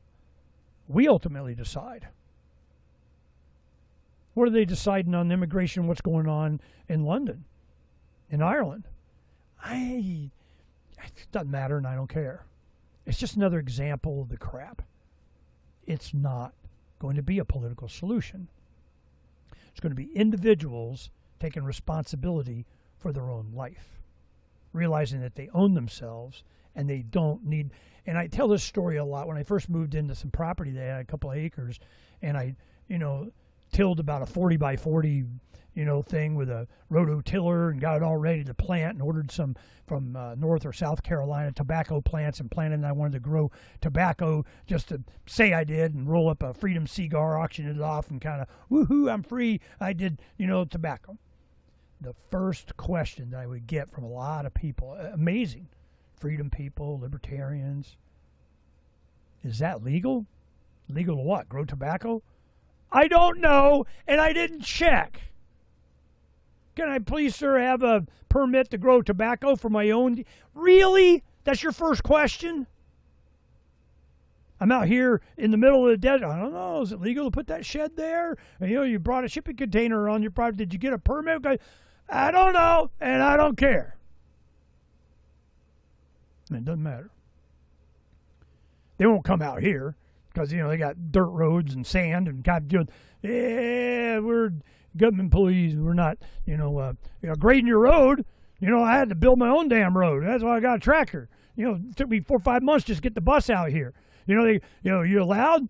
Well, it was a trail. Now it's a road. What are you going to do about it? Well, we don't go out there. Okay. I'm good. Find your own solution. Be your own solution. It's a mindset. It's a way of living. It's an inspiration to others. And that's why I really like the Free State Project. They deal in politics and play. This morning we had Aaron Day on. He's running for U.S. Senate in New Hampshire to deny the Republicans the U.S. Senate majority in the U.S. Senate. Because he knows if he runs, he's going to pull enough from the Republican, the Democrat's going to win. Does it matter? Does it make a difference? Not really. But it guarantees impeachment of Trump or something, or jail time. I have no idea. It is reasoning because he wanted the promises that Trump made. Crypto war is over. We don't have any war. He wants to eliminate the draft. He had 4 issues. Free the crypto 6, 7, 8, 9, however many they keep arresting that are doing privacy stuff and you're not allowed. Let's see, one was do away with the selective service, the draft, that they're going to draft people. Not that. Oh, and fire Whitcomb. No, God, what's his name? Whitmer or whatever. It's the commerce guy, that was neighbors. Lutnick. It was Lutnick that was neighbors with Epstein, Jeff Epstein, and his family, and visited his island and all this other crap. No, I hardly knew him, and it comes out. What's this picture? What's these emails? What's this? And you liar. Well, of course, that's why, Trump was saying, it'll hurt my friends if we release the Epstein files, which they went after Marjorie Taylor Greene and Thomas Massey for, and primaried him, called her a traitor. She resigns. Why? Because of Lutnick. So he wants to get rid of Lutnick because of a bunch of other economic stuff. He said, get rid of him. And then there was another one. Third, it doesn't matter. But he's like, now they're trying to deny him being on the ballot. They're going to, because they always do. And he had done this before when the Free State Project was new, back in the aughts, 06, 07, something like that. And they ran a slate and just denied the Republicans. Whoa, they don't want that to happen again. Because when you got like a 50-50 thing, you bring in a credible candidate, and he's got AI skills, man. I mean, movies, videos, music videos, he's kicking ass. They definitely wanted to prevent him. Well, now he's just, if they keep him off the ballot, he's just got more time to do his activism and videos and drop them all over the place. He will deny, these guys their majority. Itty bitty little old New Hampshire. One guy. We know how this goes here in Arizona. We've had our fun. So it's just, is it us to blame for siphoning off, more Republican than Democrat, which is what they believe. I have no idea if that's true. But, because there are pox on both their houses, what's the diff? But they certainly perceive it that way. So they make all kinds of unconstitutional laws denying whatever. I used to care. I challenge all this stuff, run for office, standing, lawsuits, whatever, and you find out it doesn't matter. They then those control. If you know their name, if you see them as a politician, you get a side. It's not them. Government doesn't regulate corporations. Corporations control the government. They do whatever the hell they want. And when they're doing stuff like Israeli getting U.S. intelligence, why? To make it legal what they're already doing. When they do a law, what, you think they weren't doing it before? They obviously want to. They introduce legislation. Well, guess what? They're doing it. So this is why I take these positions and why I enjoy doing the show with Phranq. Phranq represents a majority of a lot of people. If not a, majority, certainly a significant minority. Phranq is very representative of the mindset of a lot of this stuff, but who better than to, have an argument with on the nuances of freedom. Freedom! Because I've seen it develop my entire life. It comes in, a lot of ways. I opened my businesses in the mid-'80s, and then I find out who I'm really working for. The man. And I was in the service industry. We had Motivity Auto Detailing. It was auto detailing. It was a laundry service. We were expanding into pool cleaning and landscape. It was a service industry thing. And they didn't have licensing for services, and there wasn't taxes. Other than, sole proprietorship or whatever LLC you did. And I did incorporate, it was called Shibumi Incorporated. It's a Japanese word that means peace of mind. It was a book title that I read by a guy, Trevani. I just thought I really liked the concept. And I'm going, yeah, Shibumi, man. I'm all Shibumi. The peace of mind, man. It's all good. But the paperwork. I was a slave to paperwork. And then you're a slave to income taxes and filling out forms and all this kind. I don't do income tax. I sign it. Donna does it. Because I'm just, that's your thing. And one of the reasons was that's when Donna became libertarian throughout the years. Man, she's libertarian when she's having to do all this surveillance work for the man. And I'm like, just tell me where to sign. It's my extortion fee. I pay the man to semi-leave me alone. So it is a lifetime of paying attention and seeing it through Export, my father's company in the late 80s. The business at Alcan Traveler, he made camping trailers for touring motorcycles, and they're bringing down the travel restrictions in Europe, and everybody wanted to buy it, and they wanted to distribute it in bulk order and all that kind of, that was a thing. While they were promoting, the trade deficit, we got to promote, but we get a cut. And you got to fill out these forms.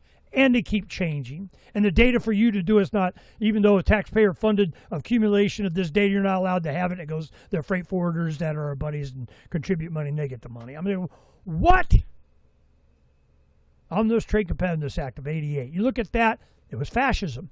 Read the inch thick law, and I go, man, I know what this is. This is when you mix government and business to the point you can't tell the difference. That's the definition of fascism. And I go, Donna, I need 10 years. Give me 10 years of activism, which is like 2000. Give me 10 years, and we'll know what's up. I will have an impact. We will do it. So she did. By that time, we had our pizza restaurant, and I go, I can stop and focus on this. No, I see what you're doing. I see, you go get some. By that time, she had seen, all the corruption, and we had pulled the kids out of school, and we had just started sending them to private school and so on. And there was a lot of attack on private schools, and it was, so she saw the writing on the wall too. So she allowed me to still play politics a little bit. Then we sold that, and we had a sponsor that came to. It was after 9/11. It was in 03. Early 03, I had like a 3-month overlap with the new owners on the restaurant, transitioned them in. And They go, look, we need to get you on the radio. We'll sponsor, we'll be a sponsor, whatever. You know, I just put the word out that I was willing to do Terran radio. Boom, I got a morning show on KXAM out of Scottsdale. And, you know, it was owned by a Jewish family, big Jewish family. They, like, the father of the guy that owned it, they gave it to him, you know, here, go play radio, because they were Glazier. You know, they owned a big glass company. They did all the glass in the Bellagio in Vegas. They owned parts of the Detroit Pistons or something. I mean, they're a wealthy family. And they had a morning slot. The guy, I don't know, died or sick or stopped, whatever. And they go, yeah, we've got a, you know, morning show that you can do. I think it was 2 hours. And I go, okay, we'll do that. So I did. And it took off. And then it became obvious.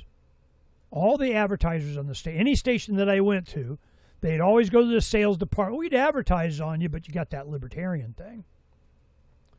Well, a lot of the stations, you know, they didn't care because, you know, it was like a highest ranking show. So they were, you know, yeah, well, you know, we're not going to give up our Arbitron and making money on the other guys. Don't give a crap. So, you know, have a nice day. But you could see how it was done. It didn't work. So when I was producing and had a show on the Air America affiliate, Communist Radio, but we were their token libertarians, they just bought the station, paid 3 times what it was worth just to shut us up because I had run against John McCain in 2004, and he was running for president in 2008, and they sure as shit didn't want us there.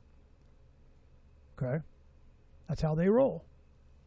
Then the revolution happened in 2008.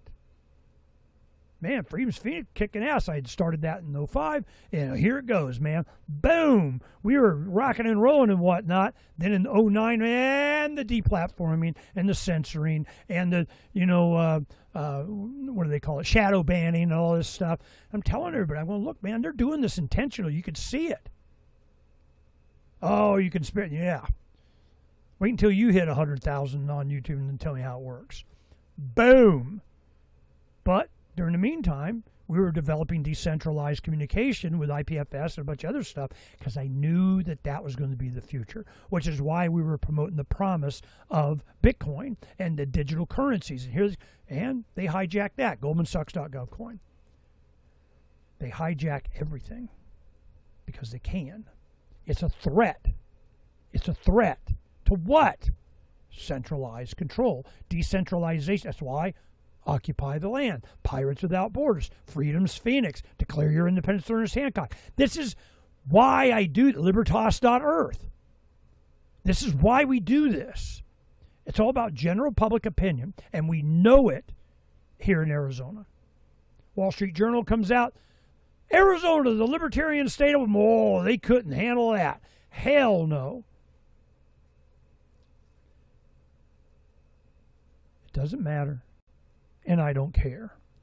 Whatever you can use to bring attention to the real issues. Not jumping on because it's popular and it's immigration or it's this, that. There's underlying issues. There's root causes. There's things deeper. It is an attack on individual freedom, on the concept that you own yourself, that the government works for you, that it's there to provide you individual liberty protection. That is the point of having a government. Even a king would say, well, when the galloping hordes invade, you get to come inside the moat and we'll bring up the drawbridge. There's some promise of something. What do you say you do here? What's the promise? What's the benefit? Why, I'm just a slave? Hell, they'd have armies come invade and, you know, bandits go around just to make them feel they need a king or something, which is what's going on. So to me, it's a very basic thing. If you're not supporting and defending individuals, that's why I don't have a problem with Civil Rights Day. They call it Martin Luther King Day or whatever. I mean, you know, a civil rights thing, cool, yeah, for everybody. I'm down with that. It's kind of what 4th of July is supposed to be about. I went through the bicentennial. I was a kid, I think I was in 8th grade, you know, during 1976. So you go, the rhetoric that was shared then was, you know, much, it's like my daughter moving to Oklahoma. You know, they yep, we got to have the Constitution, Bill of Rights, Declaration of Independence, and all the classrooms on the walls and whatever, where they strike him from everywhere else. And they put up a gay pride flag. 1984, required reading when I'm in junior high. Can't even have it in the school library now. Fahrenheit 451, Brave New World. Nope. I'm old enough to have seen the progression and where it's going. And it always ends up in a revolution, at least. And it starts between the ears. And with the internet, you have all of this information available to you. I remember when Peter Schiff, a lot of people don't know, he ran for U.S. Senate in Connecticut after the revolution. I think it was in the 10 campaign. And, you know, we're, okay, well, you do you, man. And he did, I don't even remember what happened. It doesn't matter. You know, it was giving voice to whatever. You know, but I remember him saying, he goes, you know, if you want to know the truth, it's out there. It's on your, there's a truth button on your keyboard. Go search it. Truth button, boom, I want to go find the truth. Now, they made it more and more difficult to find it, but the future is about credibility. Who do you believe? So that's why, so you're like, Tucker Carlson gets all kinds of attention because he has a lot of credibility. Is he telling the truth? You know, who's he for? Heck, his father was CIA or something. Or whatever, he grew up in Washington, you know, so, I mean, wouldn't surprise me if, you know, whatever. I mean, I prefer that he's there than not. But, you know, who else? Rogan? Megyn Kelly? I remember she was, you know. And Tucker Carlson used to be on Crossfire and CNN. That was a joke. You know, so I don't have any love for him back then. You know, better not now, I guess. But, you know, so who do you believe? The ones that are the most truth-telling are lowest on the totem pole. They're hammered the most. Who breaks out and becomes, you know, ooh, we got it going on, Tim Pool. And then what does he do? Goes Trump. He was an Occupy Wall Street guy. He was, you know, I've met Tim. He seems like a nice enough guy, but, you know, what's his goal? Who are the ones that capitulated to, you know, you can't say COVID? Who are the ones that masked up? Zeke Heil got their shots, whatever. Who are these guys? A lot of them libertarian. Who do you believe? Well, we don't even tell you who to believe. Freedom's Phoenix is just a bunch of news stories that, you know, this is what they're doing. This is what they're saying. This is some solutions. Here's the opposition. You kind of get a feel for it. I'm looking forward to, you know, talking with Aaron Day. He's got, you know, like dozens of AI agents doing all kinds of crap for him because he's an IT guy and geeking out on AI as his own on his own servers and, you know, using it to do a lot of videos and music videos and writing songs. I mean, it's amazing what he's been able to do. I'm like, that was way past my pay grade. But I'm like, yeah, you get a good AI that I can download all of my radio shows, give it my voice, and I'll be doing the radio show on all issues for a century. My avatar will be doing the show, you know, and it's not like there's not enough material there. So thousands and thousands of hours, thousands of shows. I mean, for 20 years I did, God, what was it? 03, 13, 20. So it's been 23 years or something. For about 15 plus years of that, 3 hours a day, 5 days a week.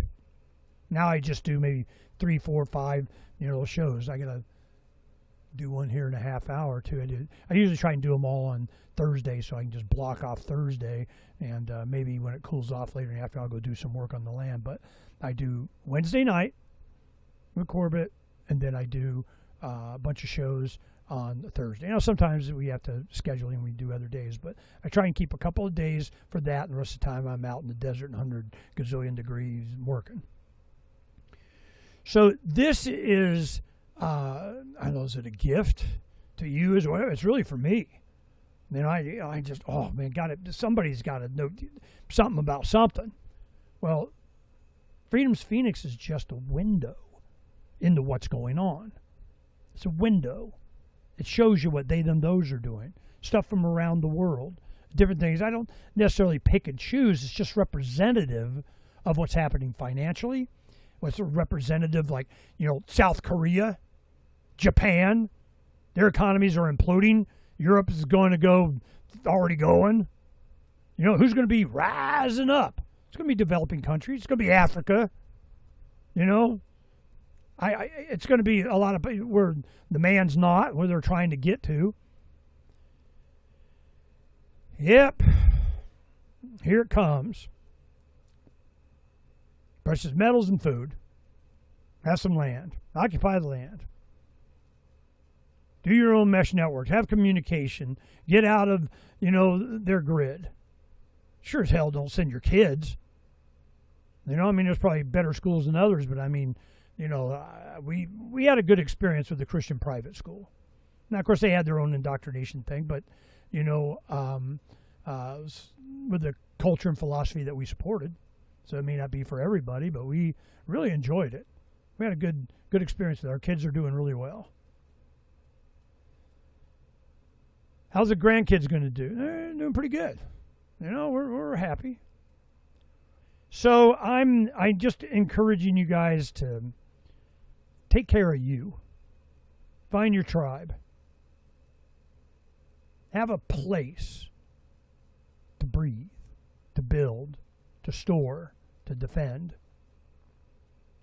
And it might be another country. I don't know where else. I don't know. A space station out in the ocean. Jurisdiction. That's one thing. Seasteading. That's what they were advocating for. Hell no. You're so freaking not allowed in a lot of different ways. So then we were kind of counting on tech bros. You had the libertarian tech guys doing, well, nope. They gotta have autism. They gotta be gay. And they got to be status collectivist central plan of, supported by the government, NQTEL and CIA funded whatever thing. So you got to squish out the other guys, and any ones that are a real threat to them, man, you're arrested. It's going to get a lot worse before it gets better. But it will be a Freedom's Phoenix. From the ashes, Freedom's rebirth. You just got to be able to make it to that time. Maintain your humanity during that change, that process, that revolution between the years. Because if you don't have food, if you're not able to source water, if you're not growing your own stuff, your kids are in your possession and not, it takes a Hillary Clinton village to raise your children kind of thing. If you're not, and your health, we supplement, we do whatever, exercise a little bit, we're outside and the land or whatever. I'm 65 and I'm not taking any pills. I don't got a suitcase full of prescriptions. So, this is, it's up to you. I'm glad Ernie's out there saying, yeah, what he said. It's not going to protect you. You're going to be roadkill on the road to serfdom just like everybody else if you don't have the ability to sustain yourself.